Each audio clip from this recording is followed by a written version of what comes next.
It's Thursday, July 7th, 2016. But this 7 is nobody's lucky number. In fact, the people standing on the street are all crying foul. And as police sirens are heard in the distance, they will tell you that those men in those cars are not welcome here. Because for them, they represent one of the many powerful, hostile external forces that have oppressed black people for centuries. These oppressors have caused them to mourn time and again. Today, they have been forced to mourn for Alton Sterling and Philando Castile. But they also mourn for their other black sons and daughters. They mourn that they may never have a chance to grab a hold of their dreams before the enemy comes a knocking, or in this case, a shooting. But while they mourn, they continue to chant, Black Lives Matter, Black Lives Matter, and above all, Black Power. The phenomenon of Black Power is nothing new. Black Power, along with the idea that black is indeed beautiful, dignified, and that one can without a doubt be unapologetically black, can to a large extent be credited to Marcus Garvey's doctrine of black empowerment. One cannot claim, though, that he built Black Power, but by showcasing, as it were, the prospect of a future Negro empire, he elicited a vision and inspired the next generation of Negroes to execute it. The Black Power slogan, however, did not become popular until in the 1960s, through one of its major proponents, another great black nationalist, Stokely Carmichael, or as he is more widely known, Kwame Ture. In 1966, Ture used the phrase Black Power at a rally in Mississippi, and it caught the nation's attention. Even though Kwame Ture came on the scene nearly 50 years after Garvey, speeches from the two men show no doubt where Ture's views originated. There is no standard definition for Black Power. One may say it is a psychological struggle for the right of all black citizens to define and organize themselves as they see fit. Another may argue that it speaks to the future possibility of a physical struggle between white and black, or rather the oppressor and the oppressed, where black will overcome. One could simply say that Black Power is about black people taking control of their own lives. It is refraining from looking to white supremacists to make the rules that govern their existence, but instead creating their own rules and taking charge of their own destinies. The principle of black empowerment was one of the driving forces behind the civil rights movement in the US during that tumultuous period. During that period, Garvey had sought to glorify all things black and had called on blacks to join in a Back to Africa movement, as he strongly believed that integrating into the white man's world would never actually work out in their favor. This, as Obati Shaka would in fact point out, was just another means to create division in black communities. This Back to Africa movement was a call by Garvey for individuals of African ancestry to take their place on that continent, as he believed it was where they rightfully should develop their own culture and civilization. It was a call, too, for them to learn about their past and how it is that they had arrived at their present situation, contending that a people without the knowledge of their past history, origin, and culture is like a tree without roots. Hearing philosophies such as this, one must therefore seek to find out who Marcus Garvey was and how, living his early life in the little island of Jamaica, he managed to take such big steps, so much so that even 76 years after his passing, he still inspires countless individuals in all corners of the world. Marcus Mosiah Garvey Jr. was born as the youngest of 11 children in St. Anne's Bay, Jamaica, to Marcus Mosiah Garvey Sr., a mason, and Sarah Jane Richards, a domestic worker, on August 17, 1887. Only his sister Indiana, along with Marcus, survived to adulthood. Garvey's father had a large library, and it was from his father that Marcus gained his love for reading. From his reading, he gained a wealth of knowledge. That is perhaps why he told us, liberate the minds of men, and ultimately you will liberate the bodies of men. Marcus also attended elementary schools in St. Anne's Bay during his youth, in a time where blacks were the minority. While attending these schools, Garvey first began to experience racism. His schooling did not last for long though, as at the age of 14 he had to drop out of school to help support his family. He got a job in Kingston at a printing press. Here he learned many journalistic skills. By 1907, he was organizing public meetings in favor of his fellow workers. That year, he took part in an unsuccessful printers' strike, and the experience ignited in him a zeal for political activism. In 1910, Garvey left Jamaica and began traveling throughout Central America. His first stop was in Costa Rica, where he had a maternal uncle. He lived in Costa Rica for several months and worked as a timekeeper on a banana plantation. He began work as editor for a daily newspaper called La Nacional in 1911. Later that year, he moved to Panama, where he edited a bi-weekly newspaper before returning to Jamaica in 1912. Over time, Marcus Garvey became influenced by many civil rights activists of his era. After years of working in the Caribbean, Garvey left Jamaica to live in London from 1912 to 1914, where he attended Birkbeck College, taking classes in law and philosophy. He also worked for the African Times and Orient Review, which was the first political British journal produced for and by black people. Through his many travels, Garvey learned about the conditions of blacks in various places and decided that he would try to free his race and to also show fellow blacks that they could be proud of who they were. So on his return to Jamaica in 1914, he decided to do just this by forming the UNIA. The UNIA was the Universal Negro Improvement Association and African Communities Imperial League. Garvey said he believed this name would embrace the purpose of all black humanity. In Jamaica, however, Garvey did not get the requisite support. He was not dispirited by this and instead sought support for the movement in the United States. After corresponding with Booker T. Washington, head of the Tuskegee Institute in Alabama and a national African American leader in the U.S., with the hope of meeting with him, Garvey traveled by ship to the U.S., arriving on March 23, 1916.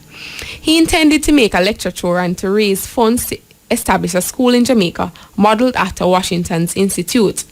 Unfortunately, by the time Garvey visited Tuskegee, Washington had died. He still managed, though, to visit with a number of black leaders. The following year, Garvey and 13 others formed the first UNIA division outside Jamaica. They began advancing ideas to promote social, political, and economic freedom for black people. Garvey worked to develop a program to improve the conditions of ethnic Africans at home and abroad under UNIA backing. On August 17, 1918, he began publishing The Negro World, a widely distributed paper in New York. He used Negro World as a platform for his views to encourage expansion of the UNIA. His motto was, "One God, one aim, one destiny." By August 1920, the membership of the organization was claimed to be 4 million. That month, the International Convention of the UNIA was held, with delegates from all over the world attending. Over the next couple of years, Garvey's movement was able to attract an enormous number of followers.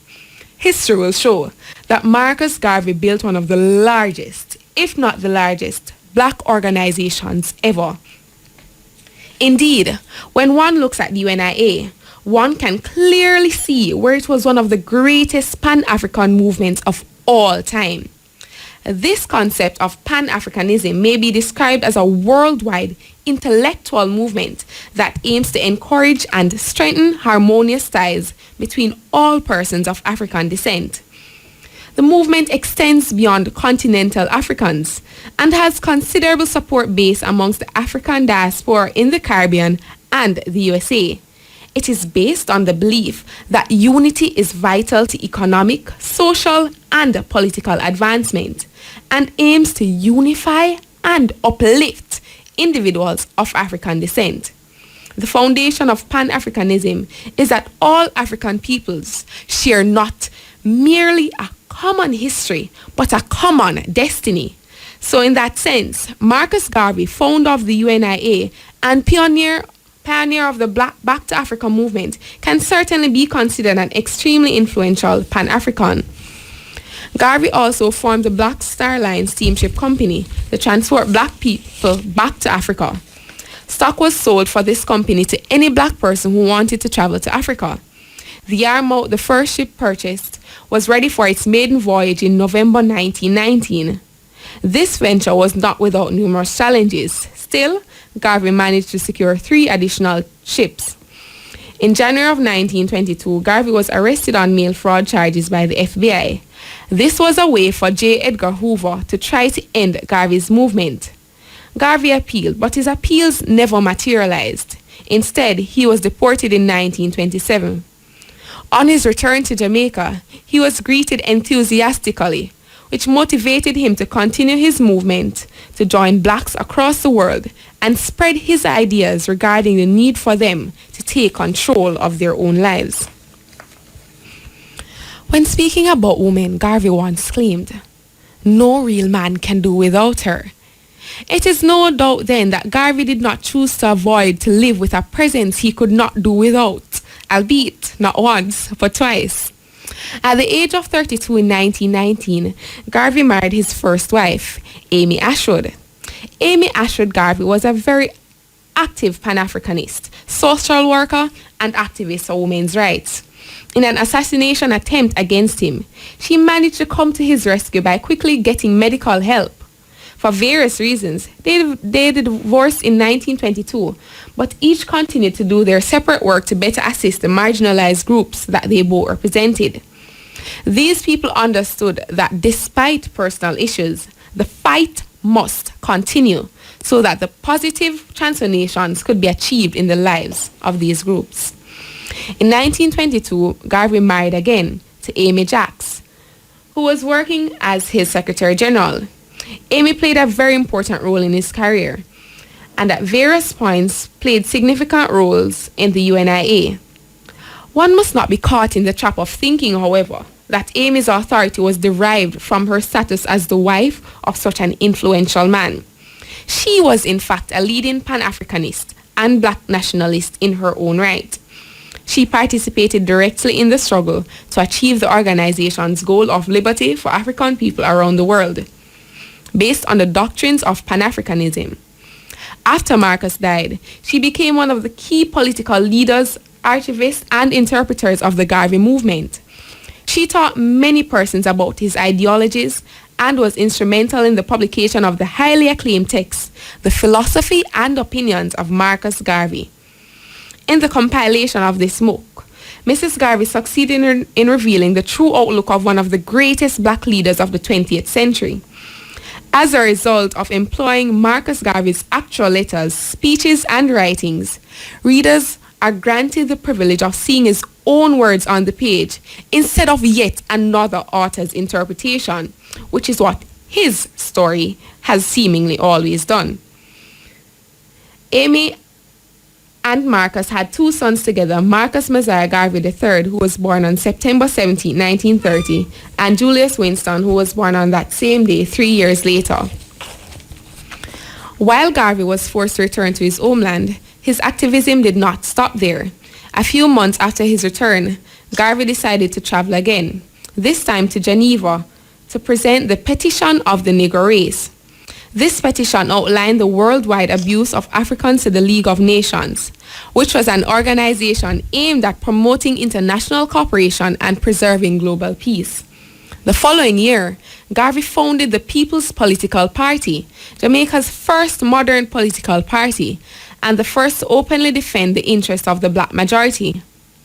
The party focused on workers' rights, education, and aid to the poor. Its manifesto called for, among other things, official representation in the parliament, a minimum wage, a Jamaican university, and judicial reform. In April 1931, Garvey launched the Edelweiss Amusement Company in an effort to help artists earn their livelihood from their skill.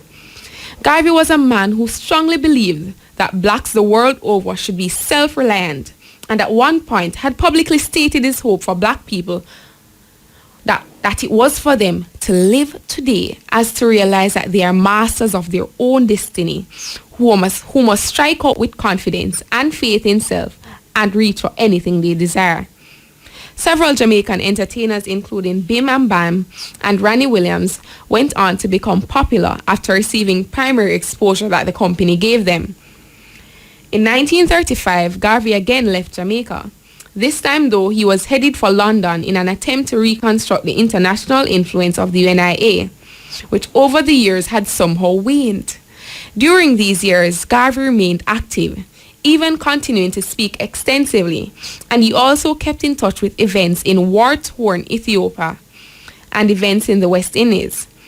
The following year, he left London for Toronto for 5 days of speeches and appearances, also in representation of the UNIA. He was able to build a base there to the extent that in 1938, he was able to set up the School of African Philosophy to train UNIA leaders. Garvey had a stroke in January 1940, which left him partially paralyzed. 4 months after that, he had a second stroke after reading an erroneous and off-putting obituary of himself in the Chicago Defender, which stated in part that Garvey died broke, alone, and unpopular.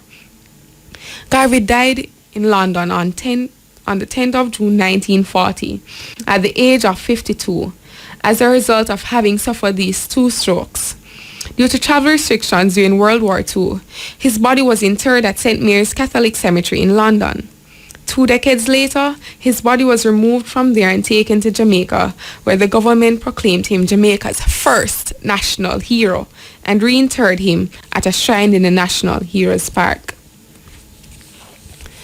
Garvey's legacy has been manifest in the lives of many other black leaders around the world. It can be seen where he inspired nearly every major African or American black movement of the 20th century through his influence on political figures there. These included Ghana's Kwame Nkrumah, Kenya's Jomo Kenyatta, Nigeria's Nnamdi Azikiwe, Congo's Lumumba, and South Africa's Nelson Mandela. Within the US, Garvey managed to influence greats like Malcolm X and Martin Luther King Jr., the Honorable Elijah Muhammad and Minister Louis Farrakhan, and Kwame Ture. The work of these Garvey disciples speaks for itself, but one must go in depth to see exactly what Garvey did for the black nation.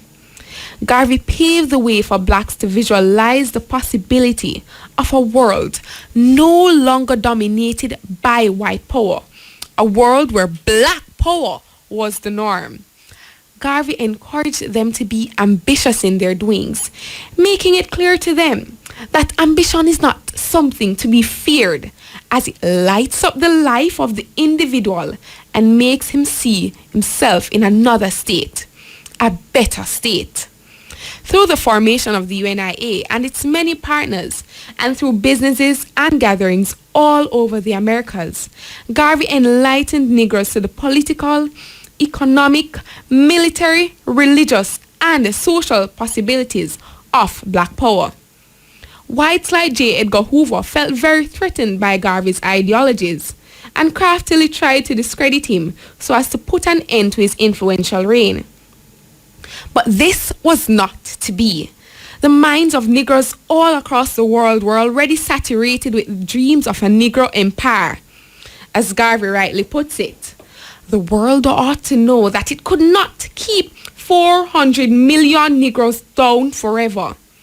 There is always a turning point in the destiny of every race, every nation, of all peoples, and we have come now to the turning point of the Negro, where we have changed from the old, cringing weakling and transformed into full-grown men, demanding our portion as men. Garvey's legacy may be described under 3 main headings. These are his ideologies, his exemplification of nation building, and his major projects. Garvey had a number of ideologies, a great number of which are stated in the text, The Philosophy and Opinions of Marcus Garvey. One thing Garvey spoke about in detail was the need for the race to have power in all spheres of society, as this was an aspect of nation building. Garvey said, "Power is the only argument that satisfies man. Except the individual, the race or the nation has power that is exclusive.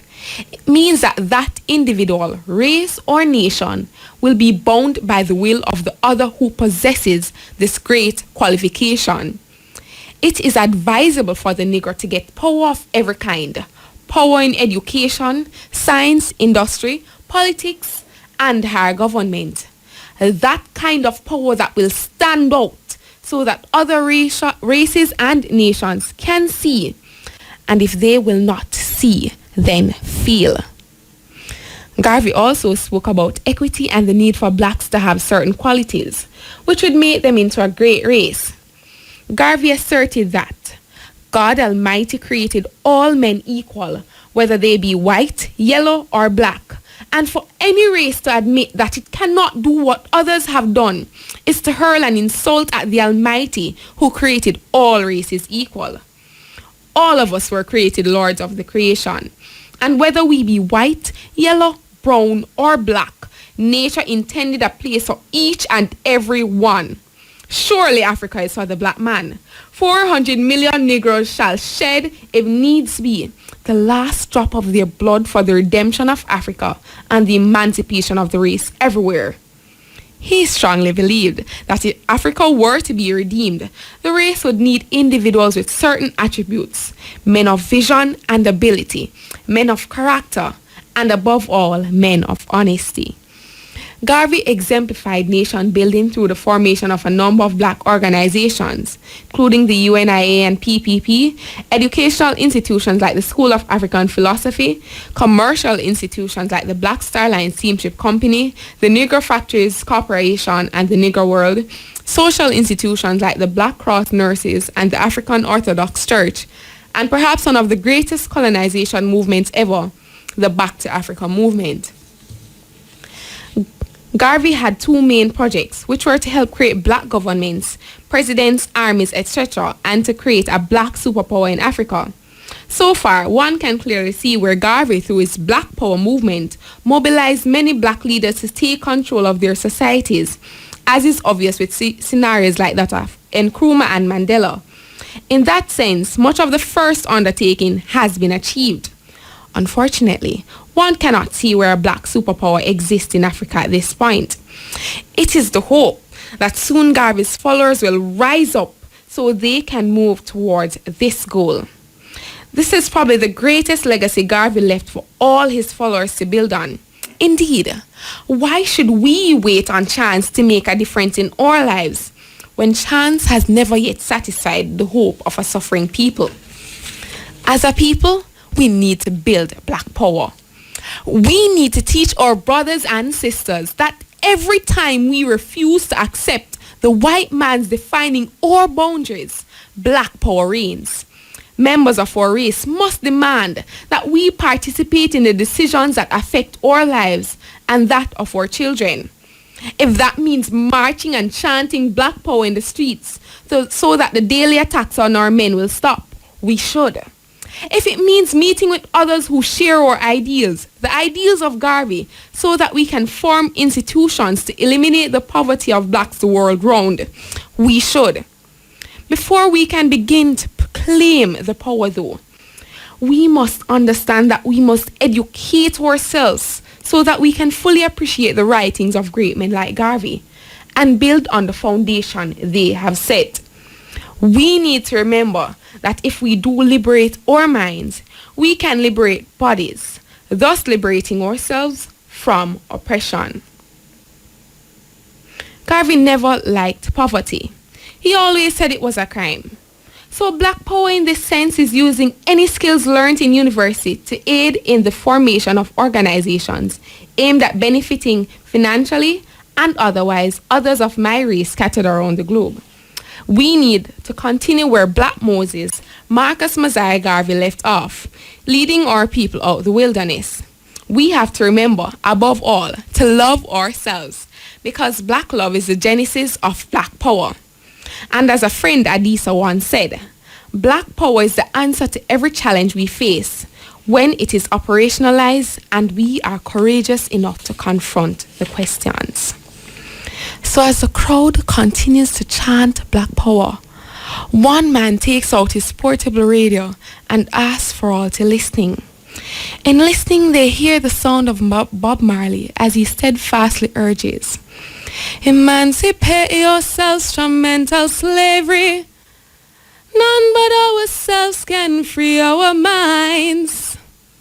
And it is then that these people remember the actual speech from which these lines were taken.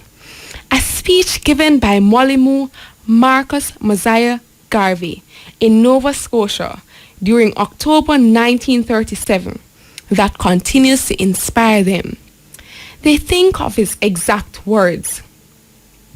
We are going to emancipate ourselves from mental slavery, because whilst others might free the body, none but ourselves can free the mind. Mind is your only ruler. The man who is not able to develop and use his mind is bound to be the slave of the other man who uses his mind. And then they say among themselves, indeed, if he believed in it, we too can continue to believe in the black man's ability to free himself. We too can believe in black power. And they resume their chant, black power, black power, black power, black power. You see, you have me a ball? No, honestly, I'm literally choking up.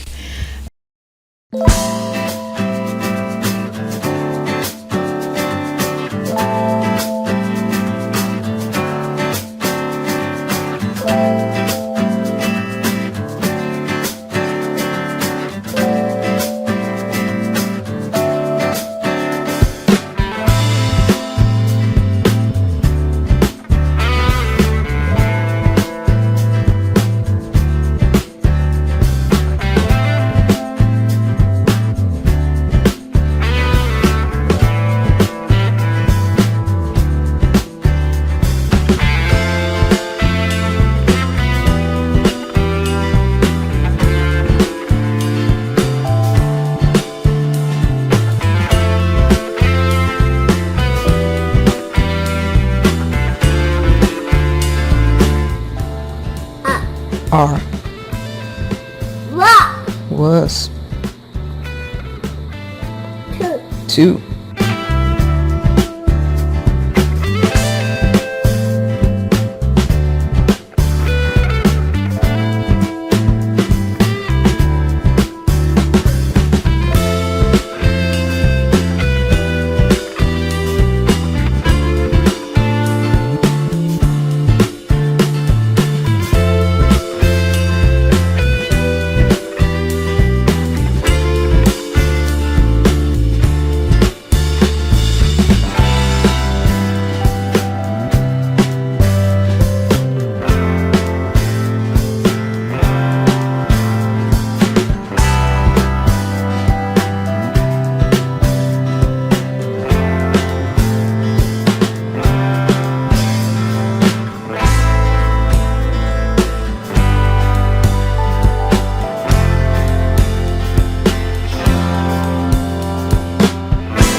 When we lose our African connection, we lose our rural connection. When we disconnect ourselves from Africa, we cease to be a world people. Without the African connection, we are a disjointed people, begging for the entry into somebody else's house. Everybody feel irate when they listen to irate. Yeah? I love Christ every time, you know? Hey, hey. Yeah. Listen, man. Everybody! Watch this. I may not be listening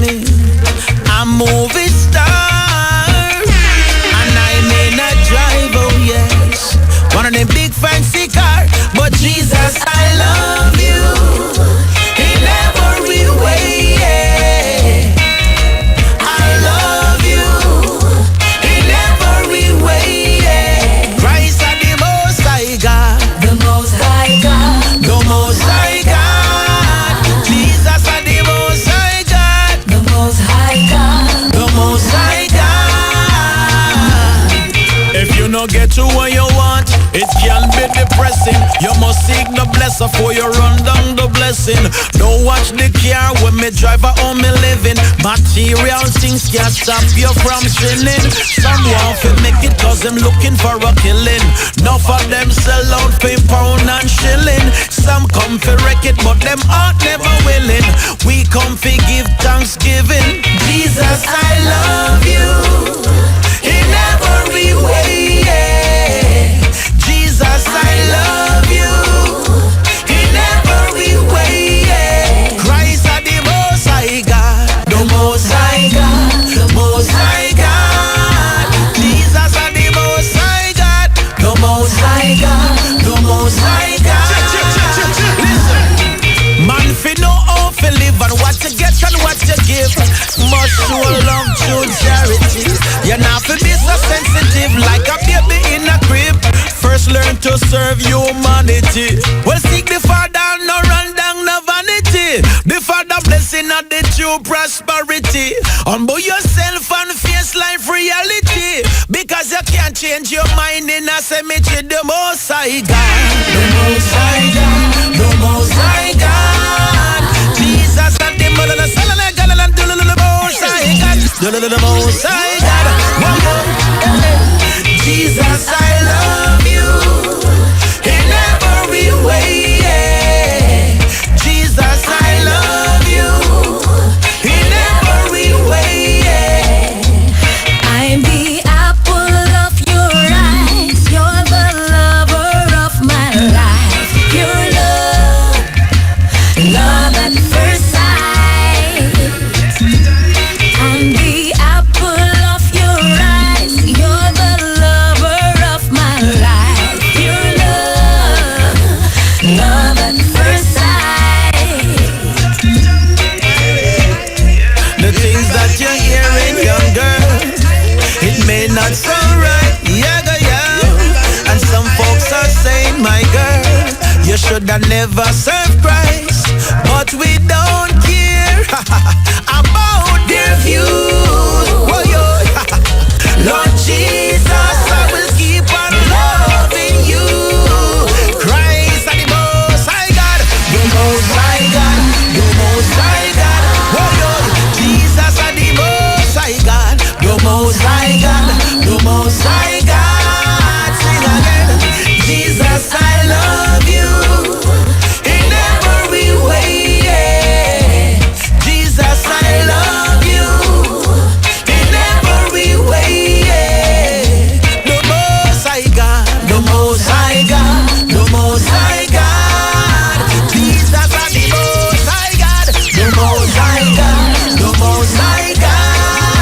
Christ and the Most High God, the Most High God, the Most High God. Jesus and the Most High God, the Most High God, the Most High God.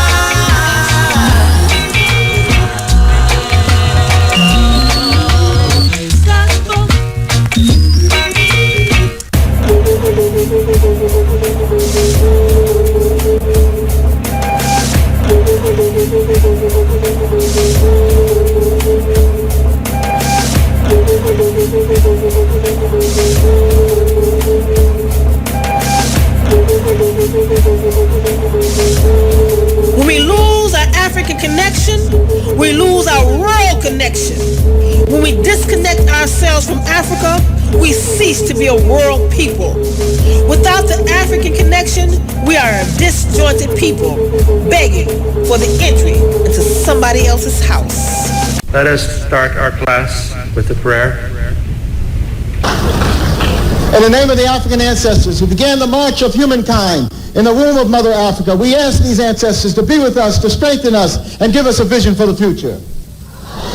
In the name of the African ancestors who began the march of humankind in the womb of Mother Africa and marched down the Nile, laying the foundations for human civilization and culture, we ask these Africans to be with us, to strengthen us, and give us a vision for the future. In the name of these African ancestors who built their pyramids and their temples to their God concepts, to their principles, and to their moral values, who left us a legacy of architectural and monumental building unparalleled in the history of the world. We ask these ancestors who built the pyramids, who built the temples, to be with us, to strengthen us, and give us a vision for the future.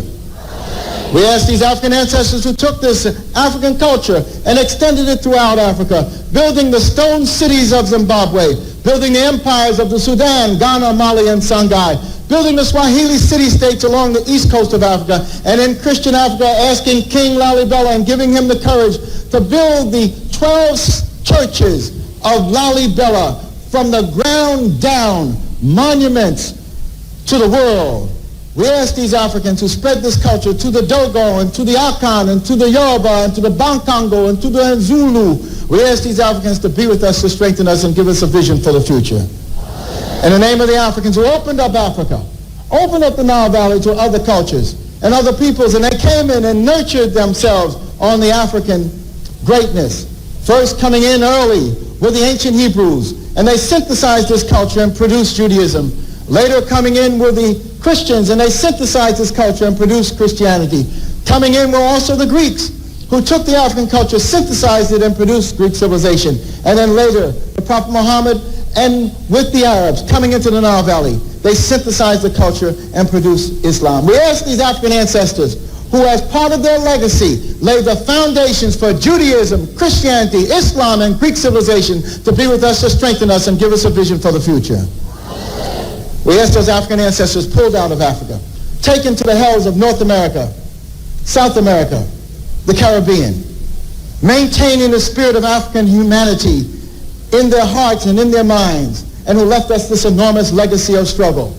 We ask those Africans who resisted enslavement in the villages of Africa, who resisted enslavement in the shores of Africa, who resisted enslavement in those forts and dungeons, who resisted enslavement in the holds of those ships, who resisted enslavement when they arrived on these shores in the New World. We ask these Africans who ran into the highlands of northeast Brazil and established for 100 years the first free republic in the Americas, the Republic of Palmares, and their last great leader, Zumbi, who speared and sacrificed. We ask these Africans who replicated the Brazilian experience and went into the highlands of Jamaica and became the maroon-free communities. We ask these Africans who went into the backwoods of the Guyanas and Suriname and created free republic of the Suramaka and the Ajuka. We ask these Africans who went into the backwoods of Georgia and the swamps of Florida and moved with the Seminole Indians and resisted oppression. We ask these Africans who left us a legacy of struggle and resistance, the likes of which no one in the world has, to be with us, to strengthen us, and give us a vision for the future. We ask these Africans who created and laid for us a foundation of struggle and resistance that was passed on generation after generation, that was passed on to Harriet Tubman, who fought her way out of enslavement and became a symbol of freedom for all of us. Similarly, Frederick Douglass and hundreds of thousands of others fought their way out of enslavement. We ask those Africans who went with Boukman Dessalines to create the greatest revolutionary experience in the history of the world, the Haitian Revolution, leaving us a legacy, the likes of which no one else has had. We ask these Africans to be with us, to strengthen us, and give us a vision for the future.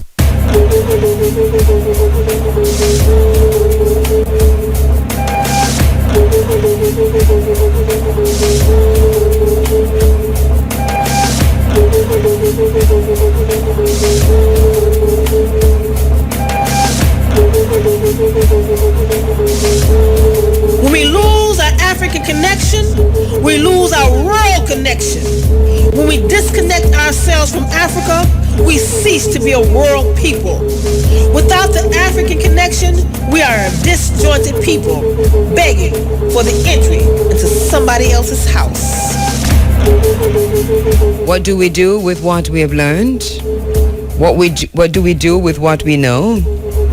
What do we do with what we've gathered? What do we do with the network? It's a call to action. What do we do from here? Where do we go from here? Chaos or community? It's up to us whether we make this a one-day event or whether in our daily lives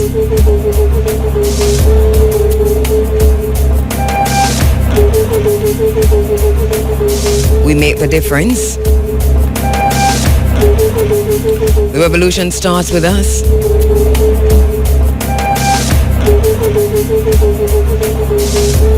Individually, The change starts with me. Individually. Individually, each and every one of us. Hope that you're hearing me in the four corners of Jamaica. We're just coming back. We're just coming back from a shocking, and it shouldn't have shocked many.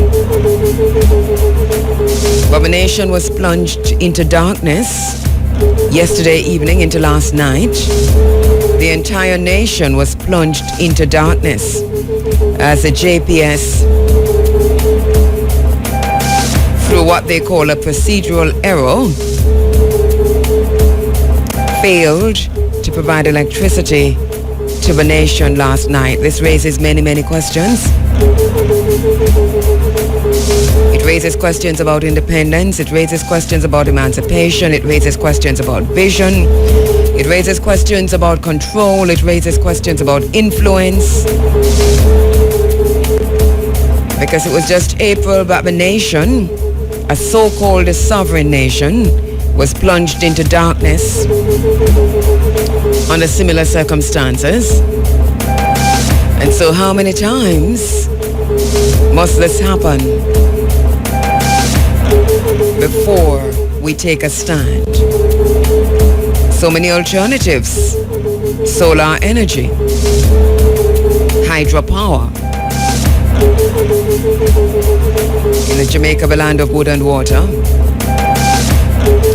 and competition, so that the questions themselves that arise as a result of the nation, Jamaica, being plunged into darkness last night for hours. The entire nation plunged into darkness. Second time in just a few months that within those very questions are the answers.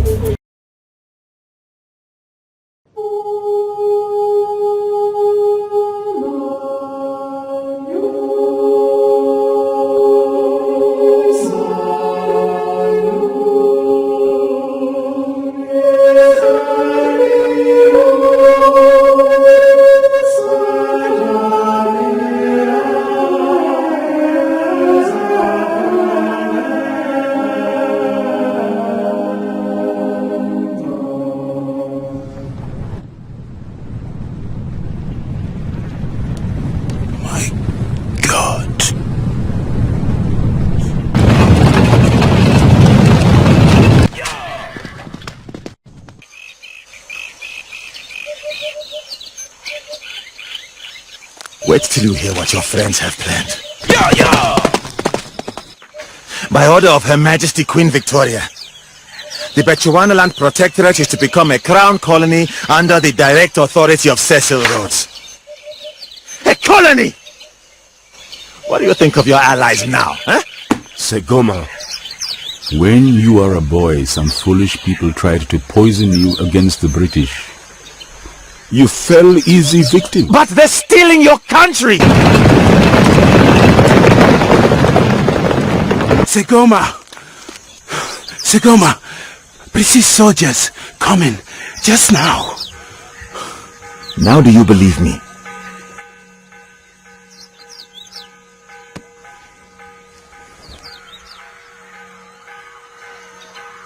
Remember my law. Never attack. Just defend. What are you saying? What are you waiting for? Rally my cavalry! Hurry!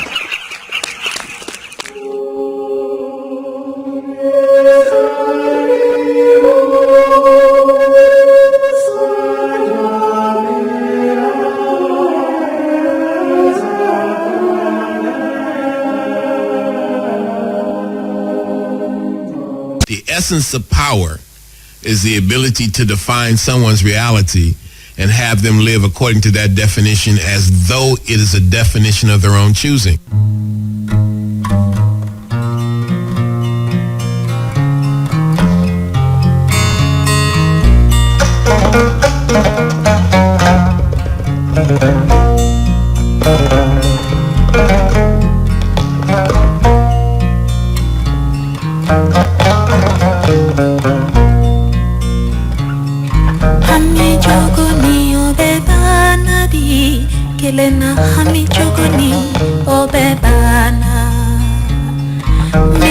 Juguni obebana kamana gua miriju obebana furukunye jigide Benkano nyofo Kamfuro nyofo Furukunye jigide Jigi amina fara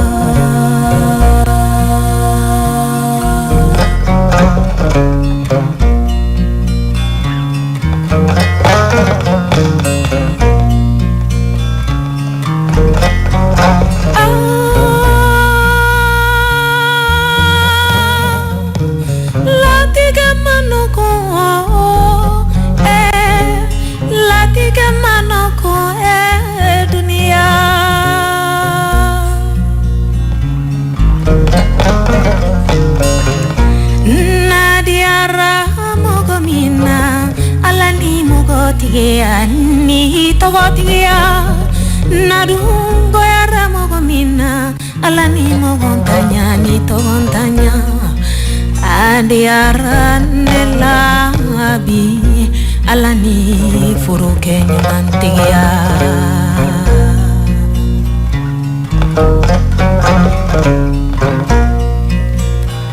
Benkano nyofo sheri sheri Kamfuro nyofo kabari kada furu kunye jigi minye Aha no jigi amina amfara okafo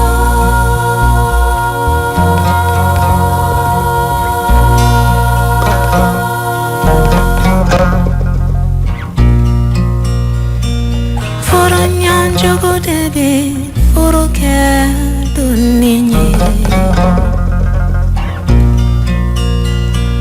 Foro yara jugo debi foro ke jonya ye Ni foro lai kanu nyoma Ni oma lai do tinye Ni foro lai kanu fo nyoma Ni maboye Na umanyu so O furu beke herai Kele nyani sutara konuna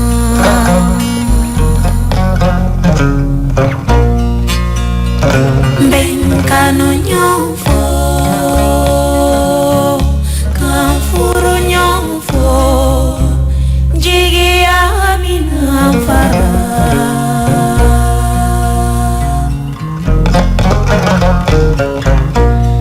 Furuma wili kelena mirima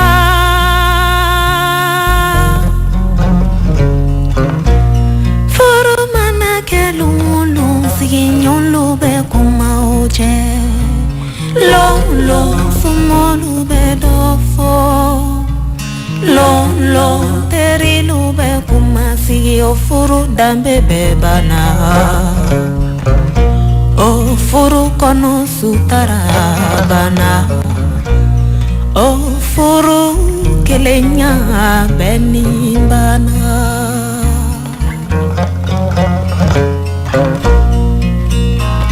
Benkano nyofo sheri sheri Kan furu nyofo kabari kada furu kunye jigi menye Aha no jigi amina fara okafo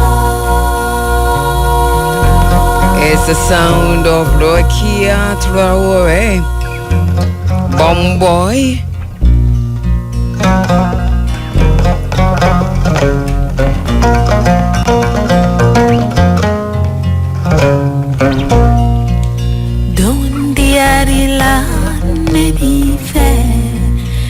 Ali do madia ila nebi fene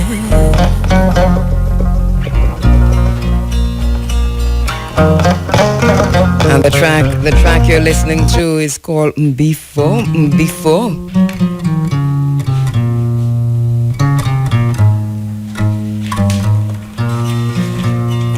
Happening now.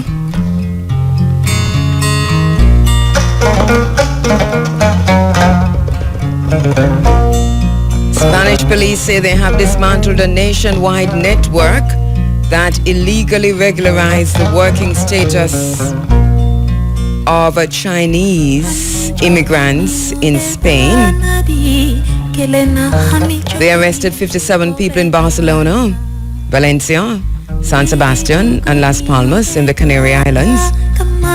Chinese nationals illegally living in Spain reportedly paid the ring $8,960 each to obtain fake contracts as domestic workers. In return, they were given residency permits. A Spanish police statement said they would return to Barcelona once they obtained a residency permit to work in the textile sector without ever carrying out the job they were hired for. The Chinese ringleaders, a Chinese couple, allegedly paid employers between 1,500 euros and 2,000 euros for the contracts. So 8,000 euros in all. Most of the employers allegedly involved are linked to the hotel trade in Lanzarote, one of the Canary Islands. Chinese immigrants are the fifth biggest foreign community in Spain, with almost 170,000 people as of 2015, and this is according to the National Statistics Institute.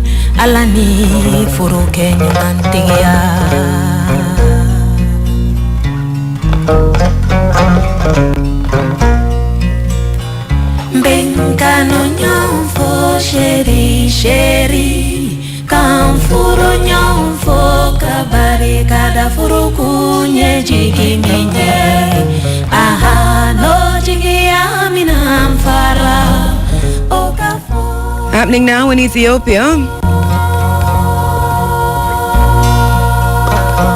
The Ethiopian government has said it will launch an independent investigation into the killing of protesters by security forces during anti-government demonstrations, but denied that police violence in the country is systematic.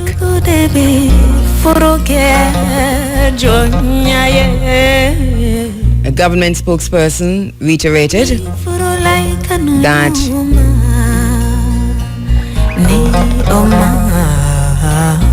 the violence is not systemic.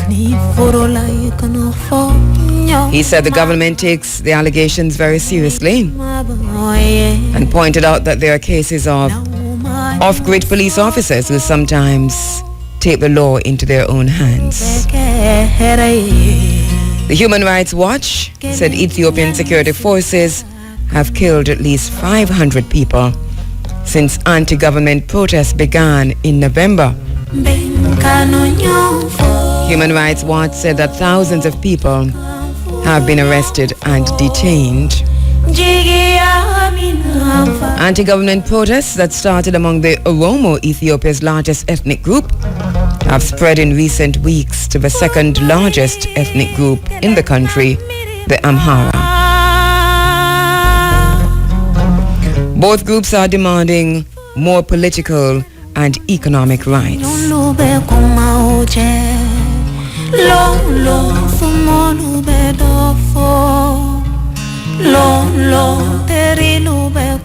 Reports coming out of Addis Ababa say the ruling party won 100% of federal and regional parliamentary seats in last year's election, and that the opposition protesters say the party is dominated by a minority ethnic group that has been in power for more than 25 years and is ignoring their constitutional rights.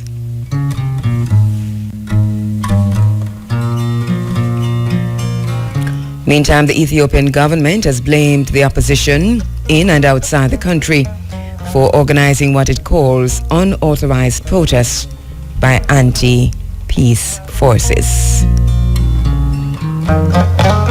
You might recall that Ethiopia previously dismissed a plea from the United Nations to allow international observers to investigate the killing of protesters by security forces.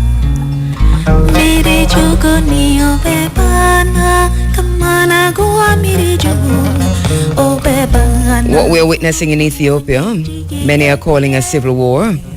Some have referred to as possibly genocide. As we continue to see regular countrywide demonstrations in defiance of a government ban, and these demonstrations, of course, by the two largest ethnic groups, the Oromos and the Amharas.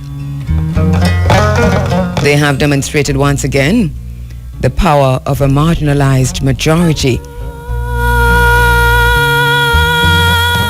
to wreak havoc and paralyze a country despite the state's brutal response.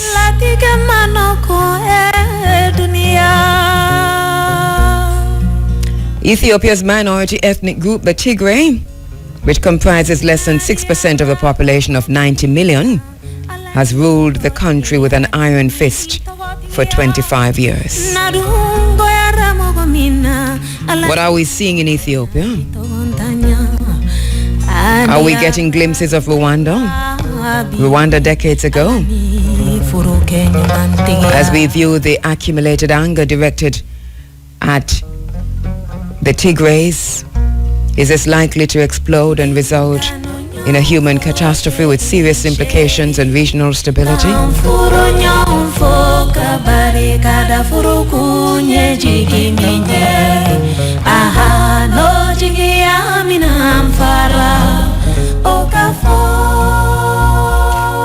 The situation in Ethiopia not looking so good.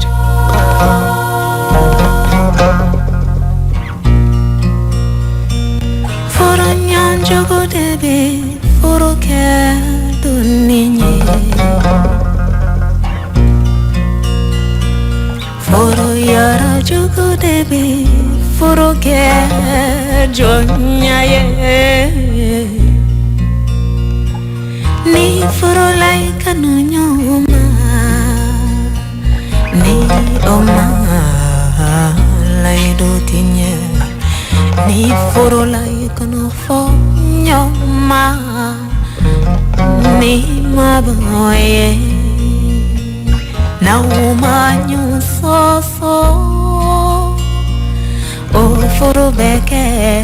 and happening now in sports, the Belgian Grand Prix is on today. Lewis Hamilton is starting from the back of the grid with Alonso. Rosberg is on pole, 19 points behind Hamilton in the standings. 44 laps, the race starts at 13 BST, 13 hours BST.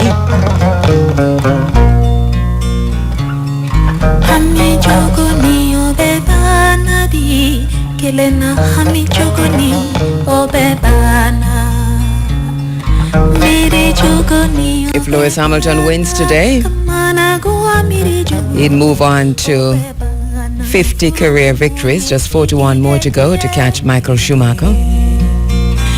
Benkano nyofo Kamfuro nyofo Furo kunye jigideye Jigi amina fara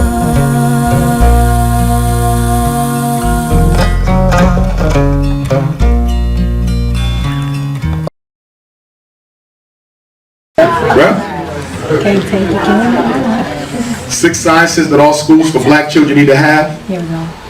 Agriculture and agronomical science. There's no culture without agriculture. We got to teach them how to grow their own food, how to live off the land. You cannot go to war with white people and not have a food supply. Okay? What would Los Angeles do? What would black LA do if the whites and Mexicans and Koreans and Arabs shut down all your food stores? How would you eat? Call Nova. Okay? If you couldn't get no more fried chicken and fried rice at a 20-cent soda with that Stella's bag of chips, what would you do? The next one is financial and economic science. Money science. Money science. We are a money illiterate people. Our children need to be taught real estate. They need to be taught the stock market. They need to be taught resource investment. Are y'all following me? We got to throw out the old mode of education. Public education for blacks is an education to fit in and work for white people. They don't have any jobs for us anymore. So the new education is an education for what? Power acquisition. That's it. Not to work for white people, but to challenge them and take over their businesses. That's the new African of the future. Okay? So you have agricultural, agronomical, economic, financial. You need dietary and nutritional. Our children got to be taught how to maintain their bodies. Because we ain't doing a good job. And I ain't gonna lie, Aunt Annie's pretzels in the airport is killing me. I'm about to go on a fast. I try not to eat them, but the plane be taking too long to board. But that's my New Year's resolution. No more Aunt Annie's in the airport. That's gonna be hard.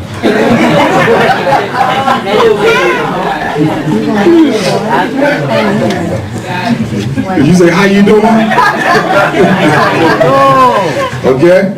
And what's the fourth one, y'all? Spiritual and astrological science. Children come here to the Karass Center and they get taught the science of the ancestors, science of God. They got to be taught that. Because most of us was raised on what? Islam or Christianity. And I'm not knocking either one, okay? It's how you use a religion, okay? But in Islam and Christianity, you're basically taught that anything other than what that teaches is automatically the God's work. So ignorance becomes godly, not knowing about everything else. You see, so we have to teach our children ancient African spiritual systems, all of them, very important. Because you got to connect to your ancestors. And if you ain't dealing with your ancestors, you ain't dealing with you. You ain't dealing with God because you come from God through the ancestral umbilical cord. And you can't get back to God unless you go back through the umbilical cord. So if you think you're going to deal with great-great-great-grandmama, you ain't even dealt with grandma. It ain't going to work out. So venerating our ancestors is a significant part of our political struggle because if you don't include them in it, the infinite, invisible, in the war, you can't win it. White people are always calling on their ancestors. The name of every building they got is invoking an ancestor. We going to the J. Edgar Hoover Hall. We going to the Samuel Coleridge this. We going to that. We going to that. Actually, Samuel Coleridge was a brother. But we going to this. We going to that. You got to be careful. Very careful. Thank you. Okay. Got to make sure that bottle snap. No, I'm being real. Not my brother. You don't know. CIA could have brought the water in. We don't know. But that's how they get rid of us. Okay? And when I have my reading, they tell me I got to watch what I eat and what I drink and where else. Not the harassing, y'all. We just don't know who's bringing the water in. That's all. Dr. Umar, what yes, about sir. computer literacy? Computer literacy, I think, should be taught. But the only thing we got to be careful with the computer literacy is that we don't let our children get dependent on the computer. Because what's happening now is our children are dependent on the internet to get all their homework done. So they're no longer doing true research. If they got to do a book report on Ida B. Wells, you know what they're going to do? They're going to type her name into the search engine. They're going to copy the whole thing, put it on the paper. You're going to go to the library and get books that have been published, and you're going to do real research. We are allowing this computer age to handicap our children intellectually, and we got to stop doing it. Okay? I can put anything on the internet about Ida B. Wells, it don't mean it's true. Right. Okay? Your child's whole life should not be inside the house. And that's what's going on. As a result of that, obesity is going up, especially for our girls. Okay? But some of our girls are obese. Why? Because they're eating themselves to deal with the sexual trauma that you don't get addressed. Significant portion of the girls that I work with who are obese, our little sisters are obese because they're eating themselves to deal with sexual pains. I was molested by my uncle. My mommy won't do nothing about it. My daddy won't even do anything about it.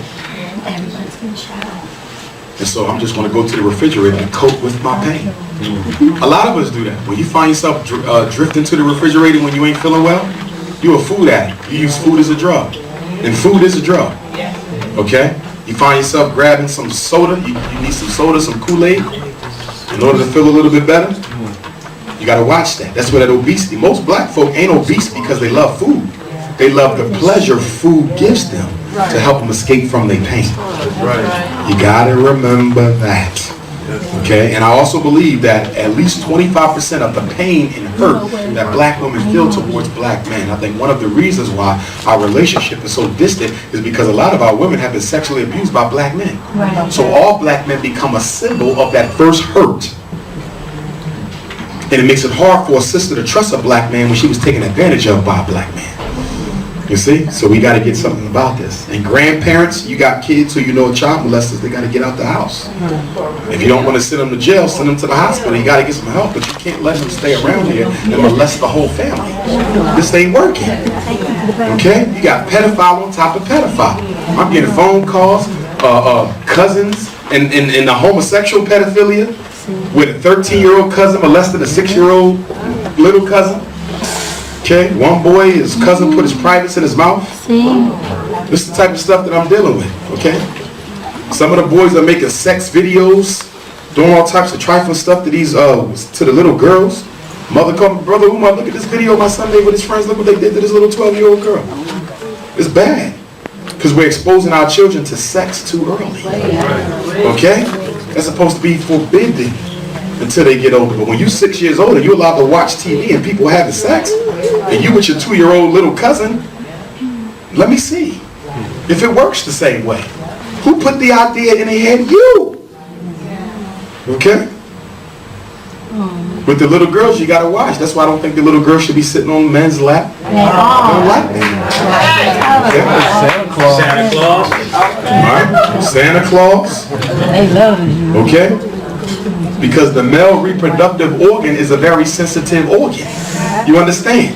So any touch, breeze, anything. Okay? He got your niece on the lap and he busy shaking. What the hell you doing with my niece? I'm teaching her how to play the drums.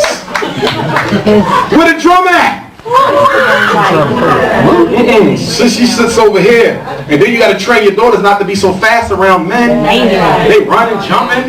Oh, I never saw you before. And your boys too, because it works male and female. I know a man who confessed to me that his mother used to climb in the bed with him every night.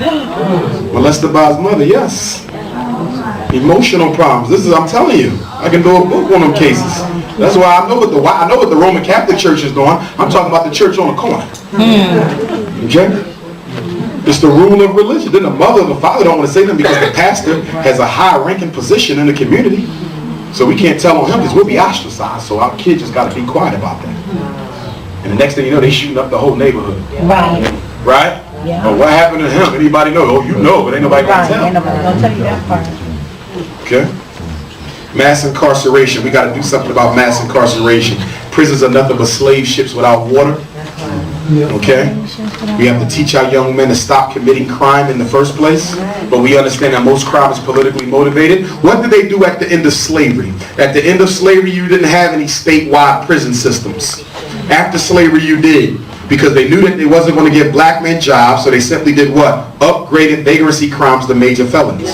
So they filled the jails with black men who had to steal to feed their families. And then the first black president came along, Bill Clinton. They gave us what? 3 strikes and you out. Mandatory minimum sentencing. For the first time in American history, you could go to jail for the rest of your life and you didn't put your hands on nobody. And y'all voted for him like crazy twice. So after Bill Clinton, they knew Obama. You would go crazy over him. He got good hair too. You didn't know what to do with yourself. It's like a husband out. I'm going to the inauguration. I'm going to spend my whole savings on the inauguration. Obama won't even look at you and smile, but I'm going to do an inauguration. Just like when Passion of the Christ came out. Remember that? Mel Gibson, racist. He made a movie about white Jesus, Passion of the Christ. Churches was filling up big buses with thousands of blacks supporting a movie about white racist man. Eugenics. This comes out of psychology. Eugenics is what? Good stock. The word means good stock. Coined by Francis Galton, who was cousin to Charles Darwin, who justified the colonization of Africa. Eugenics is the science of African racial extermination. It means the selective breeding of white people and the systematic extermination of black people. One of the first major programs for eugenics was what? Planned Parenthood, which was originally called the Negro Project. How many black babies have been aborted in America since 1970? 3 million.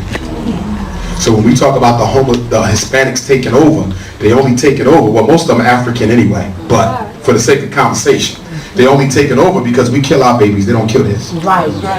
Black women per capita get more abortions than everyone else, and it ain't got to do with poverty, because you got poor whites, poor Hispanics, poor Asians. They do not kill their children. You kill your children because you don't want to see something else that looks like you. Stop being in denial. Same reason why a lot of black men date white women, because they don't want their kids to look like them. Problem is, you don't know how nature going to operate. You can have sex with a blue-eyed, blonde-haired Anglo-Saxon, and that baby come out looking like Shaka Zulu.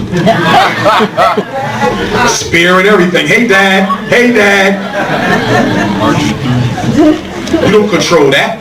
I know biracial children who look almost white. I know some who look like they ain't got a white parent at all. You don't control that, so you sleeping with a white woman hoping your baby gonna come out with green eyes. They come out looking just like you. So and plus we gotta stop mixing the seed up. Okay, you gotta stop mixing that seed up. Okay. Then for my biracial brothers and sisters, I don't see any difference between us and them. If they loyal to the race, then they African like the rest of us. I don't practice that type of thing. Okay, it's all about commitment to the culture and loyalty to the race. So if you got an African parent and you identify as African, then guess what? You African. Okay, that's how I go. But I'm saying psychologically, historically, we have to understand that that race in between, that race in between has always been used historically to oppress us. When the Greeks and the Romans came into Africa, they didn't beat the African armies with white men. They used the mulatto children. Those were the armies. Okay, so we have to recognize how that biracial child has been used in history against their darker brothers. But the problem is we have a big light-skin supremacy problem in the black community. Okay, and y'all know it because a lot of y'all practice it. Okay, and I'm not talking about the light-skinned people.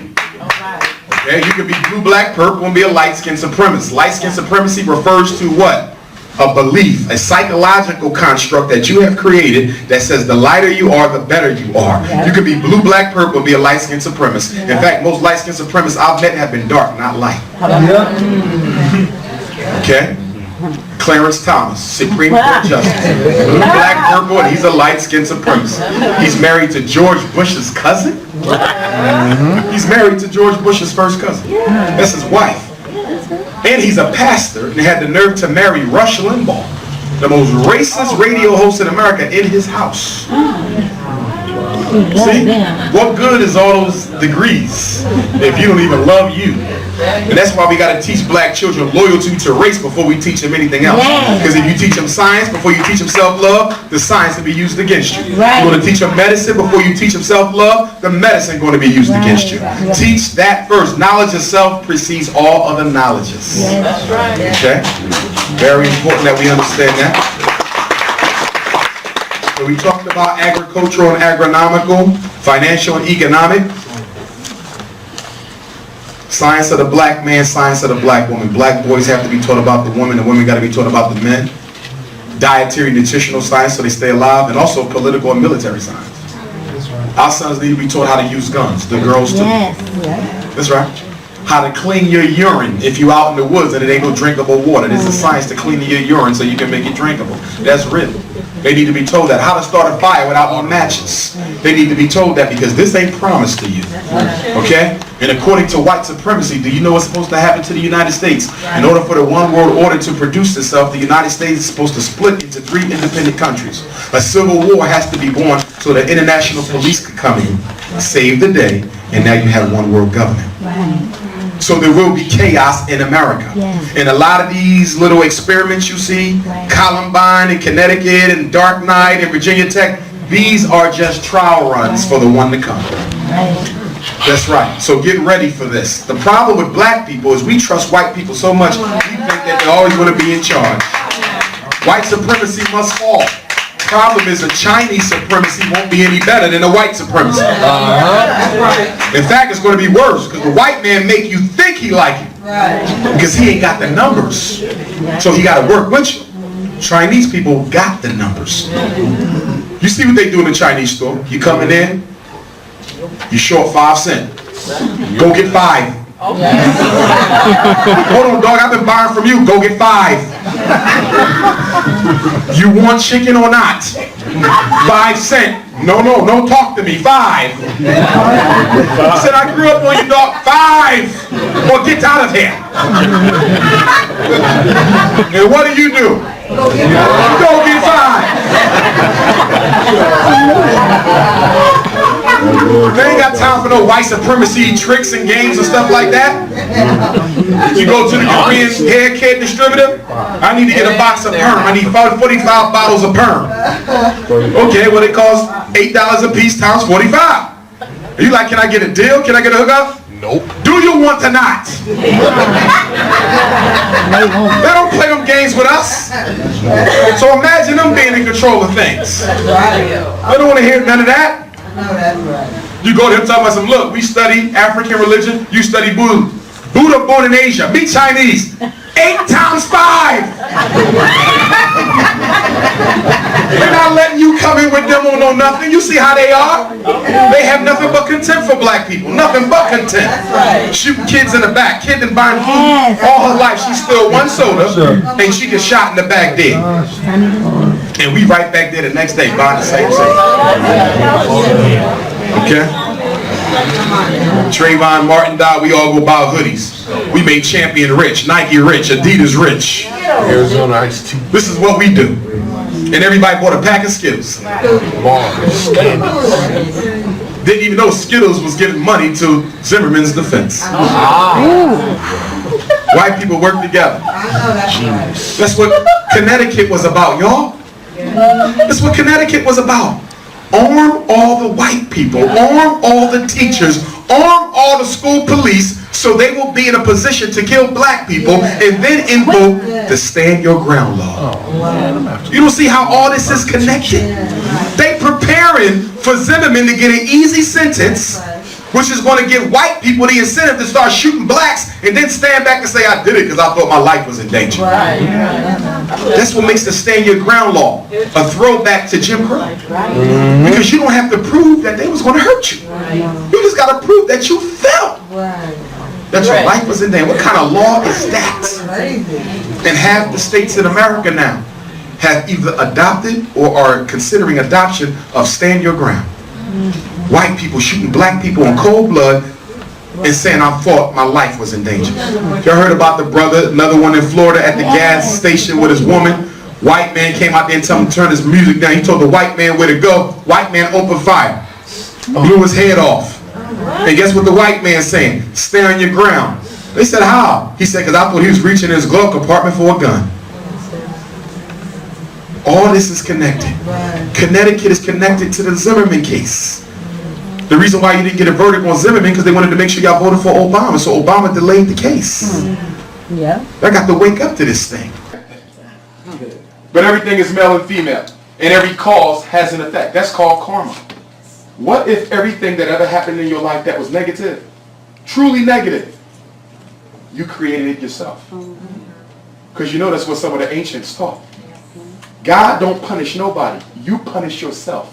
The universe has an accounting system that is absolutely perfect and exquisite, better than anything IRS ever developed. Every good you do comes back, and every bad you do comes back. The problem is what? Because of your ego, you got a short memory. So you did somebody dirty 10 years ago, and you forgot about it, and your ass got paid back last night. And you say, God, why am I being punished? I'm such a righteous brother. But you forgot that you done something wrong 10 years ago and the universe decided to pay you back now. It never forgets. And the problem with karma is what? Or ma'at, the deity of balance, is what? It can also repay your children for your sins. I've had people tell me, you know what, Brother Umar? The reason why my son in that wheelchair right now is because of stuff I've done. That's right. Karma is a mother. Be careful. What you feel, come back. What if everything that's ever happened to you was caused by you? The universe is a supernatural accountant. You may not get paid now, but you will get paid later. Repentance is paying off your debts before you get paid back. So you can clear all this up by repenting your life spiritually. That's right. So you know what? I've been doing this wrong, I've been doing this wrong, I've been doing this wrong. When I wake up tonight at 3:11 in the morning for that winter solstice, I'm dropping it all. The problem is what? We normally cheat. Right, fellas? Say, God, I got a couple women. I'm going to let them all go. Except just one. And that's the one that catch your ass. Why are white people here? We talked about that, to test you. White people are here to test your God consciousness. Test your willpower. White people ain't going nowhere unless you send them. That's why they're here for you.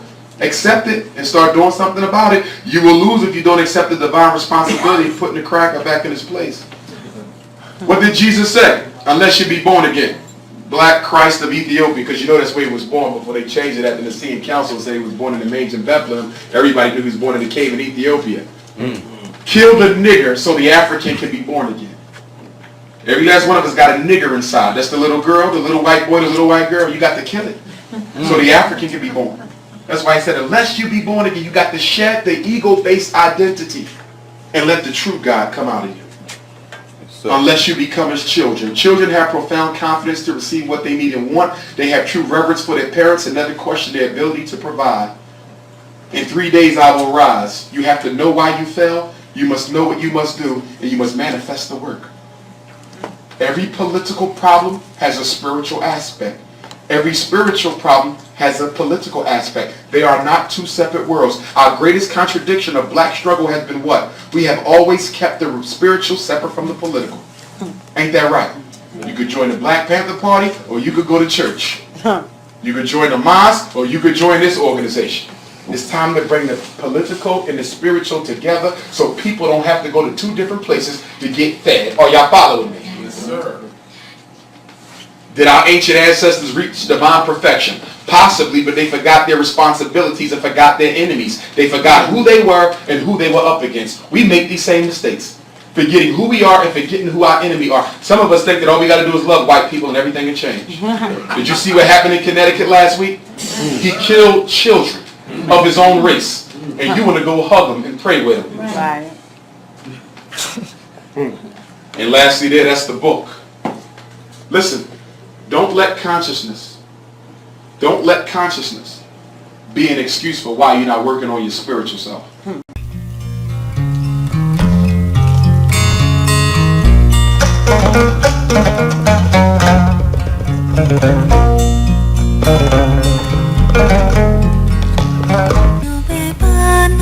Kemana gua miriju, oh bebana furukunye digide,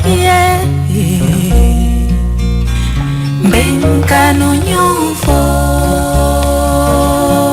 kamfuro nyofo. By the way, we are trying to get to the minister, the energy minister. Jigia mina fara.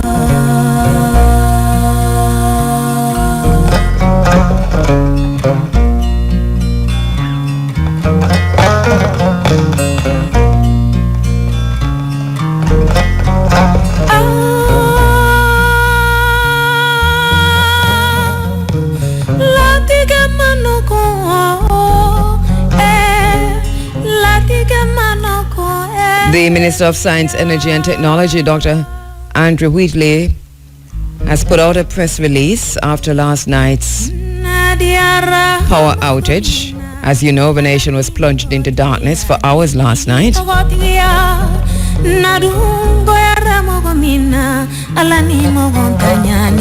what the JPS is referring to as a procedural error. Well, Dr. Wheatley says that he's thoroughly displeased with the latest occurrence of the island-wide power outage. This happened last night. The entire island was subjected to a total blackout due to what can be described, this is what he says in the press release, as a procedural error. And to quote Minister Wheatley, he says, "Let me categorically state that I'm not at all happy with this latest incident, and I find the inconvenience to the people of Jamaica and the many businesses affected totally unacceptable." Minister Wheatley went on to further state that island-wide power outages of this nature should not occur, as there ought to be processes, procedures, and adequate redundancies in the grid to mitigate such a cascading set of events that would result in a catastrophic failure of this kind. Ni furo like a no nyoma, ni oma.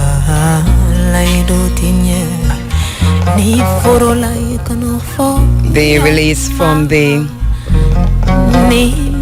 Communications Unit and the Doctor of the Ministry of Science, Energy and Technology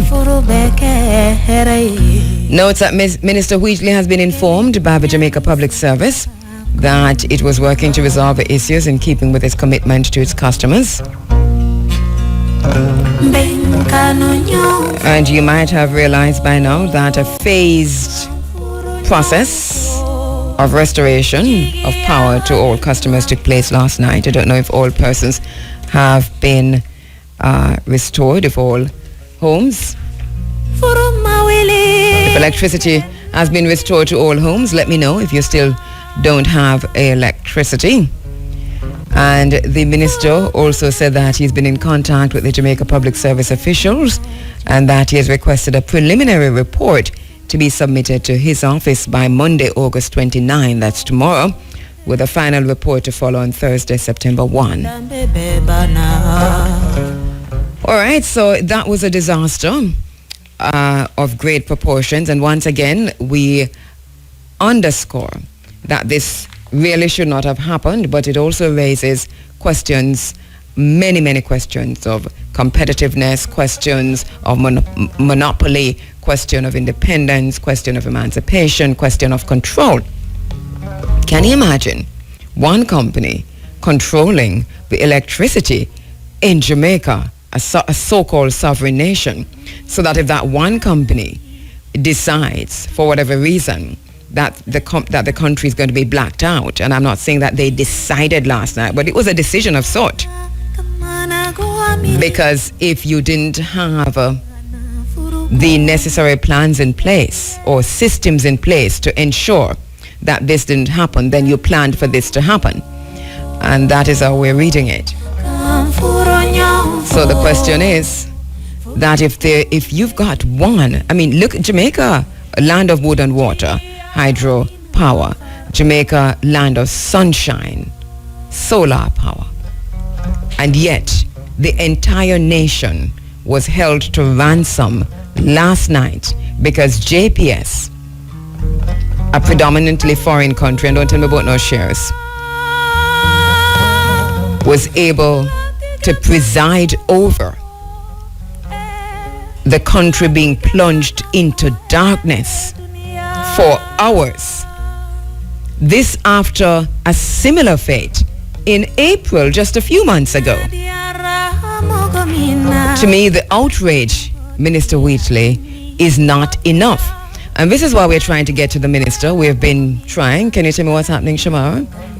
Is there anybody who's willing to speak with us this morning? Minister Wheatley, JPS. We're trying for the minister. Minister Wheatley, JPS, win some column. Somebody need to talk to us. Somebody need to talk to us about what happened last night, how it happened, and how to ensure that this doesn't happen again. The essence of power is the ability to define someone's reality and have them live according to that definition as though it is a definition of their own choosing.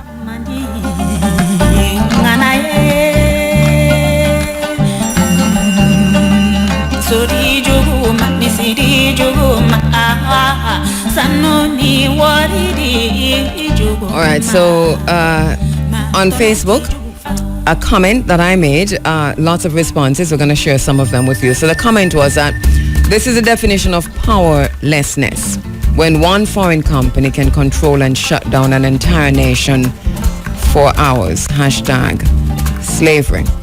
And the comments from you, I'm going to be reading some of them.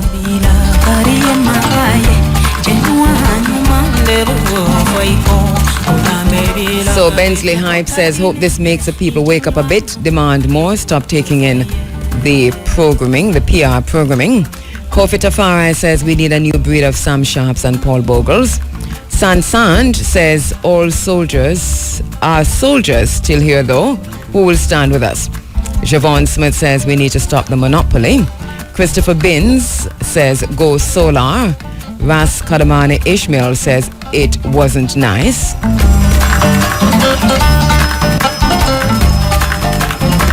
And of course, responses to the powerless state in which Jamaica has found itself, not just with electrical power, not just with electricity, but powerlessness, generally speaking.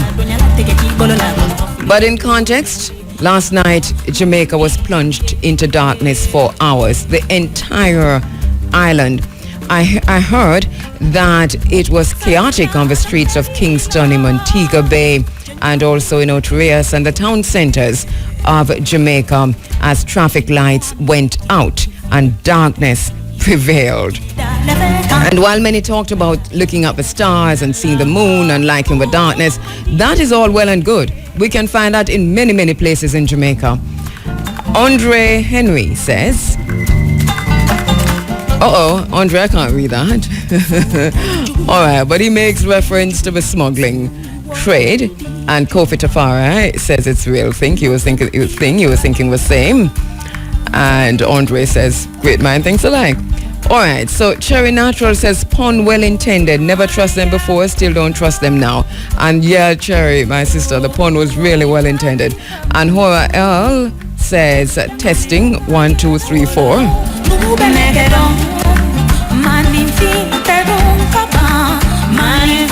Cornell Campbell on Facebook says, certainly so, still in slavery, no independent. The oppressors still decide for us. This is what is holding us back. Donovan Clark says, please top on the picture and read what is happening in Jamaica. Are there any good attorneys at law in Jamaica? And then he makes a list. All right, let me read that list.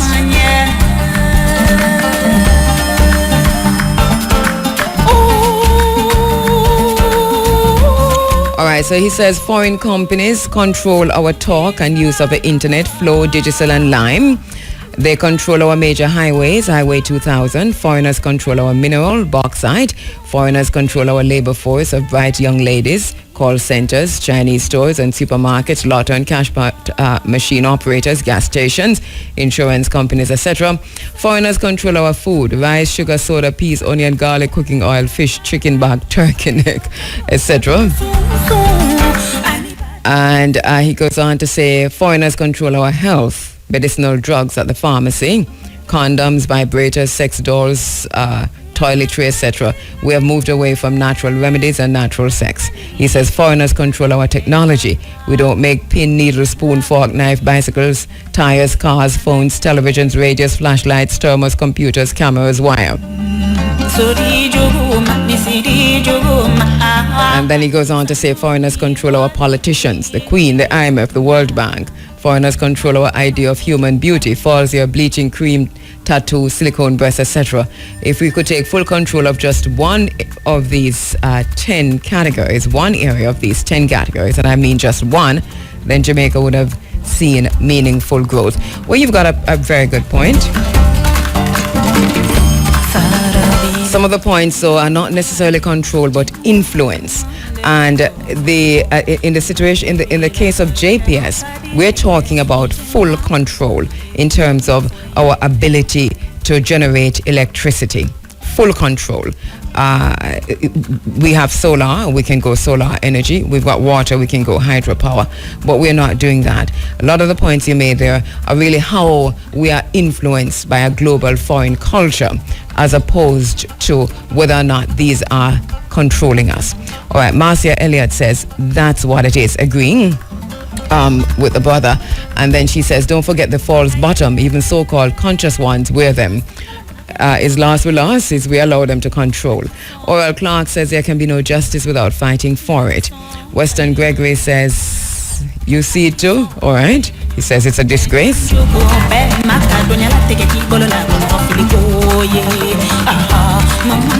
And Marlene Sewell Lewis says, my God,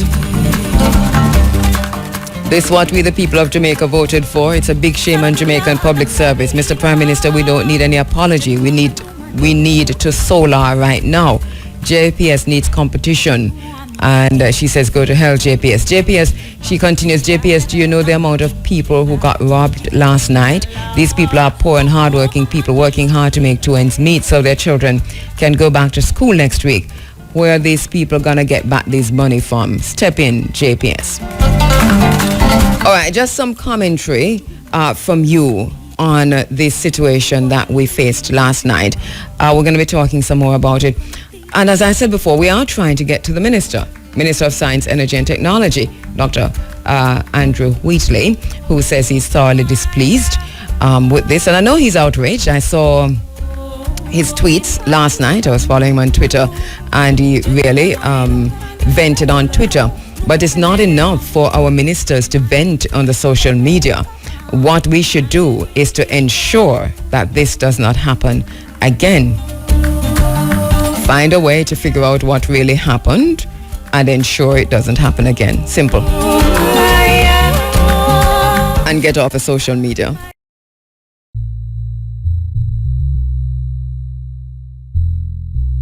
I'm going to show you how to make a melting pot of inequality. To make a melting pot of inequality, you must mix your seasonings and diverse culture within the pot to give an illusion that you're for all when you're not, allowing the white potato to take credit for the flavor of the stew when the brown beef is responsible for the savor of the soup.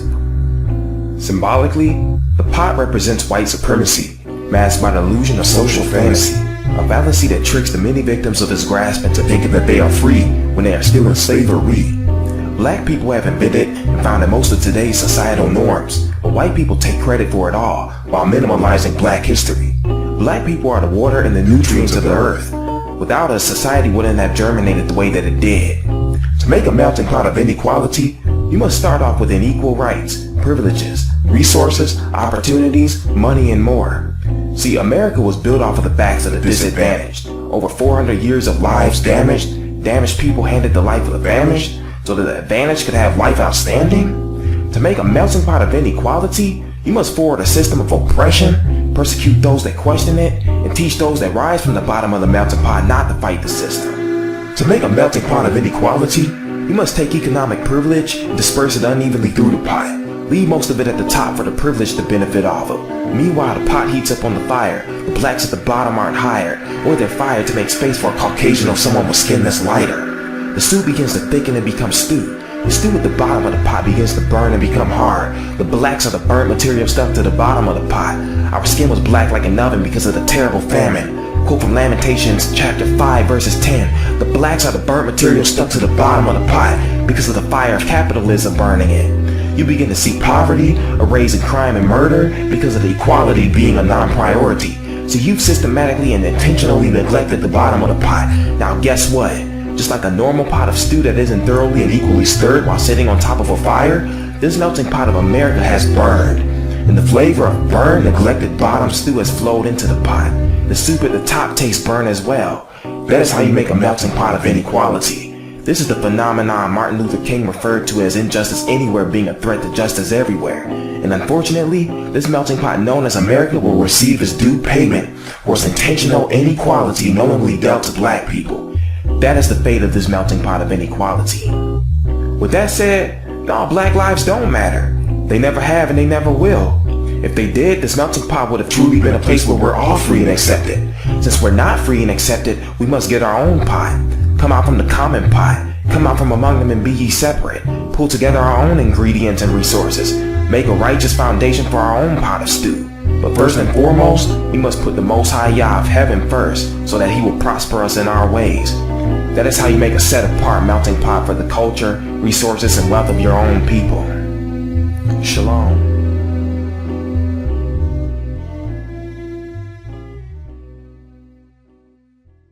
I'm joined in the studio now by a very, very, very, very special guest, and I told you about her before. Met her just a few weeks ago. It must be 2 weeks ago, or 3. Can't be more than that, but she's in the studio with me right now, and we're very happy to have her with us live in studio. We're talking about Crystal Ann Thompson Richards. How are you doing, Crystal Ann? I'm fine. Thank you so much for coming in. Right? Is it surreal, don't it? I know you. On Sunday mornings, I'm washing my clothes and listening to you. Now I'm here. Here you are. Here you are. Thank you so much for coming in. All right. Thank you for having me. All right. So founder and CEO of Honey Vera Limited. I want to talk a little bit about you, first of all, Crystal. And please don't say no when I ask you your age, because our listeners need to know your age. right? Or give me your age group, but give me something. All right. Because our listeners need to know. Right. We're talking about a young entrepreneur, a young CEO, and this is why it matters. Okay. I wouldn't ask you otherwise. So I'm tell in me. my 20s. Yeah, no. She's in her 20s. All right. Mid-20s, late 20s, early 20s? Late 20s. Oh, late 20s. Yes. Okay, so here we go. And as a student, you actually started your own company. Tell me about your early childhood. How did you get to this place to be even thinking about starting your own company, much less to be CEO? Well, you know, when I was about 13 years old, things were a bit difficult for us, and I pretty much helped to send myself through high school by selling cheese tricks and sweetie, and it was very difficult. So you were always an entrepreneur? Yes, okay. yes. And I remember having a list of all the things that I want to do and all the businesses that I want to start, and Honey Vera is just one of them. I'm coming out of the box. You had a list at 13? Yes, I did. What did that list include? Well, it included going into the furniture industry. It included a guest house down near in country in Westmoreland. And it included several other things that I'm starting out with right now. Also a pastry, going into the pastry industry. I actually had a bakery in Darliston, Westmoreland, bottom Darliston. You had a bakery? Yeah, I did. At what age did you start that bakery? I was in my early 20s at that time, and you know, it was a bit difficult going through university, and so, you know, this was a pretty good idea because I do paintings and drawings, and I sold a good amount of paintings. I saved that money and started the bakery. You know, when you said started a bakery, I mean proper bakery? Yeah, man. Well, what were you baking? I was baking loaves and you know, breads. I was doing bread, but the bread that I did that was so unique was wheat bread that had cheese swirled up on the inside. So when you cut the bread, there's the cheese inside, and it was really nice. That was my top seller. And bulla. Yes. I sold ginger bullas. That was they were very, very nice, and they were, well, after school, I had a lot of children coming in, particularly boys who saved their $20 to come and buy. But you know, some of them don't have the money all the time, and would want me to give them the bulla with butter for just $10. But it was a great learning experience. Can I tell you? It was such a great learning experience. It didn't do what I wanted it to do though, because I wanted it to help me to finish school, because I was going through, you know, a financial struggle in terms of sending myself through NCU. And so I pretty much started this bakery to help me out, but you know, while you were at NCU, right? So I paused NCU for a while and said, all right, this bakery going to make me X amount of money, and I'm gonna stop you for a while. I just want to learn a little bit more about this bakery, because first of all, you had to get the building, like the place. Yeah. I rented a building. So you rented a building while you were still in school. I paused NCU for a while. Okay. Yeah, and then I started the bakery.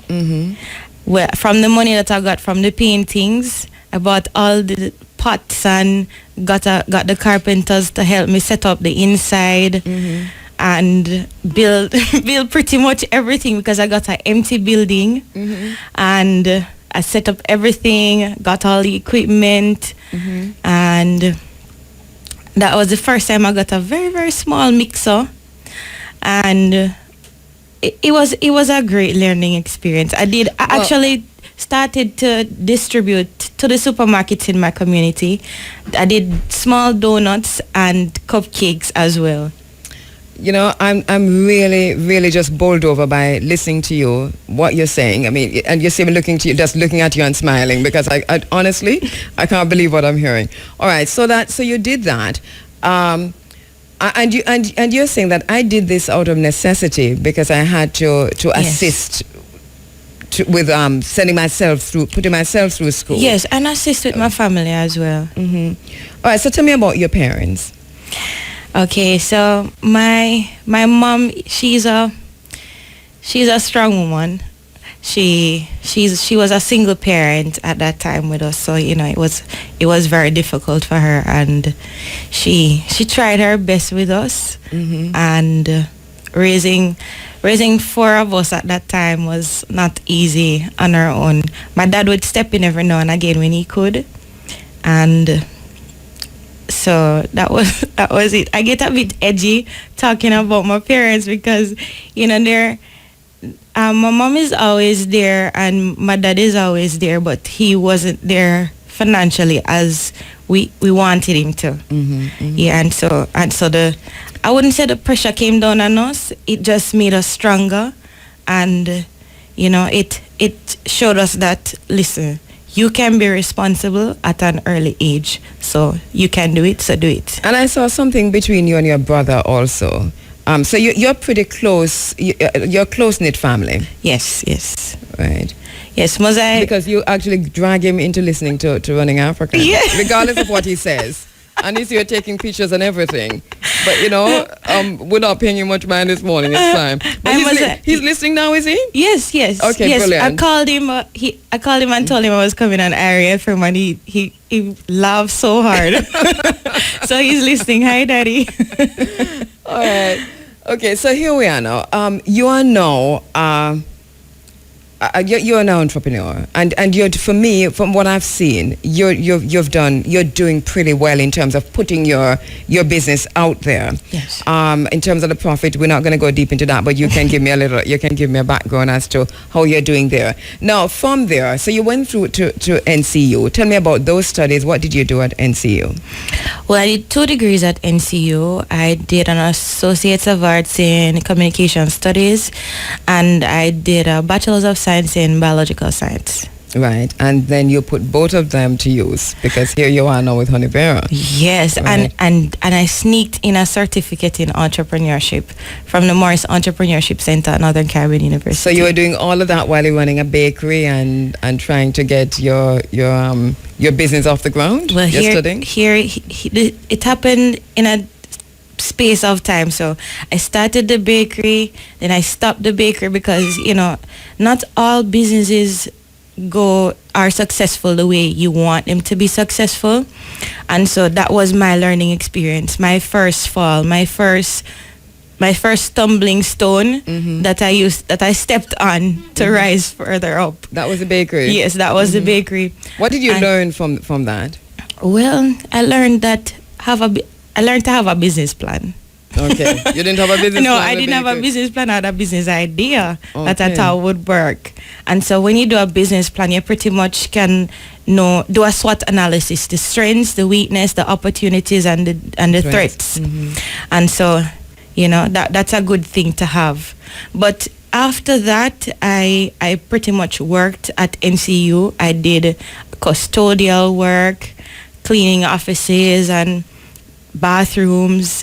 I worked at the cafe. That's while you're studying? Right. That's where I learned to bake. Okay. At the Thai Center, 4 Points Cafe, that's where I learned to bake and cut up carrots and onions for all. Because you weren't doing food and nutrition. No, I wasn't doing. While you were doing these odd jobs at the university. Yes. While you're studying. Yes, and at that time they offered fish on their menu, and I scaled like 120 pounds of fish in an hour. So I tried to clean up to go to class, but I smell like fish.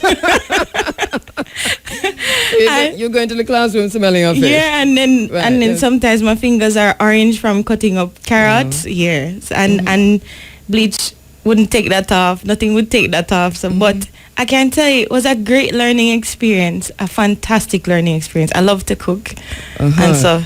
All right, and then from cooking into Honeyvera, tell our listeners, what is Honeyvera? Honeyvera is an organic hair care and skincare company. We provide products from natural Jamaican plants and herbs, and our main ingredients are like moringa, aloe vera, tuna, nettle, Guinean weed, all Jamaican plants. And so from this, I developed a product line, and our top seller is the Veragro Scalp Tonic Spray, which is pretty much made of the Jamaican plants and herbs, including hair vitamins. Now, what this does is to regrow receding hairlines. I can tell you, this is very, very good for especially children as well, experiencing eczema and dandruff and the hair just a banana one, girl.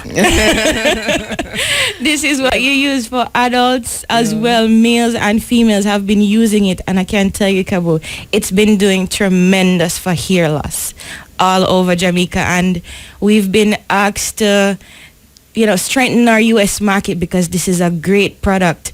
And back to it, the Veragrow Scalp Tonic Spray is the castor coconut hair oil, which is very rich in natural vitamin E because we use the cold pressed coconut oil to make this product, and our Jamaican castor oil. And it's a great sealant. It restores moisture. It's very good for the scalp in terms of relieving dandruff and preventing thinning and breakage of the hair. And split ends is very, very good. Mm-hmm. The product, though, that has surprised me is the lemongrass and honey hair gel, because I've been into the stores, into the beauty stores. I've looked at a lot of products. I do a lot of research on the ground, and I looked at a gel, and there isn't a lot of Jamaican. There isn't a lot of Jamaican gel here. Hair gel, a hair gel that doesn't pick out your hair, because that's the complaint I'm getting from the customers, that the gel that's out there, it's picking out their hair, and so they want something that works. And so because maybe they're not made for our type of hair. Yes. And the chemicals that are in there. And so I eliminated the chemicals, add the natural herbs, add the honey, and then I developed the lemongrass and honey hair gel. It's amazing. So listen now, let us talk about all those products that you just outlined. I'm not finishing. And you're not finished? No, okay, sir. Go on, because I need you to come back now and tell me, how did you develop these products? You're using natural Jamaican herbs. Yes. So finish the products, and then we'll come back and talk about that. Okay, so we also have a shampoo and conditioner, which is also natural based. There's no lye, there's no sulfates in that. Very good for dandruff as well, rich in vitamins. And we have our honey acne eczema cream treatment for getting rid of acne and eczema off the skin. And our newly added product is our mosquito repellent, all natural mosquito repellent. All right, so let us talk about that now. Not just the mosquito repellent, but all the products that you've mentioned. Here you are in your 20s. You just outlined a whole heap of products, which I know are very good. And you've also said, we've been asked to expand our U.S. market. Now, it's a whole heap of talk that. So let us look now. How did you come to that place to, first of all, identify the herbs? I know your studies, because of the sciences, would have assisted, but take me through that process. Okay. Well, my mom is very integral in that part, because she pretty much started her own experiment in our kitchen, and she wanted something for her hair to grow, and she couldn't find it, and so she did some experiments, and she found something that worked. And so I said, from her, they said courage is contagious. And so her courage got to me. And so I went out and did my own experiment too. And so I came up with all these products, and I'm very excited about it. So you and your mom just testing products in your kitchen, just testing these different herbs, yes, how they can work? Yes, so mom, yes. So how you decide which one to drink and which one to put in the hair? Well, it took a lot of research, a lot of trial and error, and more positive than negatives, and here we are. All right. And some of the active herbs that you're using, you talk about the research that you have done. Yes. The research would have pointed you to what some of these herbs are good for. Right, the characteristics of each herb. Yes. And in full disclosure that I bought a product from you also. Which one was it? Two of them. That was right. You bought the Veragrow Scalp Tonic Spray. That's our top seller. And you also bought the castor coconut hair oil. They're both very good. Very good. They're very, very good. Thank you. Let me just say that. I need that on the record, Yeah.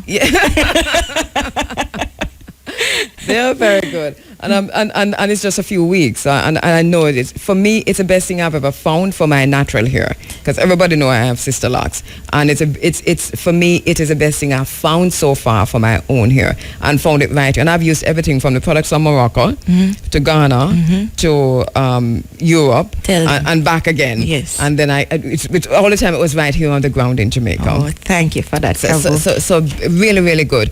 All right, so this is a global company that you're building here. Yes, I'm trying my best to. And the markets that you're into? Well, in Jamaica, we're island-wide. We distribute island-wide in Jamaica, and we're crawling now into the US, and I just want to say thanks to the Bureau of Standards because we've gotten our products approved. I also want to add something, Kabo. It was recently that I got a grant from Heart Trust. Oh, brilliant. Yes. It's in the millions. Should I say how much? Yes, ma'am. Say how much. Say how much. Yes. It's a $2.7 million grant. That's brilliant. Yes. That's beautiful. It's for a machine. It's for a filler machine. So it helps to fill the bottles automatically.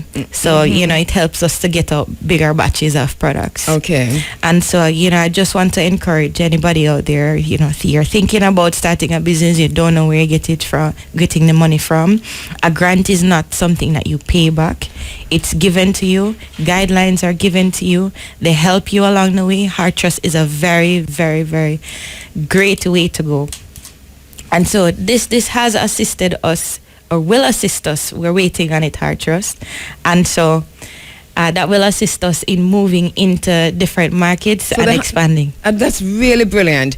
I'm going to cut into an interview to speak with Minister Andrew Wheatley, right? But I want you to stay because I need to talk to you some more about just talking to our young people, talking to our students, talking to just young people who are leaving school. One of the things that I said to myself after returning from a lot of graduations over this past few months is that I was pretty concerned about what was going to be happening to so many young people who were leaving school. I mean, well qualified. Yes. At the tertiary level and lots of subjects at the high school level. But the jobs are not there. Yes. So they're going to have to make their own employment. Yeah, that's true. And you have done that. Yes. You can help.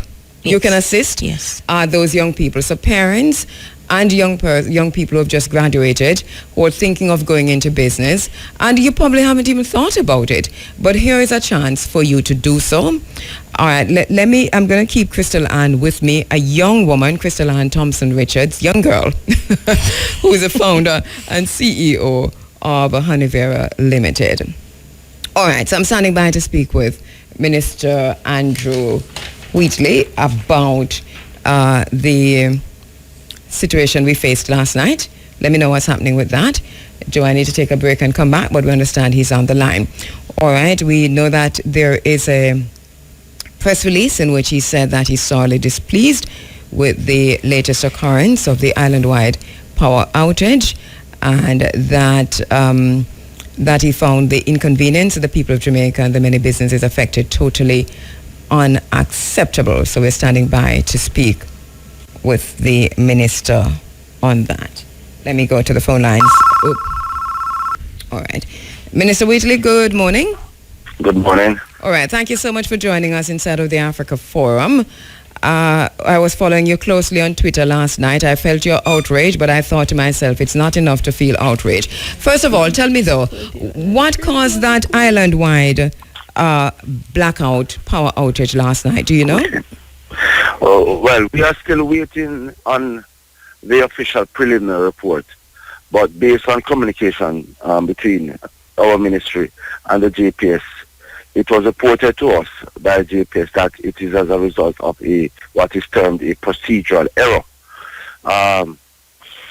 Notwithstanding the explanation, we believe that the necessary fail-safe mechanism should have shifted to more or less localize the problem, and as such would not have cause an island-wide power outage. We have requested from the JPS report for me to take to cabinet on Monday morning, and that is forthcoming based on dialogue with JPS. Also, we hope to have, and by Thursday, a final report. And we are also looking to do our own independent investigation, a full investigation into the matter, the ministry, and of course we'll be calling on the OUR as a regulatory body to also have an input in investigating the matter, because it is happening too often now. It is the second time since the start of this year that we have had experience an all-island outage, and I think we need to move away and ensure that our system is such that it offers some level of protection and as relates to the productive sector, it impact on the productive sector, the tourism sector, the security sector, because normally we find that it's when we have outages of this nature that a lot of criminal activities take place. And that takes me, Minister, to the point of what happened in April, just a few months ago. You made reference to that just now. An island-wide blackout. The nation was plunged into darkness. During that outage, we had lots of criminal activities, including the murder of a prominent citizen in Manchester. What did we go through the very same processes that you're talking about now? A report and then another report. I mean, what happened then, and why are we seeing a similar situation just a few months after? Well, it is two different scenarios, but they will the same effect at the end of the day. And based on the report that I got yesterday. Yes. It's two different events in the sense that it's one was where the first incident was when the workers they were doing some relocation of lines along the Marcus Garvey Road, Marcus Garvey Drive, and the load came on the system. I mean, sudden in terms of persons turning on their appliances using the energy, the power, without having the adequate supply in place, because the workmen were not able to complete the work, necessary work, within a particular time frame. But I think we are at a stage now as a modern society, and with energy being a critical component of our society, that we must have in place necessary protection. And I think it is there. The question is why it did not come on to localize the issue so that it didn't spread to the rest of the island. One has to understand, though, the nature of our grid, how it is supplied with electricity, and so it is like for want of not getting too technical, it's as if the fail-safe mechanism does not come in. Yes. What it does, because everything is so linked that it will send a signal to generators, whether it's in the Bogue plant or downtown Kingston, which will more or less chip it out. But these are the issues you raised in the press release that was sent out and that you raised on Twitter last night. And I'm quoting you: island-wide power outages of this nature should not occur, as there ought to be processes, procedures, and adequate redundancies in the grid to mitigate such a cascading set of events, as it was for the first time. So I'm saying, the question I'm asking is, so we had April, we have last night. What then? What now? Outside? No, and that is why I'm so outraged. I mean, this happening just on the heels of the incident in April, and the regulatory body now must act, because in the license there is a level of protection to customers as well as standard to which the JPS must adhere to, and there are penalties that can be implemented. So there's a recourse based on the current license that JPS is in possession of, and so if necessary, after we have completed the investigation, necessary actions will be taken against JPS. That is something that we will not hesitate to implement.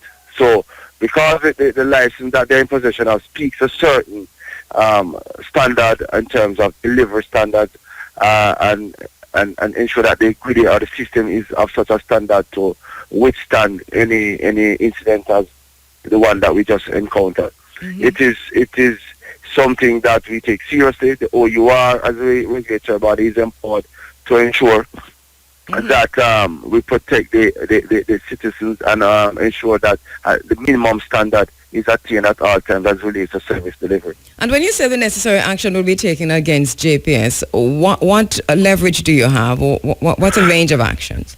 No, I do not have in my possession the exact penalties, because there are different penalties, but there is I'm sure compensation is something that it speaks to.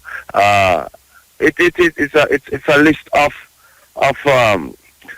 what should I say, penalties that are available, and I don't want to speak to it without having concluded an investigation that is still ongoing, and without having the facts at hand. I think for the most part, yesterday during the outage, the focus was getting the system up and running. It was done on a phase basis, and we are at 100% power throughout the island now. And so the next phase, and it has started, it is the investigation into the cause, and I've also asked to get, as part of the report, an explanation as to why the protection did not come on to localize the disruption.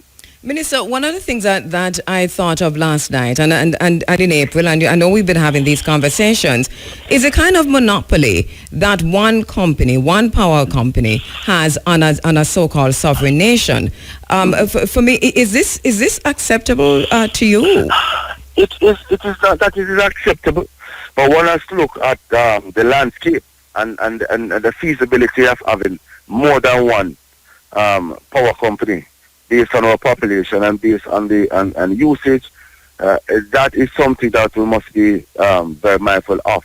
Again, it in the ideal situation, you don't want to have more than one option. So I would, in terms of having options, I would want us to have at least another power company to offer, to compete and ensure that we provide our citizens with more than one option. But we have to look at it in the reality. The scheme of as it is now is one that would need more than just an emotive response, but more a more informed response. Obviously, but also a visionary response, because we've been talking about this for a very, very long time. So it goes beyond emotion, and it comes up when we have when we're faced with issues like these. It seems to me as if, and we have come very close many times. We've been part of these conversations, but somehow we can't seem to close the deal on that. What's the situation with solar power, hydropower? Where are we with that, for example? No, we are pushing renewables. We just had another 80 megawatts to the system. We turned on the BMR, which is a BMR wind farm, which is it's 36 megawatt. The Big Country contributed around 24 megawatts, and we have another 20 megawatts coming from solar out in Content.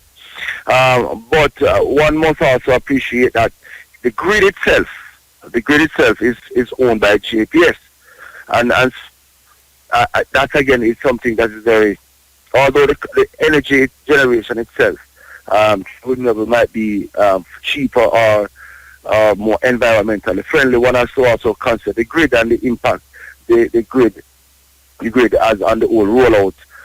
If another company should come on stream, also we have to look at the state of the grid as it is right now, the level of upgrading that needs to be done, and these are parts of the license to ensure that regular maintenance is done. The fail-safe mechanism is in place to protect consumers and the country on the whole, because a shutdown like this really cripples the economy of this country and exposes us to a number of security risks. So it is something that the government takes serious. We are going to ensure that whoever is to be held accountable, that is done, and the necessary mitigating steps taken to ensure that we reduce or in the future don't have a recurrence of what took place last night. Yes, go ahead. So we understand the inconvenience that a lot of Jamaicans face, the fear among Jamaicans as relates to not having power when they want the power, and we are also mindful of the security concerns. Thank God that based on the reports to date that we didn't have any casualty, or I have not heard of any casualty as relates to murders or incidents like the one that took place in April, where a prominent citizen in the Manville area was gunned down. So we are taking this one seriously, and as we you will be informed accordingly as to when we get the information as to the cause, and also who is to be blamed, and necessary steps to compensate if possible, or whatever penalties will be instituted or invoked based on the license that is before us. And finally, Minister, are you as the Minister of Energy committed to overseeing more competitiveness within the industry? Of course.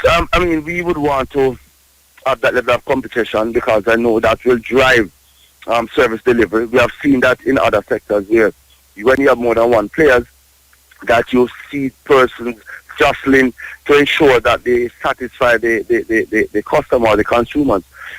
The electricity sector is a little bit different. We have to do some more exploration as to the best model or the best fit to, one, provide cheaper energy, encourage some level of competition, but more importantly, all those persons who are in possession, in this particular case, JPS, accountable. All right. So the mechanism is in place to ensure that we have that level of accountability.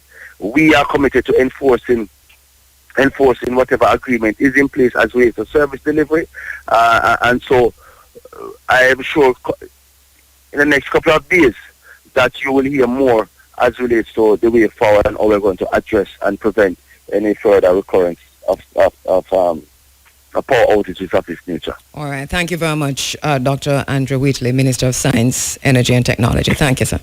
Welcome.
Okay, we're back with Crystal Ann, and as I said before, a young entrepreneur who is in the studio with me this morning, founder and CEO of Honey Vera Limited. She's been telling us about her journeys, and her journeys include helping her parent, her mom in particular, to send herself and her siblings to school, and she's been doing that from the primary school level, with selling the cheese sticks and the... No, that was in high school. That was high school level.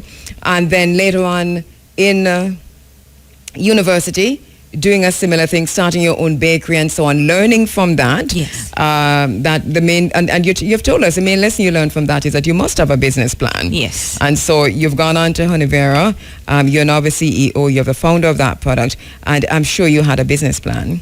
Yes. Right. Okay. All right. Obviously. Now, you told us about the products and how you got, the trial and errors, but also the scientific knowledge, the research that you did. Remind us of what you studied again at university. Well, I did an Associates of Arts in Communication Studies, Mass Communication, and Bachelor's of Science in Biological Science. Mm-hmm. And I have to say that Northern Caribbean University is one of the best things that ever happened to me. Okay. Because of NCU, I met Obama. Oh, you did? Yes. So tell us about that meeting. Tell us about, was that here in Jamaica? Yes, here in Jamaica when he came. When he came? Yes. All right, so tell us about that meeting. Well, NCU selected me to represent them, one of the students to represent them at the town hall meeting, and I am part of the Young Leaders Association of America's Initiative. And it was a great experience. I met other young leaders. It was a great networking experience, and it was great to see the amount of strength, the amount of love and togetherness that we can get from bringing all these leaders together. And the question that was in my mind at that point was, why didn't somebody here do that? Why did Obama have to come here to bring all the young leaders together? But it's a great experience. Well, you're going to do it next time, I'm sure. Yes. And, So what was it like meeting President Obama? Well, it was nervy at first. I shook his hand and I was like, is this really happening? I'm meeting the President of America, and I'm coming from the country carrying buckets of water on my head and didn't know that this was going to happen someday. Yeah. So did he say anything to you? Did you say, you just shook his hand? And Well, I shook his hand and he asked me if I was a student, and I said, yes, that was what he asked me. Okay. All right. Crystal Ann Thompson Richards, young entrepreneur. All right. And I'm seeing people on the social media who are literally testifying to Honey Vera also. Yes, yes. Who have been using it. What are some? And you pointed out some of what it can do. Well, tell me about some of the testimonies that you've received. You can count mine in. I think it's really good. Well. On our Instagram page, we have a lot of persons who have just been sending us their feedback. And if you want to look right now, our Facebook link is honeyveraja. That's HONEYVERAJA. That's our Instagram handle.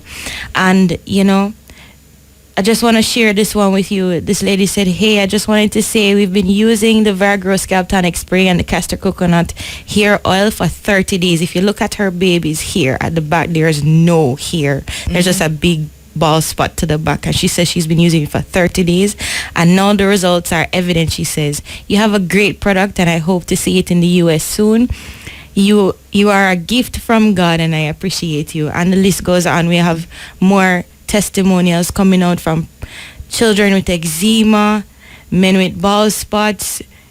I'm telling you, they've been sending me their pictures. I've been encouraging them. And the good thing about Honey Vera is that, persons don't like to buy something and it doesn't work. It's disappointing. And so what we've done is to offer customized products for you. Meaning if you buy our products and it doesn't work for you, we customize products especially for you until it works. And we've been doing that for free. So you don't have to pay for the customized products until it worked. Well, let me just congratulate you on a wonderful work.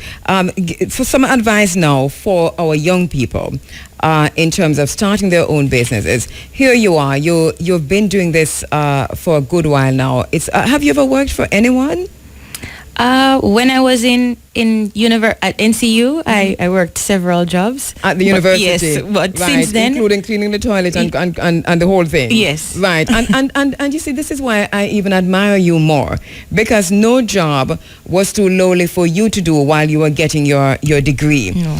You had a focus. You knew what you were going to do, and so you worked your way towards that. And I really applaud you for that. Yes. There were a few scholarships in between too. Yes. Because NCU offers you help. While they provide jobs for you as a student, there are a lot of scholarships that you can apply for. And I got the Byron Robinson scholarship. It is an academic scholarship. So it's good to work hard, but it's also good to study hard as well. Yes. And manage your time properly. And so that's what I did. And I got a scholarship, and I got help through the alumni relations department from NCU as well. So that has been a great contribution towards me completing my degrees. And here you are now with your own company. Talk to our young people. What advice would you give those who are leaving tertiary institutions, those who are leaving high schools and so on? They can't find a job in any of the sectors about starting out on their own. What are the pitfalls, what are the challenges, and what are the ups?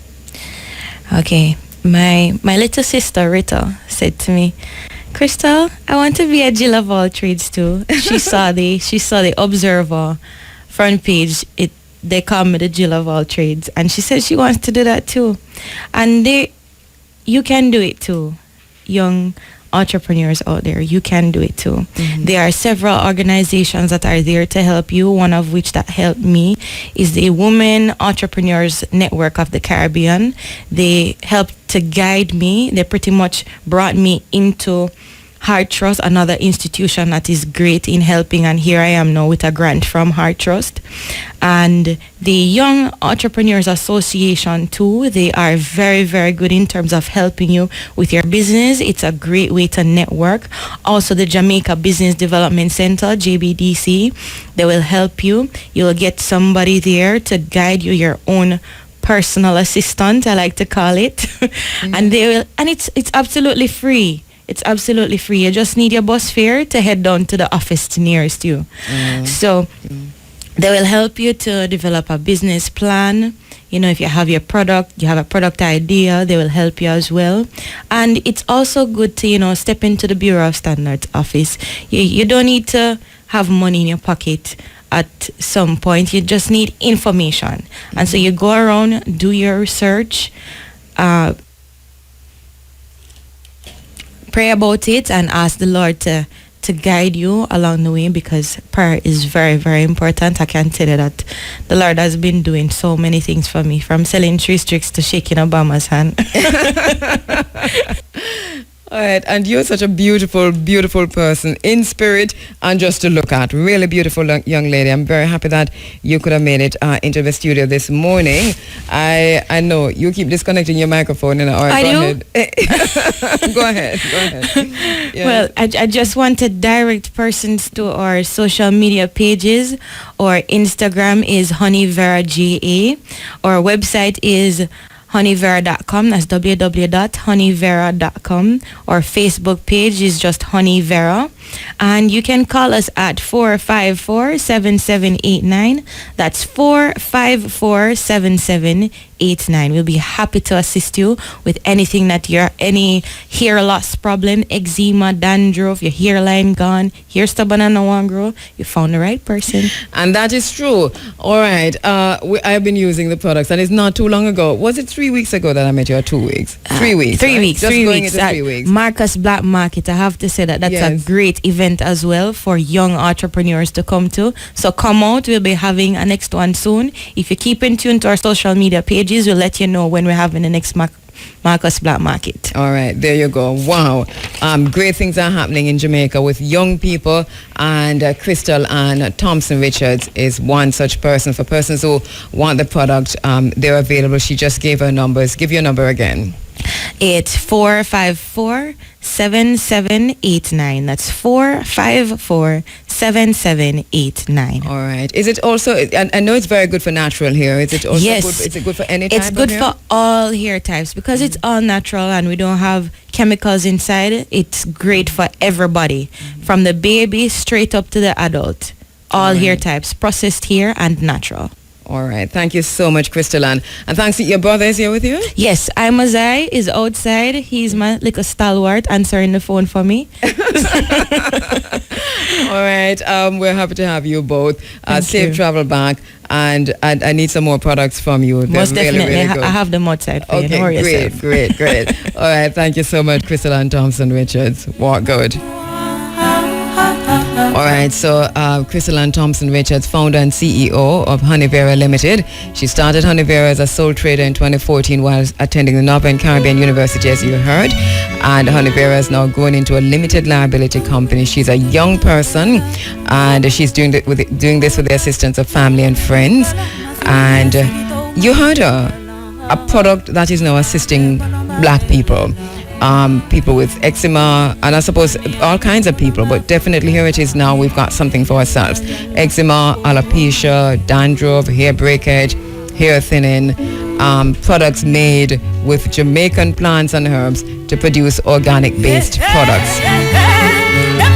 Great work from a young person in Jamaica. And she's with her brother, and he's also a young person. These are two young people.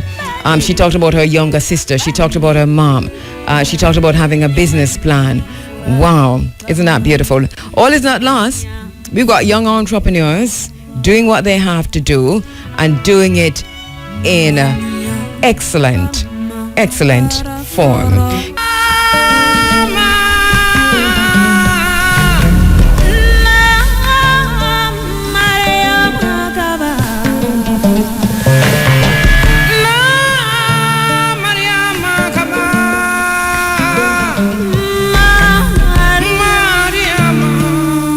All right, and we said that this is purely coincidental, that Crystal was scheduled to be here with us this morning, and here we are now with Mr. Basco and with Devroy Boyd, and since they're all from the same school, we may as well just talk to them all together. Mr. Basco, good morning, sir. Good morning to you. How are you? I am good. And proud? Yes. Yes, very proud. Definitely. But just one correction there. You yes. said you would be talking to two young persons. Or three. Okay. I apologize. Okay. All right. I apologize wholeheartedly. All right, so there's three young people in the studio with me now. So one is the principal of Taki High School. So Mr. Basco, Taki High School really doing great work. And we're underscoring this because Taki is not a traditional high school. And with non-traditional high schools in Jamaica, there's still stigmas. Yes. And you are literally breaking through those stigmas, though. Because here we have Crystal, who just won the Brian Henry Foundation Marcus Garvey Scholarship. And on your other hand is Devroy. Tell us about Taki High School. Well, Taki High School continues to be the number one high school in St. Mary. People might not know about us on that side. What they would know us for, I would want to imagine, is cricket. Yes. However, we are making our marks. We don't get the best of students from GSATs. GSAT scores in the 90s. We would have, on an average, students coming in with 30s, 40s, 50s. We have added significant value, or have been adding significant value to these students. The current cohort, of which Devro is a part. Oh, Devro, not Devro. Devro. Mm-hmm. When they came to us in grade 7, only 14 of them came in with all 5 scores in GSAT over 50. Mm-hmm. Only 14 of them had all 5 scores over 50. Mm-hmm. So we have added significant value. Yes. You must have a very dedicated staff. It is. And our flagship program continues to be our reading program. Mm-hmm. We can boast and will continue to boast that we have had a number of students who came in, had to be involved directly in the reading program. and I've graduated to go on to tertiary, passing upward of 5, 6, 7 subjects, and we are doing well. All right, congratulations on that. Devo, good morning. Good morning, miss. And this is Devo Boyd. 15 subjects, Devo? Yes, miss. No, sir. You don't believe that? I really believe it. I believe it. In one sitting? Yes, miss. Wow. Which 15 subjects? Oh, God. You can't cut them. You know, write them down. No, cut them off your finger. I'm going to help you, man. Yeah. Math, English, yes. Integrated Science, Social Studies, Chemistry, Physics, Biology, Spanish, Theater Arts, Physical Education, Principles of Business. That is 10. Office Administration. That is 11. Information Technology, 12. Agricultural Science. 13. Accounts. 13 gone, you know. Electrical and that's 14. Which one? POB? I said we said POB already. We said chemistry? Yes, miss. And maths? Yes. And social studies? And physics. We said physical. And yes, yes, physical education. You said integrated science? Yes, miss. Biology? Yes, miss. Infotech?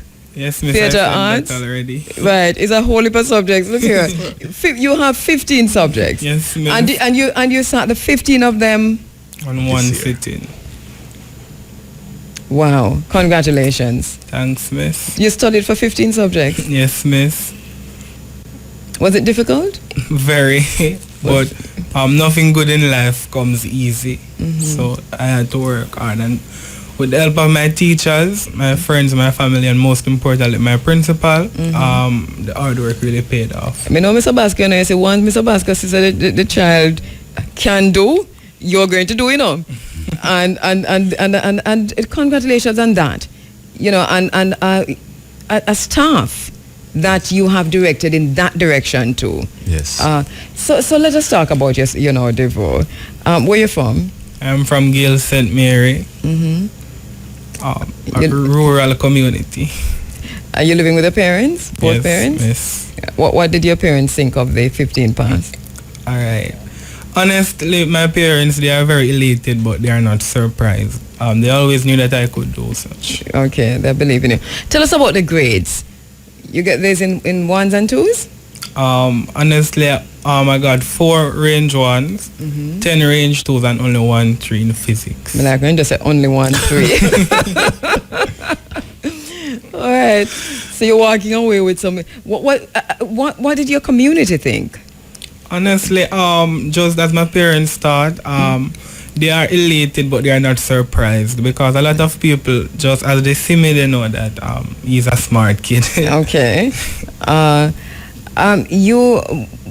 us a little bit about your background. Was it difficult for you, you know, reaching to school, getting school, economically speaking? What challenges did you have, even with studying? Okay. Economically, let me begin from the start. I used to attend St. Mary High School, but when I was in the 9th grade, my father got a stroke. So he could not work as hard as he could before.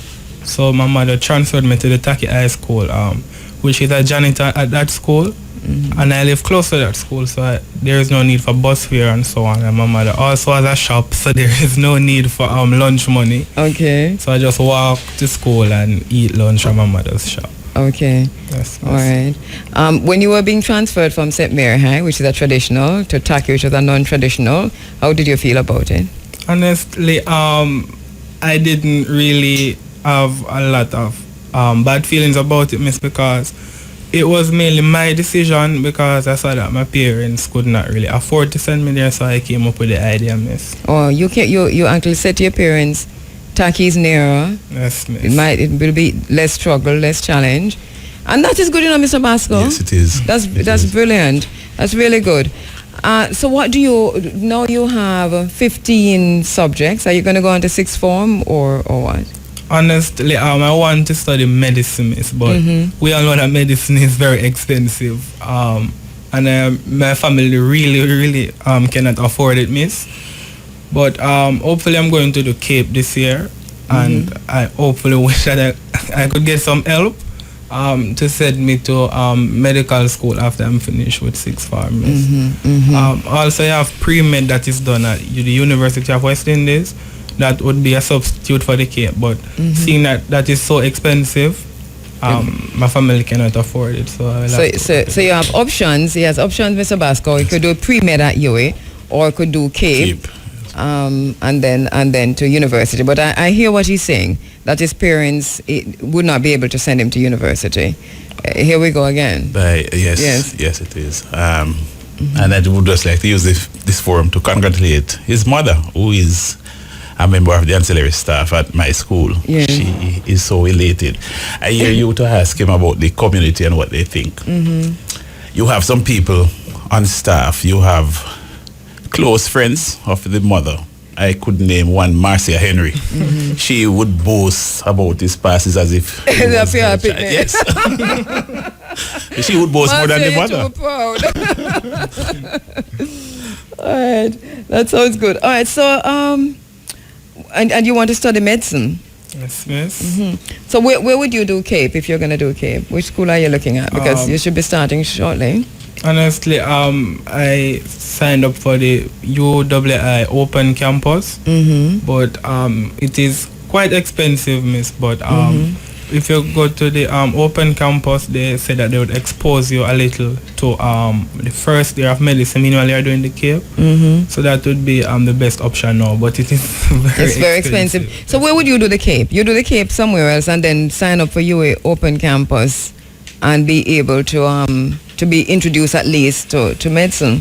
That's what you're saying? Yes, miss. No, miss. I would do the Cape at the Open Campus. Oh, at the Open Campus. Yes, okay, miss. okay. While being exposed to them. To the first year. Yes, miss. And that is all. How expensive is it? What's the cost? For 4 subjects, it is 94,000, approximately 94,000. So, but if you did the Cape straight, would it be more cheaper? Probably, yes, miss. What are you advising him, Mr. Basco?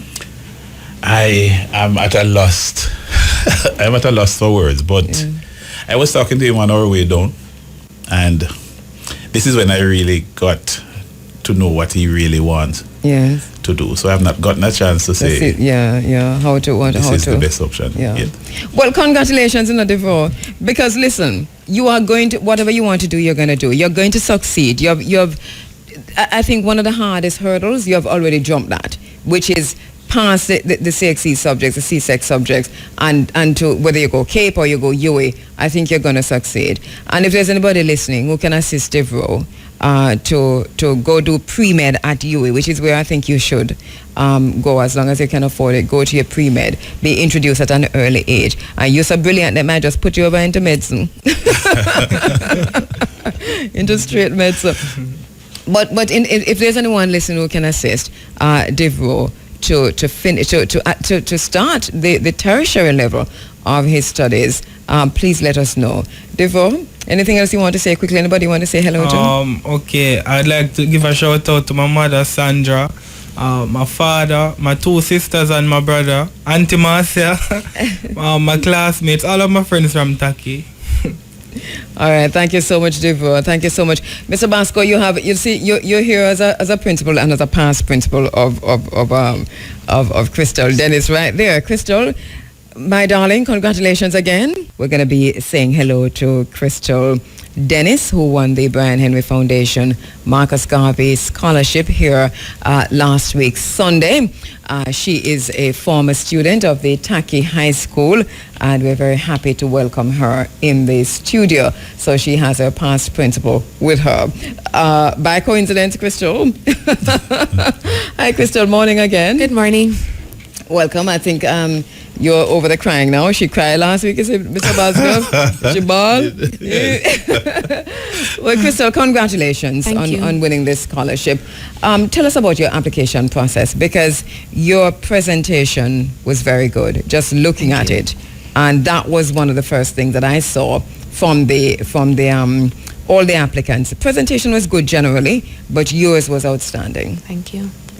Well, for the application process, I was asked to present an essay on Marcus Garvey, no less than 1,000 words.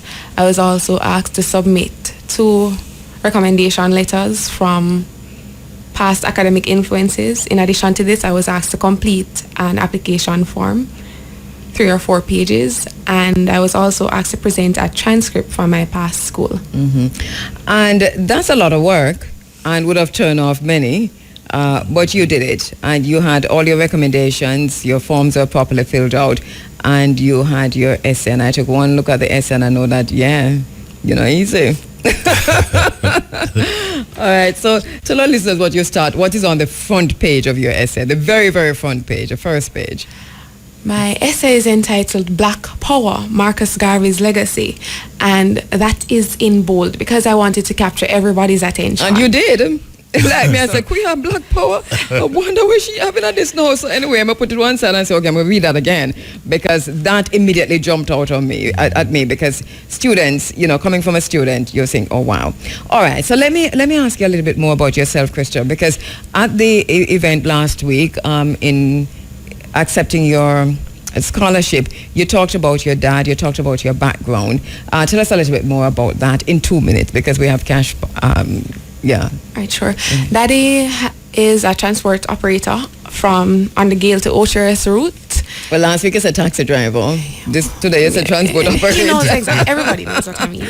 So he's on the Gale to Ocherous route. Yeah. He's on the road right now. Oh, so Daddy, hi, by the way, I know he's listening. He has been doing that for the longest while. My mother is a stay-at-home mom. My other family members, they aren't necessarily on the richer side, but they have assisted in any way. They're from humble backgrounds, so. And you, and a reminder of how many subjects you yourself, in all? I did. In all, man, Cape and the other one. I did 13 CSEC, 9 Cape, so that's 22. So 22. So you ever nobody with 22. You understand? Mr. Basco. Never at all. Right. But Mr. Basco, in a minute, tell us about her at school. What she was like at school. I know she's graduated now and all of that. At school, she was a standout, and she's the type of student who, if she gets 99.5, you'll have to explain to her why she didn't get 100. Yeah. So she's always pushing. You could see the leadership coming out in her, which is why she was one of our head girls. Yes. Brilliant work. Congratulations again. You're going to be reading your essay this morning, Crystal? Yes. And we do that after our Supreme Ventures draws and news and sports. So we're going to take a break. You'll come back to us and we go through that. She'll be reading her essay, that captivated so many of us.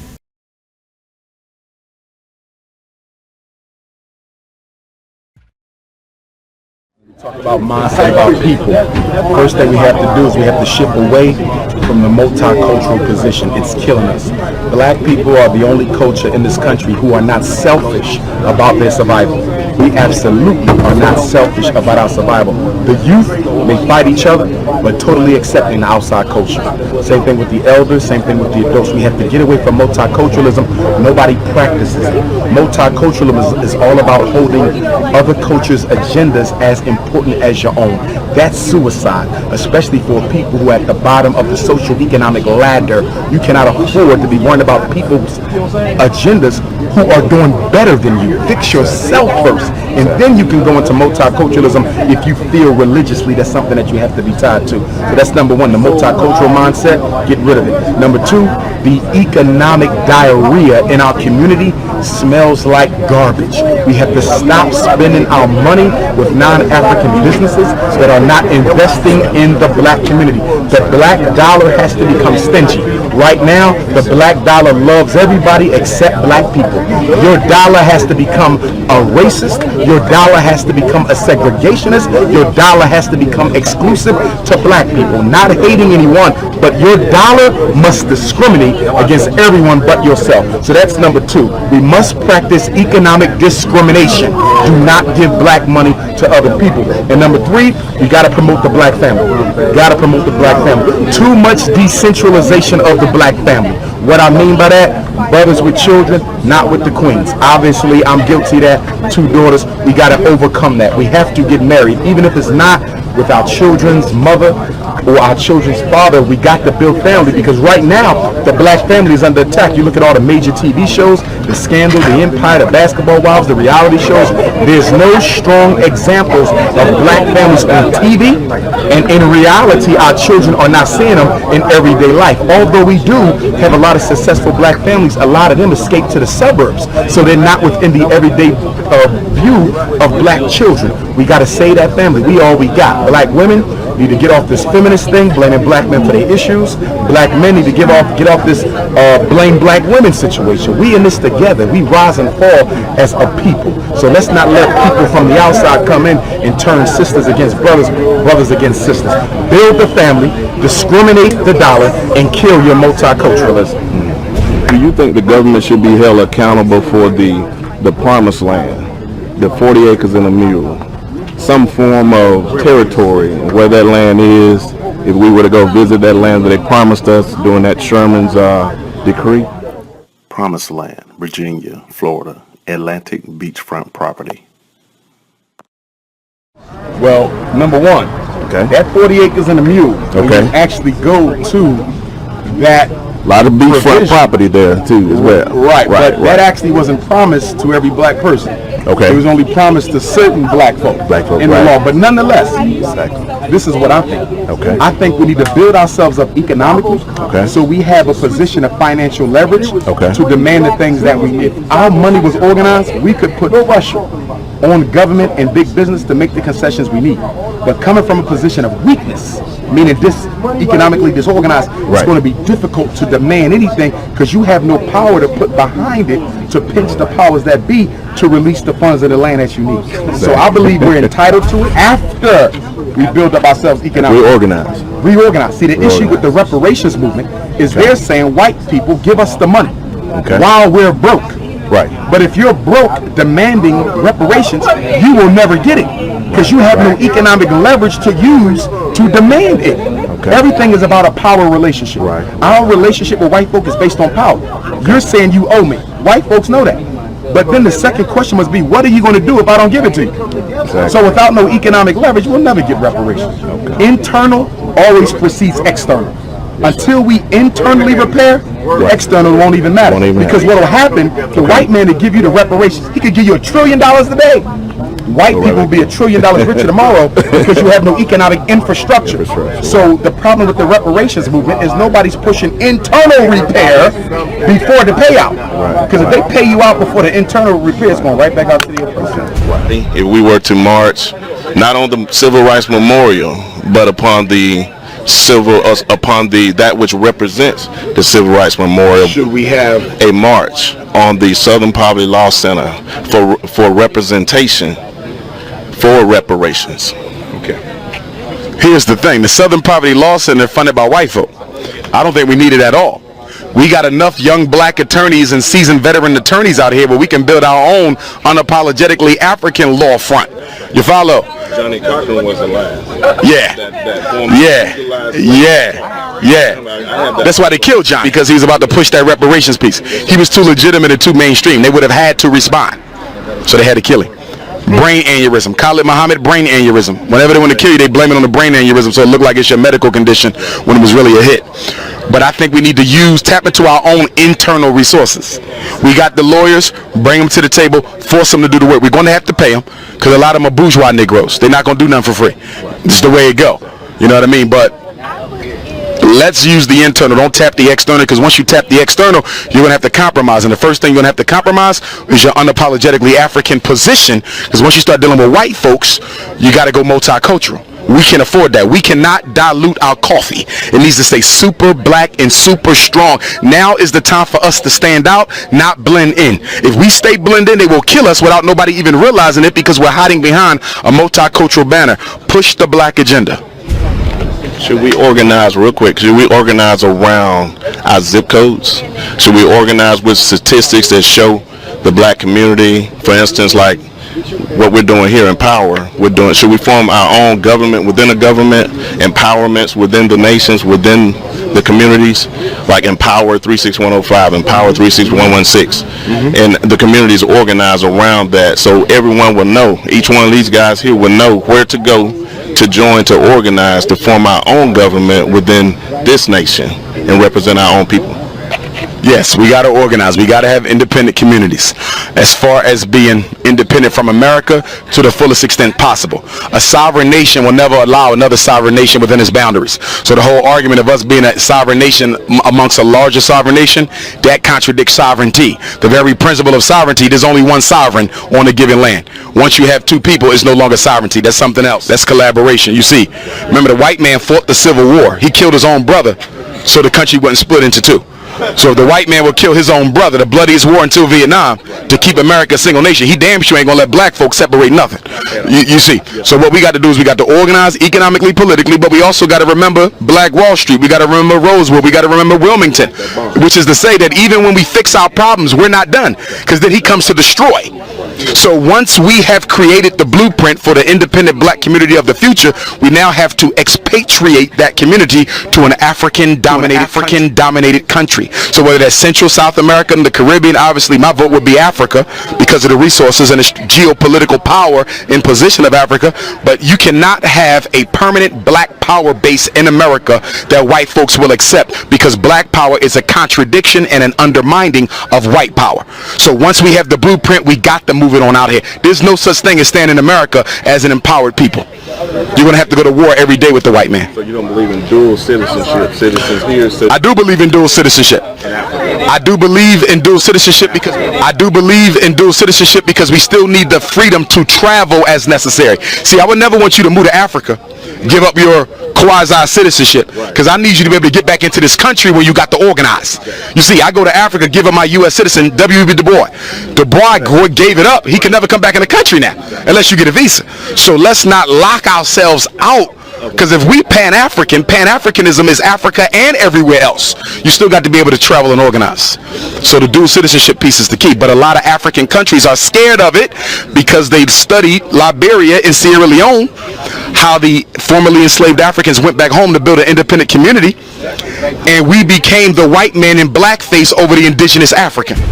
Remember, the indigenous African had to fight the Africans from America that the American Colonization Society sent over there after the Civil War, you understand, because they wanted to come to Liberia and dictate policy. This ain't even your country. So look at this, look at the irony. We left oppression looking for freedom and became the oppression and took somebody else's freedom. So Africans are scared of that because they say, we let these black folk with all their money and all their education come over here, they're going to do the same thing. They're going to dominate us. So they scared. So we got to let them know that our mindset is in the right place, which is why everybody don't go to Africa. Everybody not going, because they will cause too many problems. You mess around and start a civil war over there because you got the wrong Negro saying the wrong thing out of his mouth. You got to pick and choose who goes over there because the relationship is too delicate. The trust is too suspect for us to, one Negro can mess it up for the next 100 years. I'm hand-picking people who go with me. You just ain't getting on the bus with your white wife, your perm, and your basketball. Keep that shit here.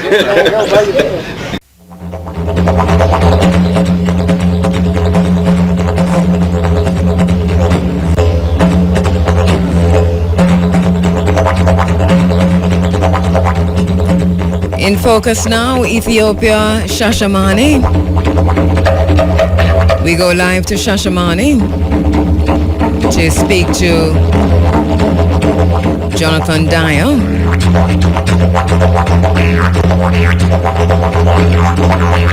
As we said earlier this morning, the Ethiopian government has said it will launch an independent investigation into the killing of protesters by security forces during anti-government demonstrations, but deny that police violence in the countryside is systematic. We want to talk about that, but we also want to talk about Shashamane in particular with Jonathan Dyer, who is live in Shashamane, Ethiopia this morning.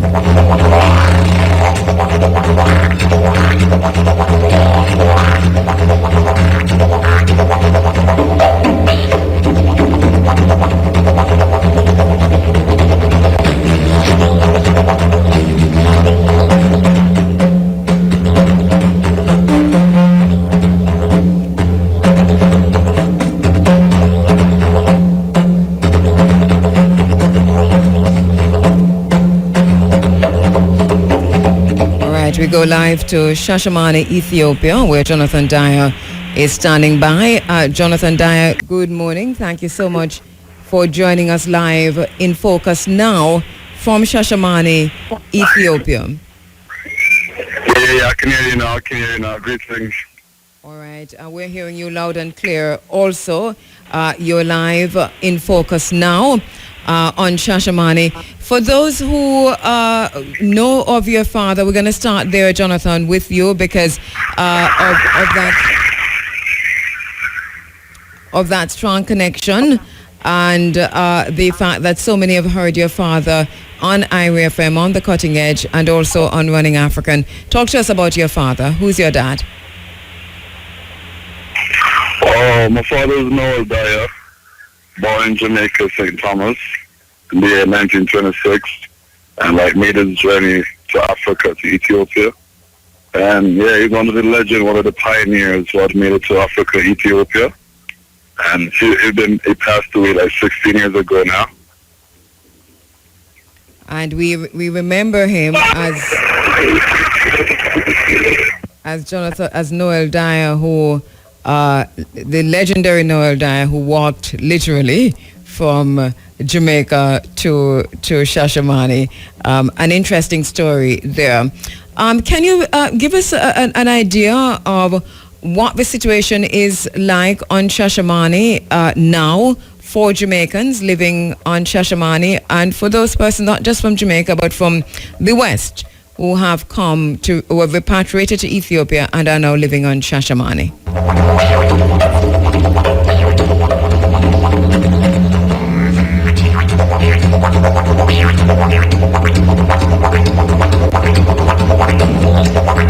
Just to bring you up to speed, if you hadn't heard, that there is a situation developing in Ethiopia where the two largest ethnic groups, the Oromos and the Amharas, have taken to the street, and this has been going on for a while, demonstrating against what appears to be an abuse of power by the ethnic minority group, the Tigray, which comprises less than 6% of the population of 90 million in Ethiopia. They've ruled Ethiopia for the last 25 years, and many say they've done so with an iron fist. The situation on Shashamane is also of concern, as the land grant given to persons who wish to return by His Imperial Majesty the Emperor Haile Selassie has been rescinded literally by the Ethiopian government over the years. There's not much of that left now, and so there are challenges being faced by Jamaicans and by others from the West who have repatriated to Ethiopia over the many years.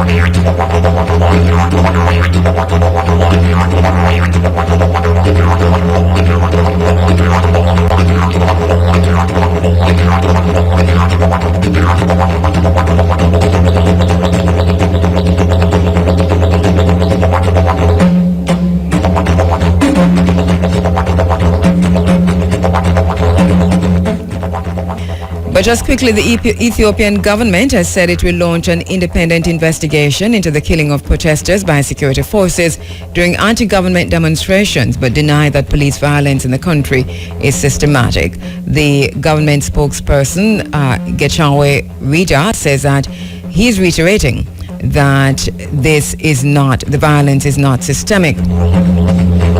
He said that the government takes such allegations very seriously and that there are cases of off-grid police officers who sometimes take the law into their own hands. Human Rights Watch had said that Ethiopian security forces have killed at least 500 people since anti-government protests began in November, and that thousands of people have been arrested and detained. Anti-government protests that started among the Oromo, Ethiopia's largest ethnic group, have spread in recent weeks to the second largest ethnic group in the country, the Amhara. Both groups are demanding more political and economic rights. Reports out of Addis Ababa says the ruling party won 100% of federal and regional parliamentary seats in last year's election, and that the opposition protesters say that the party is dominated by a minority ethnic group that has been in power for more than 25 years and is ignoring their constitutional rights. All right, let me quickly return to Ethiopia, and hopefully we can have a quick chat with Jonathan Dyer. Jonathan, you're back with us? Yeah, I'm back with you again. Sorry about that. It was the network. All right. The network is really low down here. Yes, and now we have only 2 minutes. So quickly tell me, what is the situation? What are the major challenges being faced by Jamaicans and others on Shashamane today? Well, there are current situations in, like, the locals and everything. Over the years, the people have been living peacefully, like married with locals and, have families and such and such and such and such. But over there, there have been a clash between the government and the people. And like in many regions, especially the Oromo regions, like it's a different clan apart from the rest of the clan. And those people are having like an uprising with the government because they don't see the government, treating them in the right manner and such and such.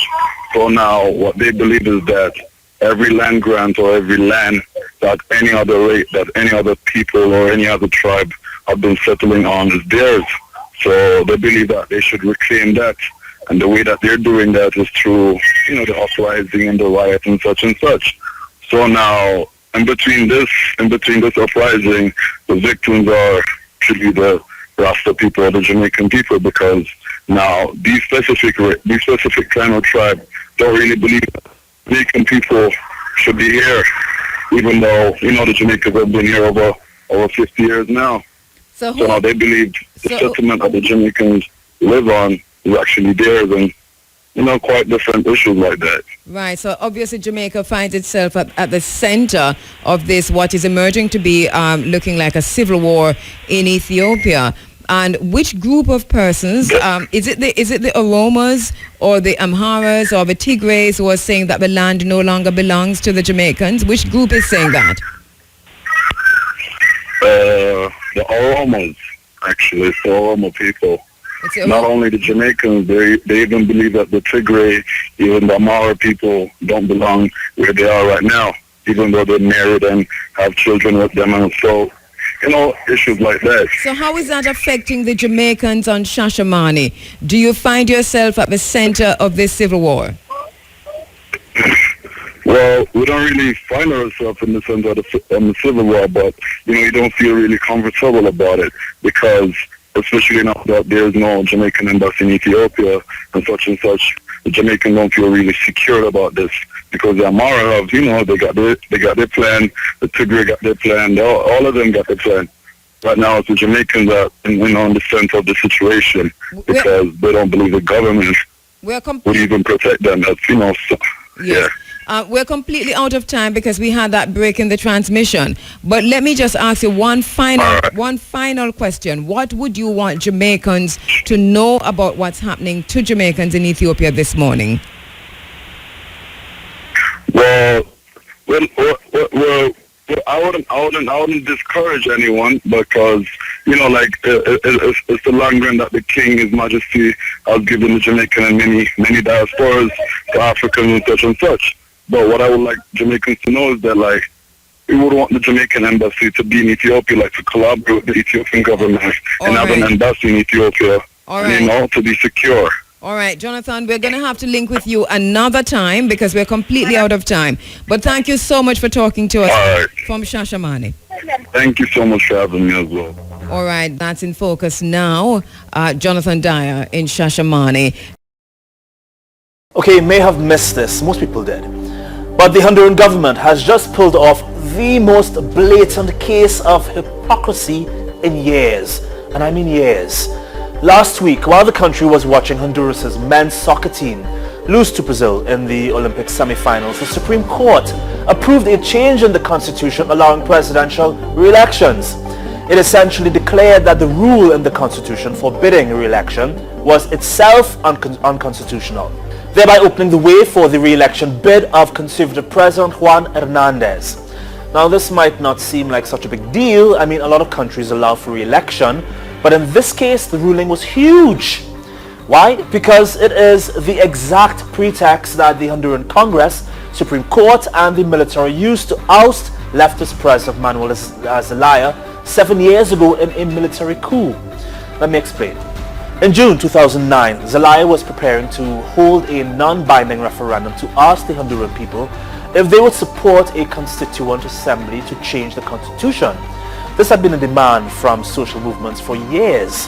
One of the items they might debate at this future assembly could be the issue of presidential elections.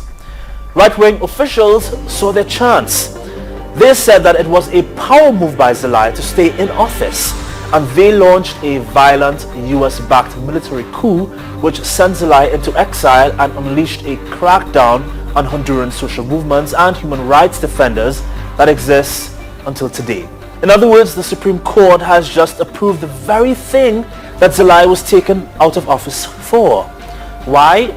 Well, President Hernandez holds tremendous power over the courts and the legislature, and he's been pushing to be able to run for election for over a year. Now he can, despite the fact that it's something that only a third of Honduran citizens support, and despite the fact that it was the pretext for the 2009 coup against then-President Manuel Zelaya. The hypocrisy is suffocating.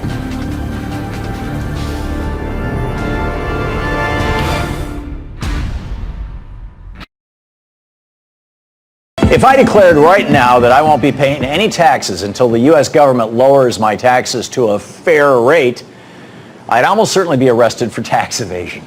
But when the Washington Post asked Apple CEO Tim Cook about the billions that Apple has stashed in tax havens around the world, Cook declared that we're not going to bring it back until there's a fair rate. There's no debate about that. And nothing happened, either to Cook or to Apple.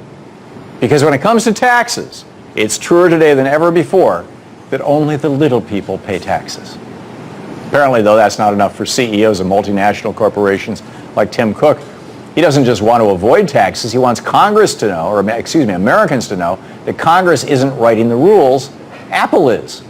Dave Johnson from the Campaign for America's Future wrote a great article about this at the Huffington Post titled, CEO of Giant Corporation Tells U.S. Government He's the Boss of Them. In it, Johnson writes, these days huge multinational corporations are the boss of our Congress. So CEO Cook gets away with it. And with keeping $181 billion in tax havens to dodge paying $59 billion in taxes. Cook knows he can just come out and say they are not going to pay their taxes until there is a so-called fair rate. And he's right. But Apple is by no means the only corporation doing this. In March, Citizens for Tax Justice reported that American Fortune 500 corporations are avoiding up to $695 billion in U.S. federal income taxes by holding $2.4 trillion of permanently reinvested so-called profits offshore. That's nearly $700 billion that America's largest corporations, companies like Netflix, Nike, Citigroup, are stashing in offshore tax havens to avoid paying U.S. income taxes. And now Tim Cook is setting an outright un-American precedent by flagrantly declaring that Apple won't pay a dime of what's owed unless the U.S. government does what he says. It's not that corporations like Apple don't rely on tax dollars from the government. They use our interstates, they use our municipal water systems, they use our court systems to protect their patents and copyrights. Their products rely on government-developed technologies like GPS and the internet. They just don't want to pay for it. Corporate executives like Tim Cook are plainly putting profits and the well-being of their investors ahead of the well-being of their country. And it's flat out un-American and unpatriotic to do so. Average Americans, the little people, can't decide to refuse to pay taxes for any reason. But a CEO like Tim Cook can simply say that his corporation won't bring its money home until he gets what he wants. No debate about it. In his Huffington Post piece, Johnson translates exactly what a fair rate means, writing, huge multinational corporations will tell you a fair rate would be zero. Or better yet, how about we the people just bow down and pay taxes to them? Corporate tax rate used to be 50%. CEO complained it was unfair, so it was lowered to 35%. In reality, though, the Government Accountability Office estimated in 2013 that the average effective corporate tax rate in the United States is only about 17%, including state and local taxes, about the same as an individual who earned $37,000 a year. And right now, we are basically paying taxes to these big corporations. We buy Apple's products, they stash the revenue overseas, and then we pay for the roads, water, and technologies that their business depends on. It's average working Americans who are the most hurt by this type of un-American corporate tax evasion. In 1952, about 35% of federal revenues came from corporate taxes. Only a little less than 9% came from payroll taxes. In 2016, though, the Center on Budget and Policy Priorities reported that the corporate income tax only accounted for about 11% of federal revenues, while the payroll tax now accounts for closer to a third of total federal revenue. Think about that. Multinational corporations have nearly $700 billion in unpaid taxes stashed overseas, while average working Americans paid for a third of the federal government's revenues, over $1 trillion. Conservatives are intentionally lying when they declare that it's impossible to raise enough revenue to accomplish big goals like rebuilding our crumbling infrastructure, building a completely renewable energy grid, and guaranteeing tuition-free college. We just need to rein in companies that put their company's profits ahead of the well-being of the United States and act like paying taxes is a negotiation. This type of greed that puts corporate profits and investor dividends ahead of our nation would have been unthinkable for the generation that fought World War II, but it's become textbook behavior for big businesses ever since Reagan changed the game and ushered in the shareholder revolution of the 1980s. Our tax code needs to be fixed to encourage companies to come home and pay their taxes and to block companies from doing business in America without paying their fair share. Write to or call your member of Congress at 202-224-3121 and demand that Congress ends the deferred tax loophole and sends a clear signal that the American government doesn't kowtow to the corporate greed of unpatriotic multinationals. Donna Mattis at Citizen Girl, thank you so much. Aneke Clark, I know you really wanted to hear that conversation. Me too, in Ethiopia. You say it takes an average 3 calls to have a convo with anyone in Ethiopia. I was really looking forward to the discussion. And you've also said a political solution must be found to the Rastas' plight in Shashamane. I agree with you, Aneki, and it's not sounding so good because even though we heard Jonathan saying that they're not necessarily caught in a civil war, and that is because he's saying that we are not fighting as Jamaicans, but they are caught to the extent that the roamers who have taken to the street, and they've been doing that for days now, are saying, listen, these lands belong to us and we're reclaiming them. And we have seen where a lot of the land has already been reclaimed, what is to be the end result and what is the Rastafari community doing in terms of addressing this issue. Because they were coming for a larger purpose. They wanted to take the human resource from the African continent, which was us, the most valuable resource on the African continent, and they had some plans to build their own civilizations and use the wealth of our knowledge and understanding to do it. So they would strip us from our families and strip us naked and take us to these dungeons where they would pack us in like sardines in the dungeons first, starve us half to death so we would become weak and we could barely fight, and then they would force us to get up and they would put us on the water on these prisons on the ocean called slave ships. The first one was called the Good Ship Jesus. captained by Sir John Hawkins. First slave ship they put our ancestors on. And they would always have a white Catholic priest standing there and said, God has ordained now that you are to be the slave of the white race for eternity. Jesus Christ is your new God. And you will love him and you will obey him. And they said, remember this and don't forget it, because if you do, you could die. You no longer have a history. You no longer have a culture. You no longer have an identity. You didn't have a mother. You don't have a language. You are, always will be a nigger. That's your new identity. You're going to call yourself that. You're going to call your children that. You're going to answer to that. You're going to bow to that. That is who you are, who you will be. You will not have an identity because you have no self-respect. You are a nigger. You will repeat that. You will answer to it. You will carry that for eternity. That's all you'll ever be, is a servant to white interests and your new God, Jesus Christ. And I, as a white, am a representative of your new God. Do you know your new name? And so many of our ancestors didn't understand, but they was resisting that because they said, no, I got a language. I have a history. I have pride. No, you're not going to strip my identity from me. They might not have known why they were trying to steal the identity, but some just refused to die. And so we would struggle and fight. We would continue to use our language when they weren't looking. We would continue to remember our customs. Some of our ancestors put the watermelon seeds in their mouth when they were leaving because they said, I want to have something that reminds me of home when I leave. I'm an African. I'm a God. I'm a Shanti. I know who I am. They won't take me from me. So I'm going to remember however I can. The sisters will remember the songs they sang when we were in Africa. And during the course of this 250-year period, they killed so many of our ancestors. I mean, imagine they make us just throw our ancestors overboard. They killed so many millions of our ancestors that the Atlantic shark stopped hunting for food in the ocean.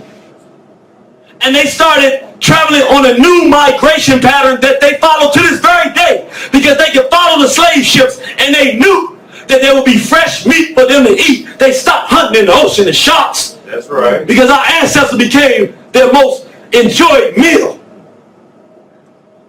Some of our people said, you will not take my identity. In fact, it became such a revolutionary process. Some of our people said, I'd rather jump over and die, take my babies with me. Sometimes all groups would just jump over and say, I'd rather die than lose my identity and have no respect and be a slave and a servant to you. Right. That's right. And so they said, no, I'm going to beat this out of you. Because we were rebellious, we didn't want it. They said, what's your name? And that black man would say, my name, I'm an Ashanti. He said, you are a nigger.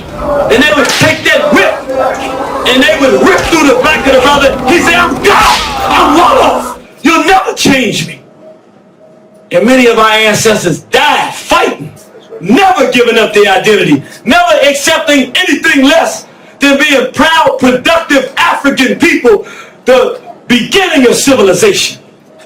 But see, they would rip through the backs of our ancestors saying, I will make you submit to a new identity, because unless I strip your self-respect from you and you can answer to a new identity, I can't do what I intend to do, so I'm going to break you. Some of us didn't break. A lot of us broke. This was serious. I know it's hard to imagine, but some brothers were so revolutionary, they said, man, I will starve myself. I will kill myself before I let you take my identity and make me something you want me to be. So the whites would say, no, you got to eat, boy, because I got something for you on the other side. So they would take a hammer and bang the teeth out of our ancestors and shove a muzzle in their mouth and shove slop down the throat. This is this is how we got here. This is what happened. Speak on it. It wasn't no easy way to get here. Speak on it. And so then we were fighting the whole way. Don't ever let nobody tell you we didn't fight. We fought all the time. The entire process, the whole way we fought. That's right. So sometimes they say, you know what, they're getting too rebellious. They would tie us together, 10, 15, 20 at a time, sometimes 40 or more, and then weight rocks down. And if the sharks weren't so full from eating our ancestors, of course, they would just attack and eat us right when we went in the water. But sometimes they were so full from eating, they couldn't even eat. So one by one, tied together, weighted down with rocks, our ancestors would just sink into the ocean. And even though we don't know what's at the bottom of the ocean, one thing we can guarantee ourselves is that our ancestors' DNA is there. But you see, that was just the first part of this trip.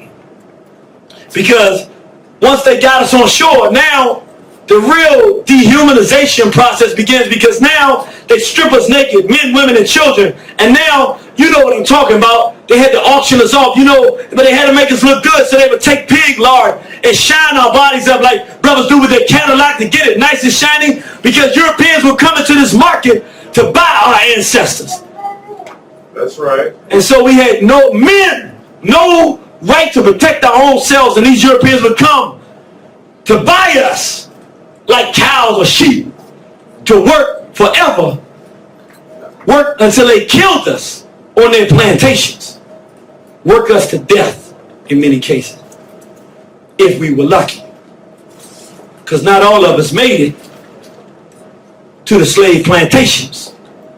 There was another place where the feminization of the black male became really deep and penetrating. It was called the sex farm. And this is the area where the black man had everything that made him a man stripped from him. His job is to protect his black women and children. But now he has been stripped of that, and now he's been trained to be the salesman of the sexual exploit of our people. And so rich whites would go to the sex farms, and they would get these black males who they strip their manhood. He won't kill for his women. He won't die for his race if necessary. He now is the sexual salesman of his own women. And he says, come on, let me show you what we got. Do you like her? Today we call it pimping. But he was forced out of the process of manhood to say, look, here my women are available for you. Let me show you this one. You want to take her in the back and try her out? Let me show you this one. Oh, you can't touch her. She's never been as much as kissed. The price on her, I don't think you got pockets that deep. He became the actual salesperson, which means everything that made him a man had been stripped from him. He was a male who took pride in the sexual exploitation of the very people his manhood demands that he protect. This is a process that they put our people through. But you know, these Europeans can be very freakish. So grown females was one price, but they really liked the little young girls, 5 to 15 years old. And they would train a black male. They would pay him. And in exchange for these nice clothes and economic benefit, he would train these little young girls to dance and gyrate before the world and present themselves as sexually tantalating to these grown white males who could then buy them and take them home as sexual slaves, or could take them in the back and have their way with these little girls. Speak on it. Can you imagine black men being reduced to such a level?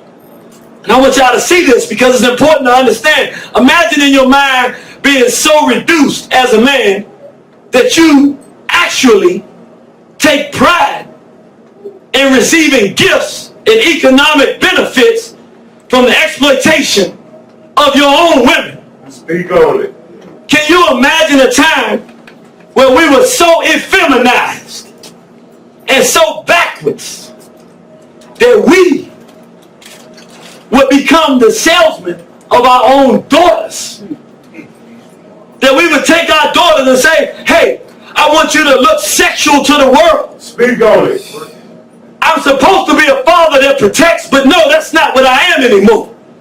I don't have nothing that marks manhood. Come on, little girl, let me show you how to present yourself to the world as a sexual object so that I can have some benefit. Can you imagine us watching our daughters do this before the world? Even training them to do this. Speak on it, God. Slavery was a horrible day. Even it got to the point where we would do it so long, we would literally be out there with our daughters showing them how to act feminine. So we become feminine and demonstrating it. Speak on it. Teaching them so long, we would even teach the women that we were dealing with, they became women. And at some point, it got to the point where we taught our women to desecrate themselves, and then they began to teach our daughters. Speak on it. This was called slavery. That's right. I don't know if you remember that process, Right. but it was a horrible process. I don't know how much you know about it. But remember, the European didn't like females at all. He always wanted to reach his highest and noblest aspirations. And that was always to be with a little boy. And so the Europeans would have a room where the white male would train the little boys in oral sex and anal sex. And they would train them. They would shine them up like females. They would put earrings on them and put them in dresses. Put makeup on them. Let them wear fluorescent colored clothing. And the white males would come. They had to have a lot of money. This was a special. You had to have money for this. And they would come and buy our sons and take them home as their sexual playgrounds. That's right. I mean, they would just purchase them, our sons, as their daughters, their sexual play toys, to take them home and keep them in the privacy of their own white homes.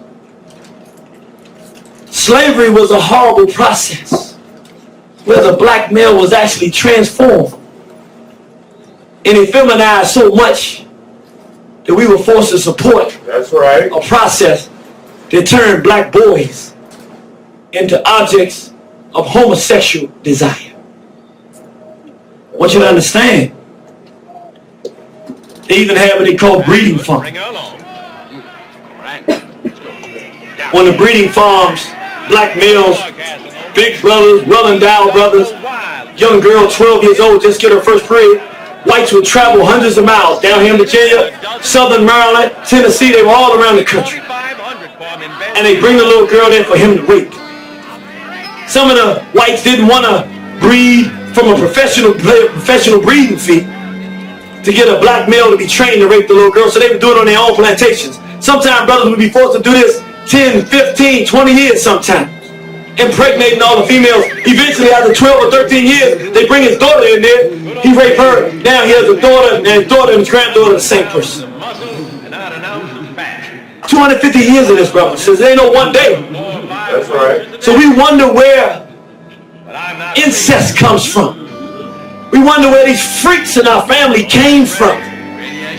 These pedophiles and the retardation, as the brother said, of the African male spirit to protect and defend, turning upside down and becoming an assaulter, a victimizer of his own helpless, innocent race. And I want you to understand something, because it's important. For over 250 years, white law mandated that you must be a pedophile. It wasn't a question of your opinion of it. The law in this country said you were black, you were a slave, you must do as your white slave master says, and if you don't, you will be killed. You had no option. The law said you must be incestuous. That's right. You must be a homosexual. And the church you don't have an option. Homosexuality is your life. And if you fought it and tried to resist it, you would be killed. That's right. So don't let nobody tell you that homosexuality's been around forever. You've been around, it's been around for white folks since they've been here. That's right. But we have proof. Our reality is proof that you had hundreds of years of laws mandating our complicity with child sexual abuse, incest, rape, homosexuality, and every filthy, degenerate practice you brought with your filthy behind from Europe. That's right. And you forced us into this. And we started opening our minds and seeing what's going on. We realized yesterday ain't that much different than today. Dr. John Henry Clark said the people who forget their past be destined to repeat those mistakes of the past. So I want to talk about this because I want to be very clear how this thing works. In order to enslave our people and put us through what they put us through, there was one thing that was critical. Because without this, they knew that they would have to pay a definitive price of their lives. So in order to get us in this condition and avoid the penalty for their crimes, they had to create the surrender of black manhood. They had to force us as men to surrender our manhood.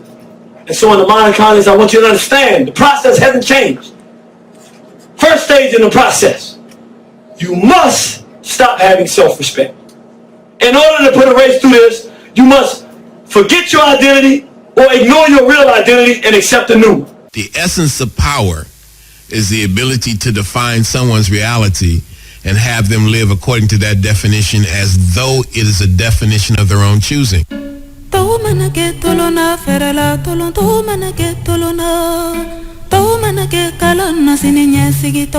All right, Crystal Dennis is back with me, and just before we speak to her, Michael Charles Pottinger on Facebook, in responding to the JPS blackout, says, at the end of the day, our vision must be a future of clean energy. That means no room for fossil fuel burners from the land of China. Our government still refuses to do the right thing by their people. We require drastic changes quickly. Reparations will cover that. Blessed love. All right, thank you, my brother.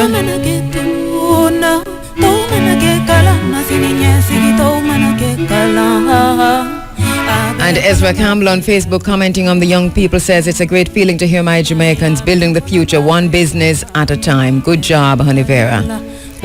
And Paul Ivy says, Marcus Messiah Garvey would be immensely proud of Crystal Ann, and so am I. I hope she had the requisite legal protection of her products.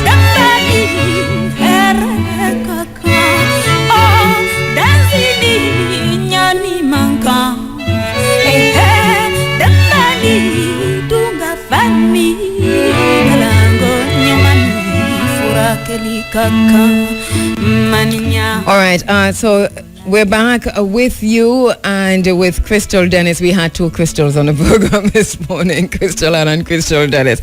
All right, so here we go with Crystal. In this segment, she's going to be reading her essay that helped her to win the $1 million scholarship, Brian Henry Foundation, Marcus Garvey scholarship. Crystal, are you ready? Yes, I am. All right, pull the microphone down just a little so that at least it will be good. All right, that's comfortable? All right. Okay, here we go. It's up to you now. What's the title of your essay again? Black Power, Marcus Garvey's Legacy. All right, go ahead.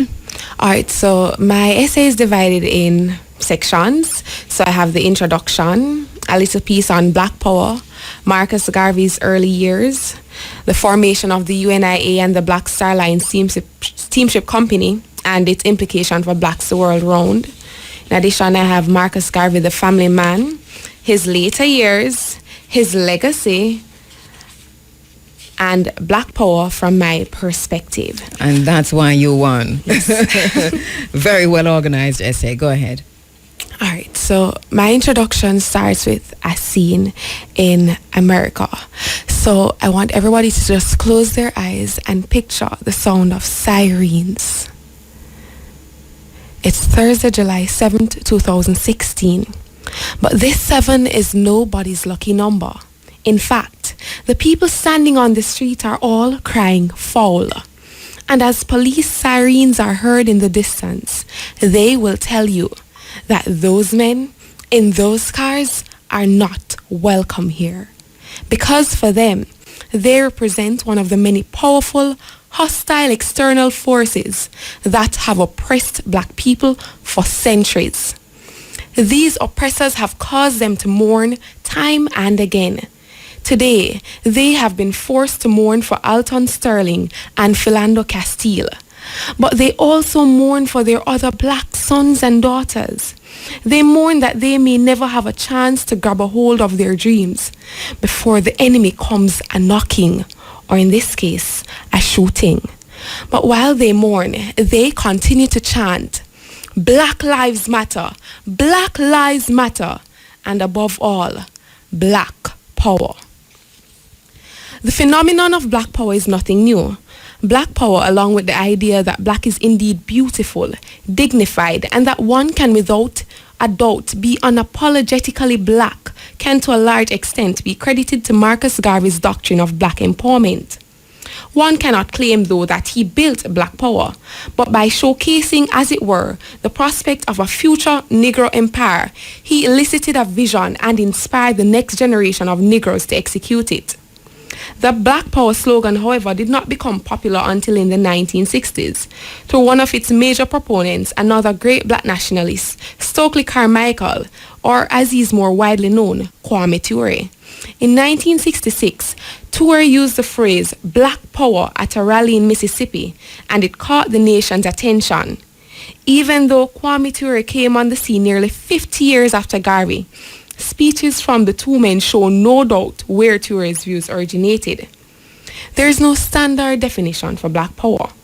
One may say it is a psychological struggle for the right of all black citizens to define and organize themselves as they see fit.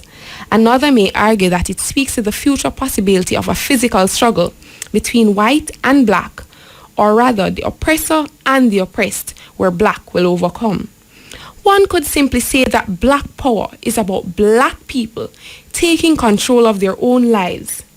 It is refraining from looking to white supremacists to make the rules that govern their existence, but instead creating their own rules and taking charge of their own destinies. The principle of black empowerment was one of the driving forces behind the civil rights movement in the US during that tumultuous period. During that period, Garvey had sought to glorify all things black and had called on blacks to join in a Back to Africa movement, as he strongly believed that integrating into the white man's world would never actually work out in their favor. This, as Obati Shaka would in fact point out, was just another means to create division in black communities. This Back to Africa movement was a call by Garvey for individuals of African ancestry to take their place on that continent, as he believed it was where they rightfully should develop their own culture and civilization. It was a call too for them to learn about their past and how it is that they had arrived at their present situation, contending that a people without the knowledge of their past history, origin, and culture is like a tree without roots. Hearing philosophies such as this, one must therefore seek to find out who Marcus Garvey was and how, living his early life in the little island of Jamaica, he managed to take such big steps, so much so that even 76 years after his passing, he still inspires countless individuals in all corners of the world. Marcus Mosiah Garvey Jr. was born as the youngest of 11 children in St. Anne's Bay, Jamaica, to Marcus Mosiah Garvey Sr., a mason, and Sarah Jane Richards, a domestic worker, on August 17, 1887. Only his sister Indiana, along with Marcus, survived to adulthood. Garvey's father had a large library, and it was from his father that Marcus gained his love for reading. From his reading, he gained a wealth of knowledge. That is perhaps why he told us, liberate the minds of men, and ultimately you will liberate the bodies of men. Marcus also attended elementary schools in St. Anne's Bay during his youth, in a time where blacks were the minority. While attending these schools, Garvey first began to experience racism. His schooling did not last for long though, as at the age of 14 he had to drop out of school to help support his family. He got a job in Kingston at a printing press. Here he learned many journalistic skills. By 1907, he was organizing public meetings in favor of his fellow workers. That year, he took part in an unsuccessful printers' strike, and the experience ignited in him a zeal for political activism. In 1910, Garvey left Jamaica and began traveling throughout Central America. His first stop was in Costa Rica, where he had a maternal uncle. He lived in Costa Rica for several months and worked as a timekeeper on a banana plantation. He began work as editor for a daily newspaper called La Nacional in 1911. Later that year, he moved to Panama, where he edited a bi-weekly newspaper before returning to Jamaica in 1912. Over time, Marcus Garvey became influenced by many civil rights activists of his era. After years of working in the Caribbean, Garvey left Jamaica to live in London from 1912 to 1914, where he attended Birkbeck College, taking classes in law and philosophy. He also worked for the African Times and Orient Review, which was the first political British journal produced for and by black people. Through his many travels, Garvey learned about the conditions of blacks in various places, and decided that he would try to free his race and to also show fellow blacks that they could be proud of who they were. So on his return to Jamaica in 1914, he decided to do just this by forming the UNIA. The UNIA was the Universal Negro Improvement Association and African Communities Imperial League. Garvey said he believed this name would embrace the purpose of all black humanity. In Jamaica, however, Garvey did not get the requisite support. He was not dispirited by this and instead sought support for the movement in the United States. After corresponding with Booker T. Washington, head of the Tuskegee Institute in Alabama and a national African American leader in the U.S., with the hope of meeting with him, Garvey traveled by ship to the U.S., arriving on March 23, 1916. He intended to make a lecture tour and to raise funds to establish a school in Jamaica modeled after Washington's institute. Unfortunately, by the time Garvey visited Tuskegee, Washington had died. He still managed, though, to visit with a number of black leaders. The following year, Garvey and 13 others formed the first UNIA division outside Jamaica. They began advancing ideas to promote social, political, and economic freedom for black people. Garvey worked to develop a program to improve the conditions of ethnic Africans at home and abroad under UNIA backing. On August 17, 1918, he began publishing The Negro World, a widely distributed paper in New York. He used Negro World as a platform for his views to encourage expansion of the UNIA. His motto was, "One God, one aim, one destiny." By August 1920, the membership of the organization was claimed to be 4 million. That month, the International Convention of the UNIA was held, with delegates from all over the world attending. Over the next couple of years, Garvey's movement was able to attract an enormous number of followers. History will show that Marcus Garvey built one of the largest, if not the largest, black organizations ever. Indeed, when one looks at the UNIA, one can clearly see where it was one of the greatest Pan-African movements of all time. This concept of Pan-Africanism may be described as a worldwide intellectual movement that aims to encourage and strengthen harmonious ties between all persons of African descent. The movement extends beyond continental Africans and has considerable support base amongst the African diaspora in the Caribbean and the USA. It is based on the belief that unity is vital to economic, social, and political advancement, and aims to unify and uplift individuals of African descent. The foundation of Pan-Africanism is that all African peoples share not merely a common history, but a common destiny. So in that sense, Marcus Garvey, founder of the UNIA and pioneer of the Back to Africa movement, can certainly be considered an extremely influential Pan-African. Garvey also formed the Black Star Line Steamship Company to transport black people back to Africa. Stock was sold for this company to any black person who wanted to travel to Africa. The Yarmouth, the first ship purchased, was ready for its maiden voyage in November 1919. This venture was not without numerous challenges. Still, Garvey managed to secure 3 additional ships. In January of 1922, Garvey was arrested on mail fraud charges by the FBI. This was a way for J. Edgar Hoover to try to end Garvey's movement. Garvey appealed, but his appeals never materialized. Instead, he was deported in 1927. On his return to Jamaica, he was greeted enthusiastically, which motivated him to continue his movement to join blacks across the world and spread his ideas regarding the need for them to take control of their own lives. When speaking about women, Garvey once claimed, "No real man can do without her." It is no doubt then that Garvey did not choose to avoid to live with a presence he could not do without, albeit not once, but twice. At the age of 32 in 1919, Garvey married his first wife, Amy Ashwood. Amy Ashwood Garvey was a very active Pan-Africanist, social worker, and activist for women's rights. In an assassination attempt against him, she managed to come to his rescue by quickly getting medical help.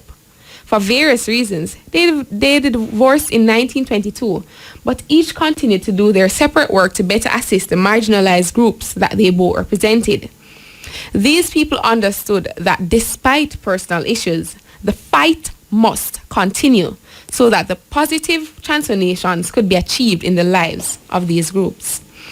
In 1922, Garvey married again to Amy Jacks, who was working as his Secretary General.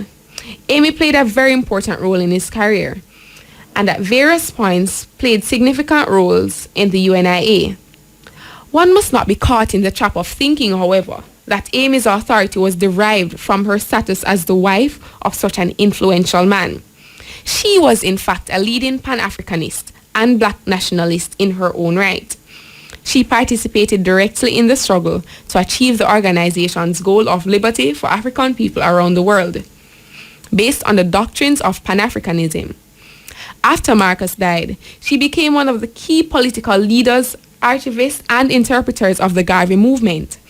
She taught many persons about his ideologies and was instrumental in the publication of the highly acclaimed text, The Philosophy and Opinions of Marcus Garvey.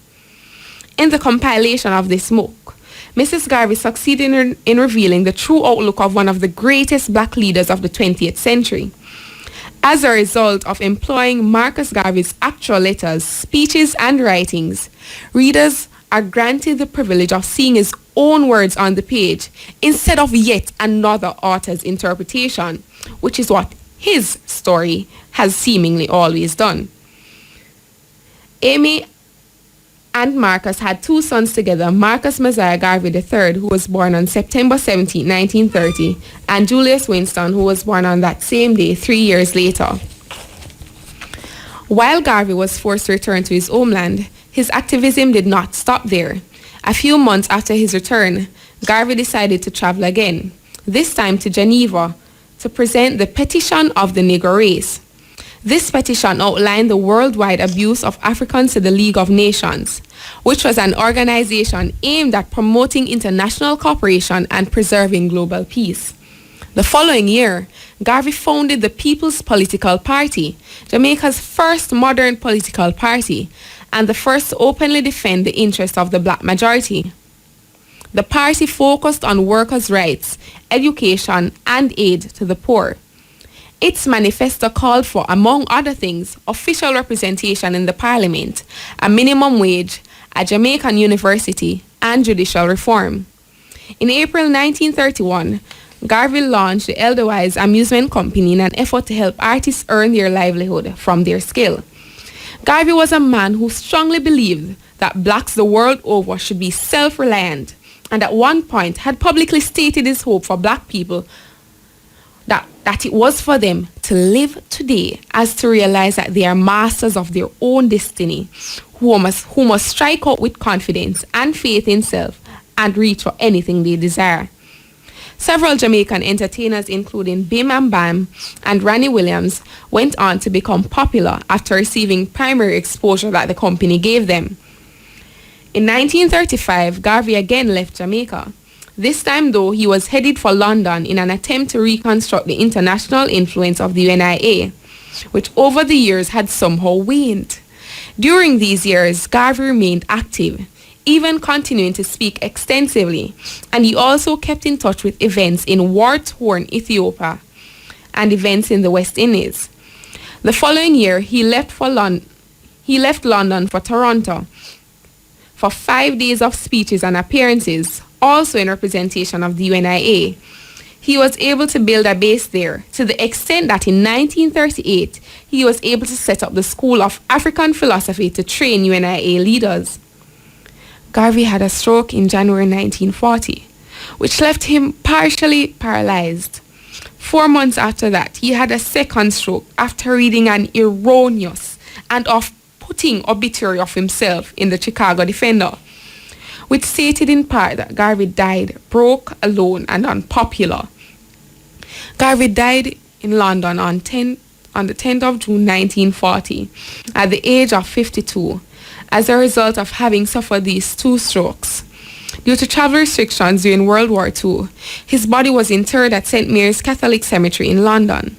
2 decades later, his body was removed from there and taken to Jamaica, where the government proclaimed him Jamaica's first national hero and reinterred him at a shrine in the National Heroes Park. Garvey's legacy has been manifest in the lives of many other black leaders around the world. It can be seen where he inspired nearly every major African or American black movement of the 20th century through his influence on political figures there. These included Ghana's Kwame Nkrumah, Kenya's Jomo Kenyatta, Nigeria's Nnamdi Azikiwe, Congo's Lumumba, and South Africa's Nelson Mandela. Within the US, Garvey managed to influence greats like Malcolm X and Martin Luther King Jr., the Honorable Elijah Muhammad and Minister Louis Farrakhan, and Kwame Ture. The work of these Garvey disciples speaks for itself, but one must go in depth to see exactly what Garvey did for the black nation. Garvey paved the way for blacks to visualize the possibility of a world no longer dominated by white power, a world where black power was the norm. Garvey encouraged them to be ambitious in their doings, making it clear to them that ambition is not something to be feared, as it lights up the life of the individual and makes him see himself in another state, a better state.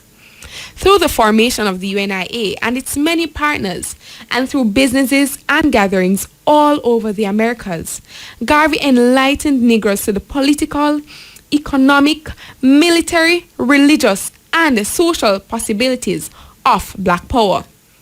Whites like J. Edgar Hoover felt very threatened by Garvey's ideologies and craftily tried to discredit him so as to put an end to his influential reign. But this was not to be. The minds of Negroes all across the world were already saturated with dreams of a Negro empire. As Garvey rightly puts it, the world ought to know that it could not keep 400 million Negroes down forever. There is always a turning point in the destiny of every race, every nation, of all peoples, and we have come now to the turning point of the Negro, where we have changed from the old, cringing weakling and transformed into full-grown men, demanding our portion as men. Garvey's legacy may be described under 3 main headings. These are his ideologies, his exemplification of nation building, and his major projects.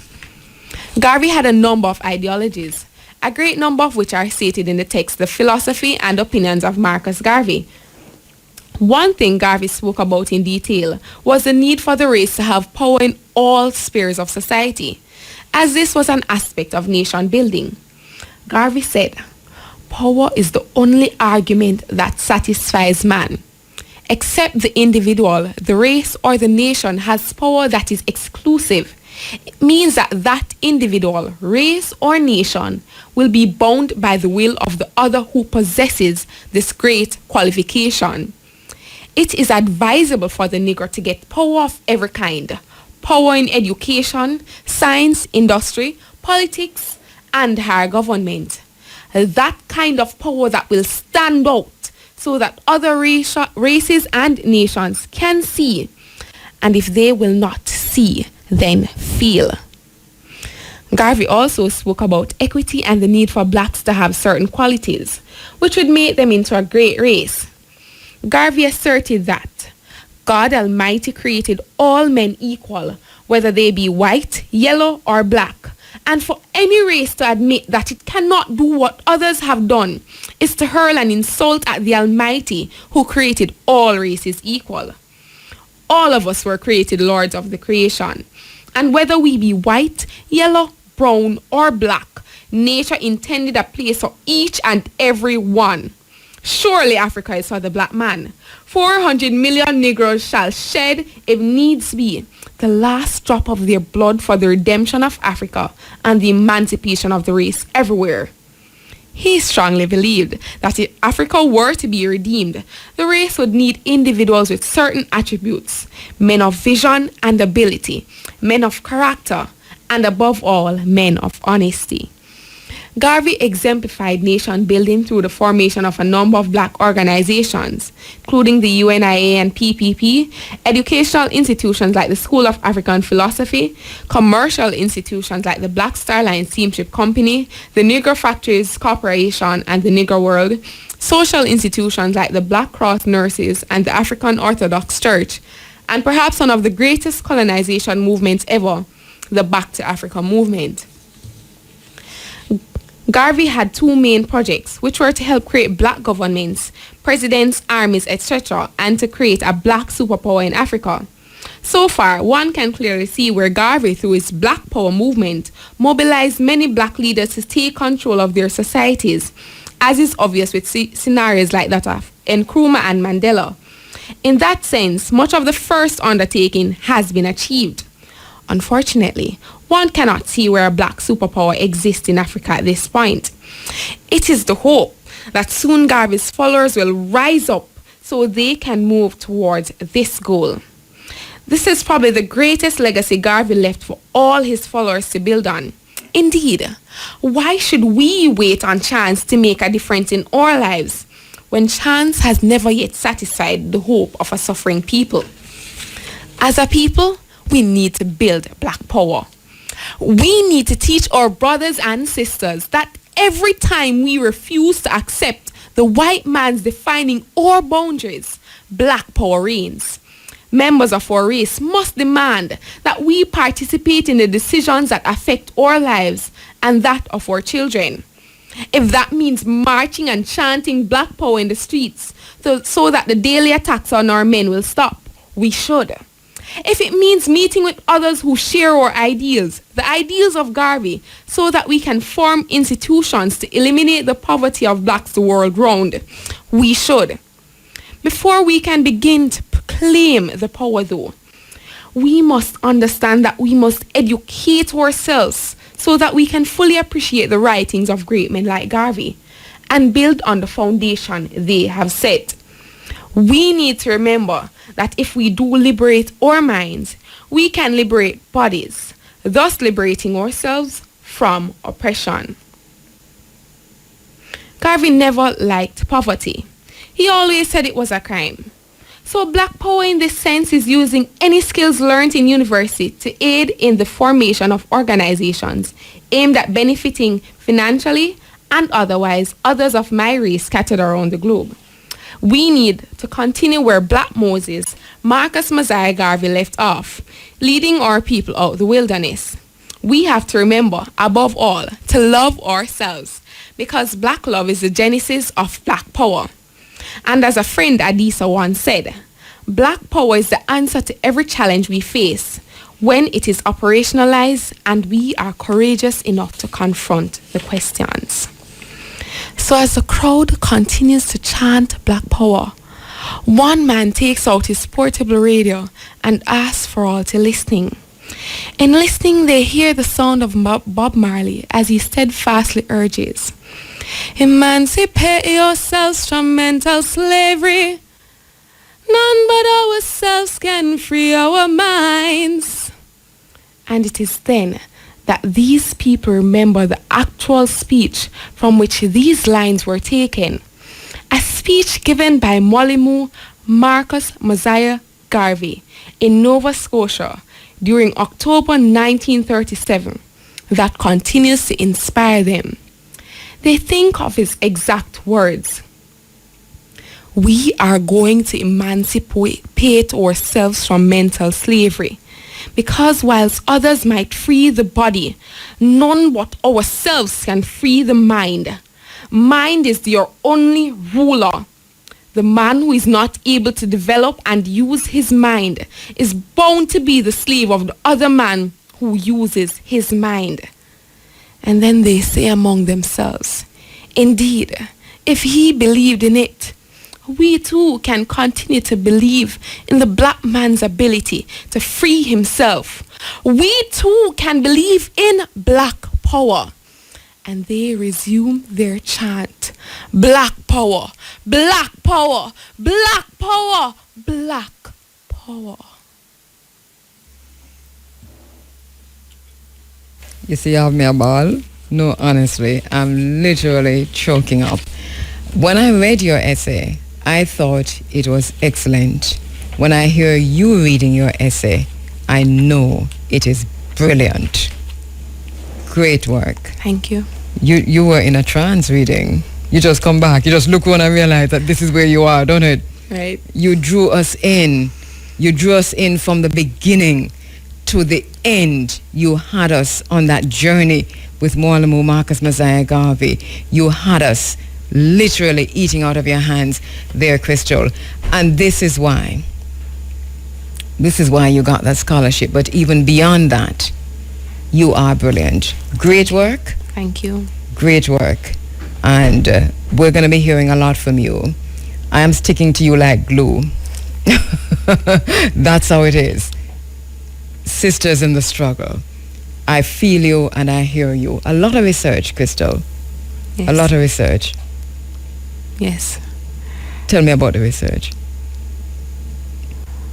Well, most of it was done using the internet. I tried to get a copy of Marcus Garvey Philosophy and Opinions. I got a number of quotes from that because as part of writing the essay, we had to ensure that at least 2 quotes from Marcus Garvey were used in the essay.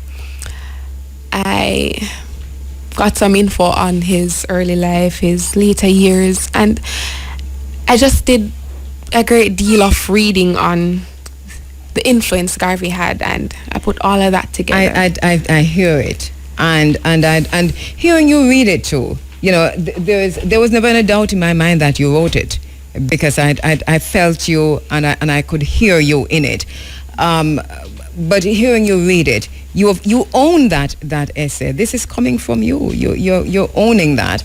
And Chandra Shaw is joining us in the studio. Chandra is a teacher of English herself and other subjects. Chandra, did you get a chance to hear the essay being read? A part of it. All right, sorry, I didn't put your microphone. Yeah, I heard a part of it. As a teacher, your first thoughts on that? The research, I could hear the research coming out in it. I had thoughts about the length of it, but I could hear the research coming out of it. Yeah, it was beautiful. Brilliant work. Thank you so much. We're going to hear much more from you. We wanted you to come in and read your essay this morning, and that's what you've done. And I'll be talking to her again tomorrow, right? We'll see you shortly to talk some more. Sure. But thank you so much. Thank you for Anybody having you want me. to say hello to? Sure. I want to say hello to the staff and students of the Taki High School in St. Mary, those from the St. Mary High School, my church members at the Short Mountain Seventh-day Adventist Church, the members of the Gale Community, Richards Fen, Hinesville. Yeah, that's basically it. Oh, Daddy. Oh, and all the taximen traveling from Ocherest to Gale. Peter Dennis, a.k.a. Guy. He's listening. All right. Okay, thank you so much, and congratulations again. Thank you. On winning. Thank you so much, Crystal.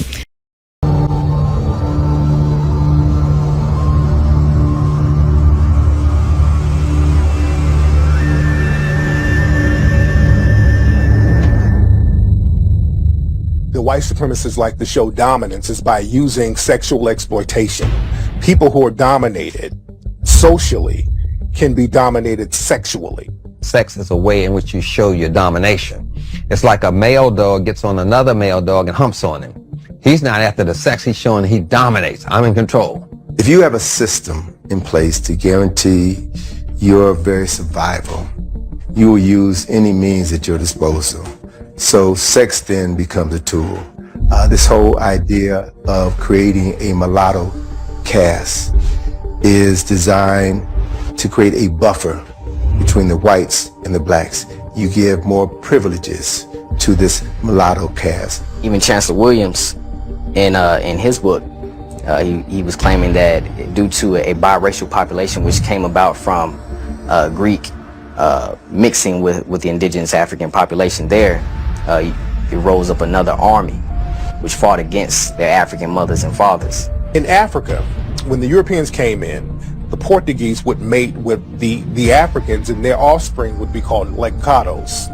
And the Lancados were the offspring of African and Europeans. And what happened was the Lancados the mixed offspring of the Europeans and the Africans, they became slave traders themselves because, again, a lot of biracial children would take on the ideology of the father.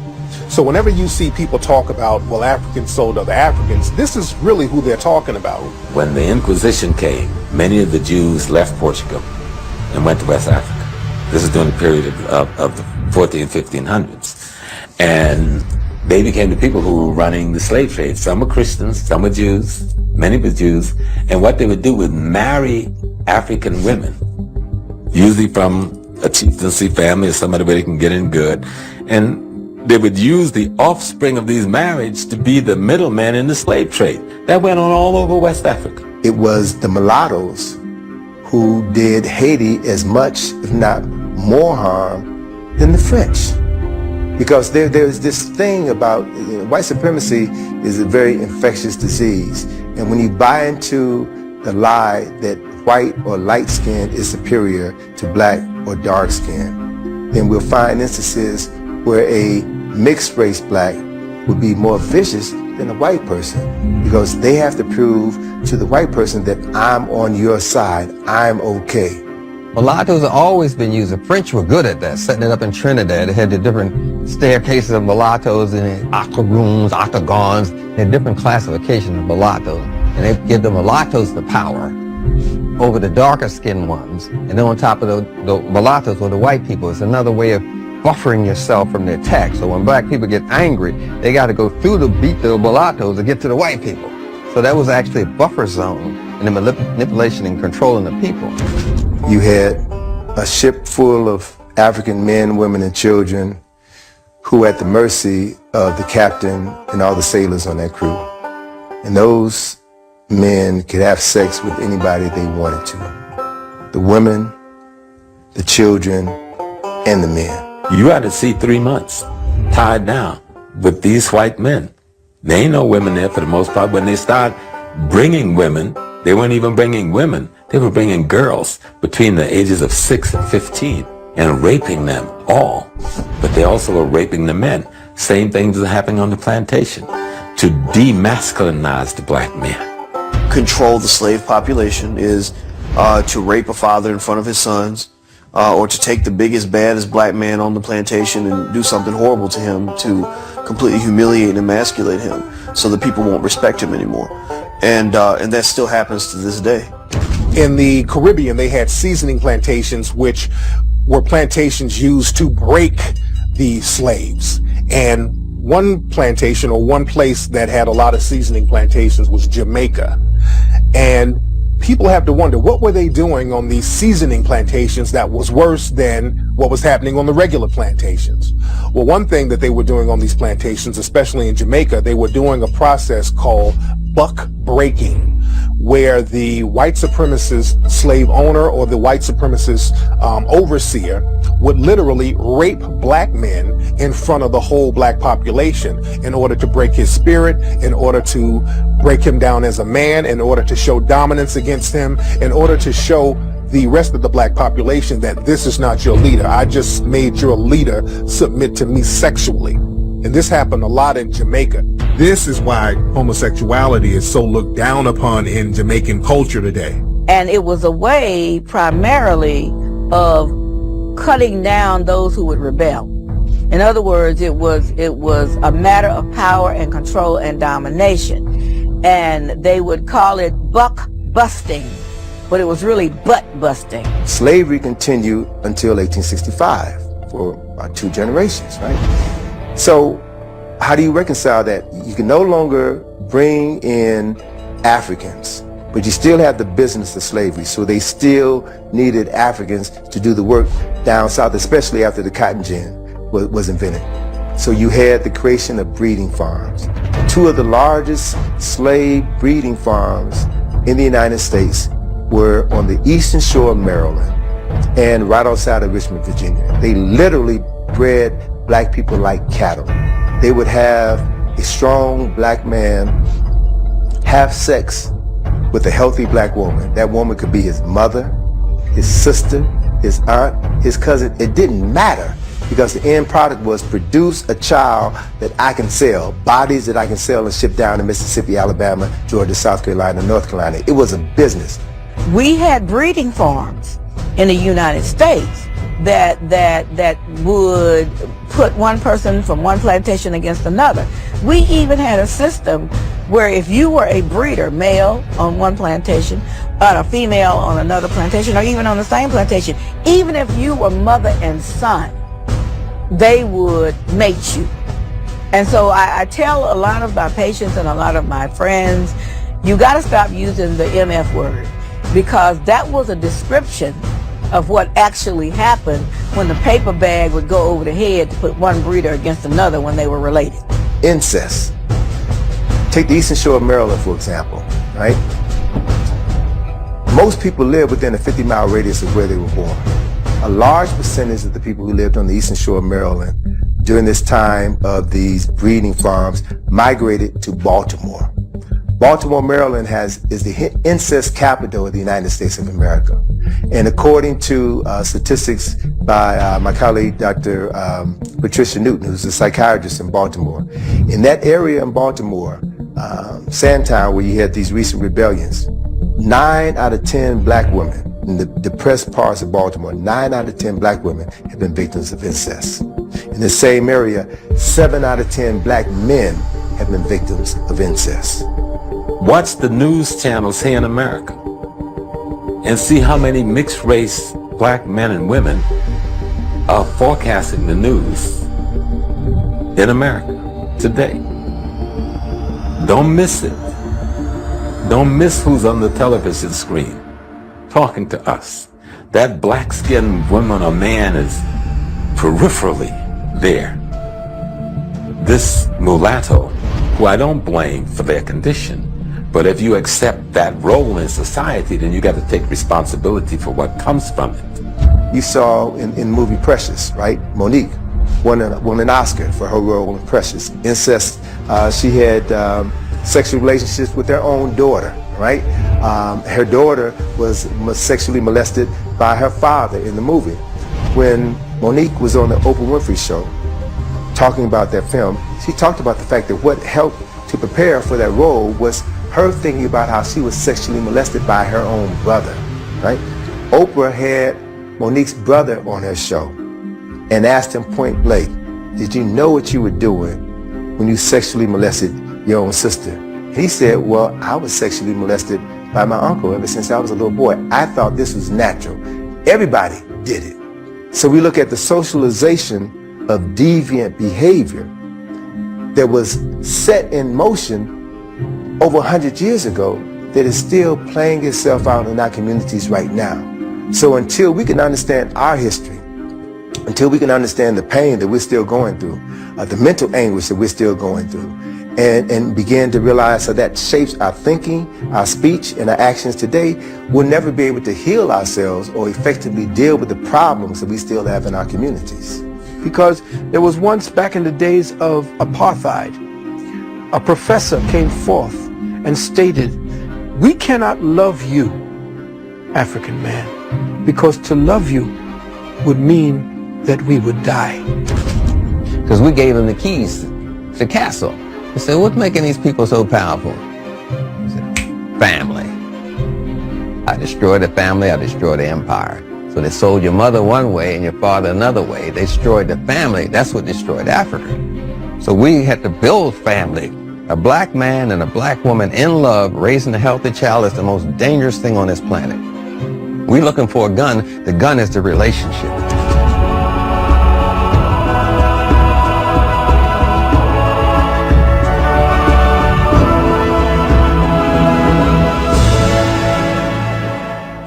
Some of the ways that black people can empower themselves, some of the solutions. One solution is what I call the CMB mentality. The C is basically you got to get a code of conduct, a way you think, a way you do business, a way you interact with other melanoid people. So we have to, first of all, condition our youth and insulate them with knowing who they are, not what someone else has described them to be. We have to not permit everything and everybody to come in and define us. All right, and Chandra Shaw has joined us in the studio. Chandra, we said that this would be the taxi stand talk because you have been listening to, I don't quite sure that you can hear me too well that way or respond to me too well that way. All right, okay, brilliant. So that we want to look back at the tribute to MWALIMO Marcus Messiah Garvey. You have actually been dissecting it and doing so brilliantly. But before we do that, a little bit about yourself, because you are a teacher. I know we don't have much time, but hey, you're a teacher of many things, and you have a wide interest. Also, an interest on China in the Caribbean, which is brilliant because that interest we share. As a matter of fact, we share similar interests. So your areas of interest and research include African civilization, religion and culture, Caribbean culture, identity and development, China in the Caribbean. I want to talk a little bit about that before we go to saying thanks and all of that in the 8 minutes that we've got. But talk to me about your background and your interest as a researcher and a student of history. What drives you? The need for knowledge, the desire for knowledge. You will never get all the knowledge you want from the current education system. They will teach you what they need you to know so that you will be a conformist. In order to get what you desire, you have to search for knowledge on your own. And so that is why I keep doing my research, the desire for knowledge. Mm-hmm. And you've been here before because you came with your students from, remember the high school again? Quality Academics. Quality Academics. And at the time, a lot of them were actually sitting subjects. They were actually doing their exams. What's the results been like? We got what a big smile. We got 100% pass in Caribbean Studies. Those students were from the Caribbean Studies class, and we all passed. They all passed. Okay, I love that. We all passed. And so those students that came in, do you remember what their topic was? They spoke mainly about Caribbean development and identity. And I think those three areas were the strongest areas for them in the exam. The only thing they didn't discuss was an issue of male marginalization, and that topic was on the question paper. But most of what they spoke about, Caribbean society and culture and identity and development, that was the topic, and those topics came back. Brilliant work, Chandra. You were at the tribute to Marcus Garvey. Not only were you there, but you also modeled. What was that experience like, and who did you model? Nerve-wracking. Nerve-wracking, give me a break. We saw you on the runway. Yeah, I was very much nervous. Yeah. I don't like crowds, Contrary to popular belief, I'm actually a very shy person. Right. So what was the experience like? Nerve-wracking. Yes. You modeled. I modeled Minka Designs and Mutamba. And you looked great, by the way. And was the first time on the catwalk? That was the very first time. I don't like crowds. I don't do well in crowds. Well, that was you did well. I mean, it was great. All right, and you have also been looking at and writing me to say, listen, this is a talk. After the event, you said, this is what the people are talking about at the taxi stand, because you tend to kind of see things through the eyes of the ordinary person. What was some of the stuff you heard? Yeah. Funny enough, we tend to have an idea of the quote-unquote lower classes of society, and we think that their intellectual capacity is somewhere below what is often desirable or what we think most people should have. And I listened to them after the show, and I realized that a lot of them were actually interested in the speech, particularly the one by Dr. Johnson. And most of them were asking why these things about Garvey wasn't being taught in schools. People were asking why Garvey wasn't being taught, and the issue of God being manifested through us, and how religion was transferred to us. That was Professor Small's speech. That was Small's, right. Yes. And also the issue, I think Smalls also brought this one out, the issue of economics and the Chinese controller for economics. That was Dr. Johnson. That was Johnson. Yeah, Umar Johnson. Right. So they brought up all those issues, and some of the questions coming out again was why, for example, the Chinese could come in and get the loans as they wanted, and they would be given the loans, they would be assisted in locating the buildings for the business places and so on. But those of us here would not benefit from the same advantages. And so they spoke about that. They also spoke about the manifestation. I heard a discussion that I don't think that our average minister of religion would be particularly pleased. There were two guys, or two actually smokers, and in the process of them building this spliff, I heard them talking about Genesis and in relation to this, and they were saying we're a manifestation of God. And so when people try to tell us that we're born in sin and shaped in iniquity, basically they're telling us that we're not in the image of God. And they spoke about Lucifer being kicked out of heaven and asking then if God could manage Lucifer up there, then why he was released down here. I just stopped and thought that these men, I'm wondering what they were thinking. But throughout the discussion, what I realized was that these men didn't have any high school education to a certain level. And yet still they were able to dissect the issue of God being manifested through us and the presence of the four elements in our system, and why it is that we as Africans are so grounded, and why everything will look to the ground for life, and why the continuation of humanity is dependent on the family being formulated with a male and a female. And so they were enticed by Dr. Johnson's speech particularly. What was the high point for you in the tribute?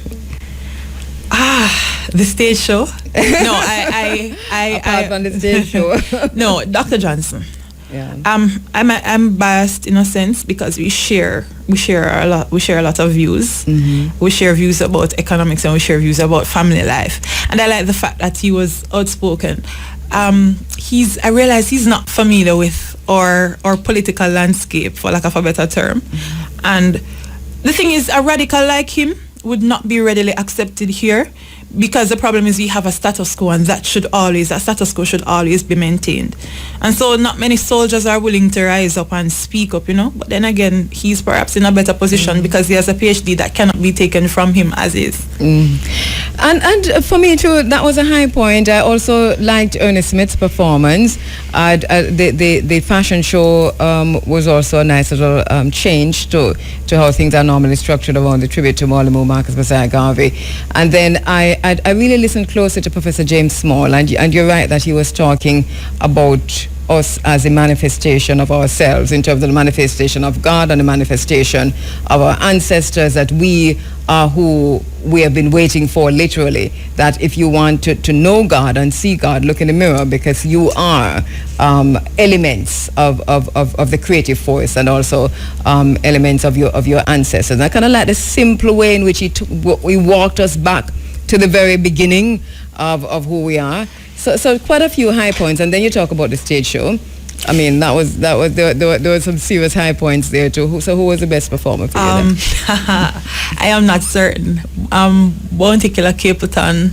Africa. Yeah. Africa. One word. Controversy. So I cannot select one person, but those three. Yeah, and I really enjoy those two. I'm not normally Mr. Biggie a Bounty Killer fan, but I think I'm converted. That's okay with you? My conversion? Because yeah, thank you very much. So, but great. Thank you so much for modeling. Thank you so much for being there. I know that we're out of time because, you see, Big A is right here and everything, but go ahead quickly. There was one or two issues. One, I saw some people made an issue, a petty issue, out of the fact that he spoke about us having a white minister of education. And I'm thinking that common sense should have prevailed, but then again, common sense isn't necessarily common. Right, and it was a controversial speech, so I suppose that we're gonna those points, I mean, what he said about China and Jamaica, what he said about the white minister of education, that's Umar Johnson, that we're gonna be hearing more of that. And it is good that we talk. I think it's good that we take those things out and talk about them.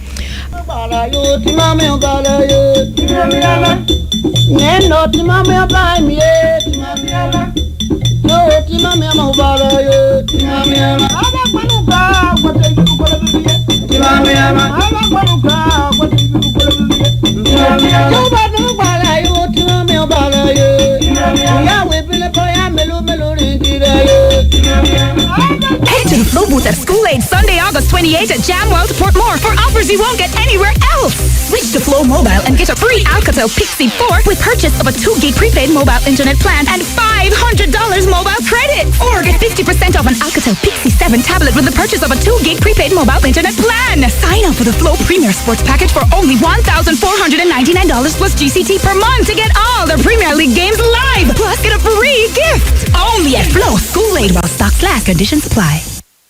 Be ready for an awesome school year. Quartz Optical has the best offer on glasses for back to school. Glasses, inclusive of frames and polycarbonate lenses, starting from $7,999. Teachers, students, get your pair. Trendy and affordable, you pay nothing down on 3 to 24 months credit. Visit us today for free eye screening, blood pressure, and glucose checks. Call 926-2110 for details. Quartz Optical, value you can see. Offer ends September 13, 2016. Conditions apply.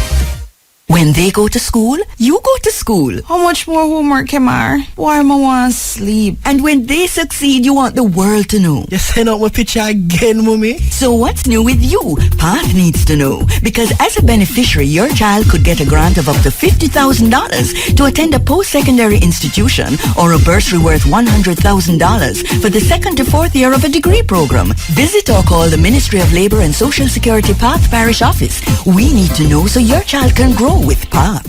Mommy, can we sign up for Digital Play, please? Digital Play has the fastest, most reliable internet so I can finish my homework faster. Child, you're a piece of work. If we sign up now, you can get up to $6,000 in free mobile credit. I get a cool school bag and 1 month free access to Digital's online learning hub. Wow, now that's a deal. Digital Play has you covered for back to school when you sign up for a Digital Play bundle or internet package. Promotion lasts until September 30th. Service is now available in areas of Kingston, Portmore, and Spanish Town. Conditions apply.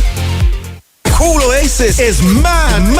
The Cool Oasis giveaway madness is on. 4 lucky customers will win $4,000 worth of free gas every Friday from now on to October 21 from a Cool Oasis service station. All you have to do is purchase a minimum of $2,800 worth of fuel. You'll then get a chance to win a really cool gift right away from the grab bag. Then complete an entry form with the slogan Cool Oasis, your travel's haven, and drop it in the box provided at each Cool Oasis service station. Tune in to IRFM every Friday between 6 a.m. and 5 p.m. to see if you are one of the lucky winners. Cool Oasis giveaway madness brought to you in association with IRFM, authorized under Section 58.3 of the Betting, Gaming and Lotteries Act. Conditions apply. All roads lead to Jam World in St. Catherine this Sunday for the Flow School-Aid. There'll be live performances from top recording artists, plus lots of fun, excitement and giveaways as Flow plays Santa Claus for back to school starting at 10 a.m. Join me, Dwight Fraser, and the Outside Broadcast crew live on location as we capture the fun and excitement live on the 107s starting at 12:30 p.m. That's a broadcast from the Flow School-Aid this Sunday from Jam World in St. Catherine, live on the nation's #1 IRFM.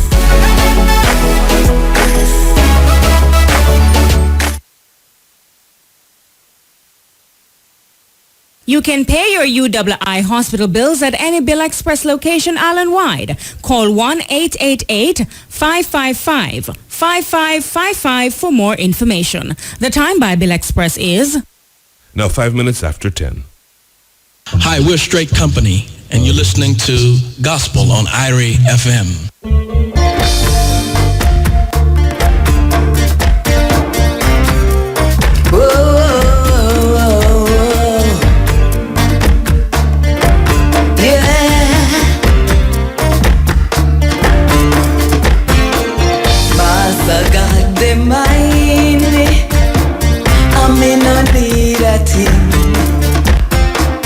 Him give me rest and him watch over me. I may not need a thing. Water, food and shelter. Praise the King of Kings. Yeah, yeah. Master God, they mind me. I may not need a thing. Master God, they mind me. Master God, they mind me. I may not need a thing, not a thing. Him give me rest and him watch over me. I may not need a thing. That big gunman, gunman, oh. Me no afraid of him, no, no.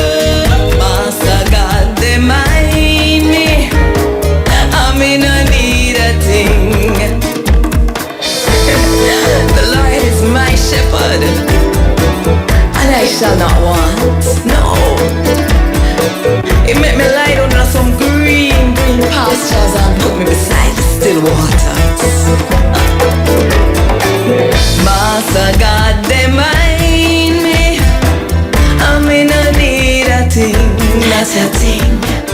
Him give me rest and him watch over me. I me no need a thing. When this life is over, me I go live with him, yeah. Master God, they mind me. I me no need a thing, not a thing. Praise the King of Kings, praise the King of Kings. I me no need a thing, no, me no need a thing. Praise the King of Kings, praise the King of Kings. I me no need a thing, me no need a thing. My God shall supply all of your needs according to His riches and glory.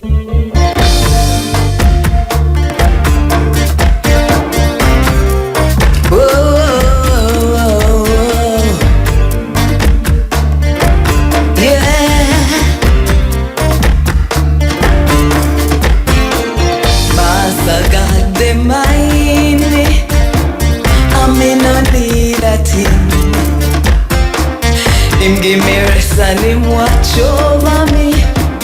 I me no need a thing. Water, food and shelter. Praise the King of Kings. Yeah, yeah. Master God, they mind me. I me no need a thing. Master God, they mind me. Master God, they mind me. I me no need a thing, not a thing. Him give me rest and him watch over me. I me no need a thing. God be gone man, done man. Me no afraid of him. No, no. Master God, they mind me. I me no need a thing. The Lord is my shepherd, and I shall not want, no. He make me lie down on some green pastures and put me beside the still waters. Master God, they mind me. I me no need a thing, not a thing. Him give me rest and him watch over me. I me no need a thing. When this life is over, me I go live with him, yeah. Master God, they mind me. I me no need a thing, not a thing.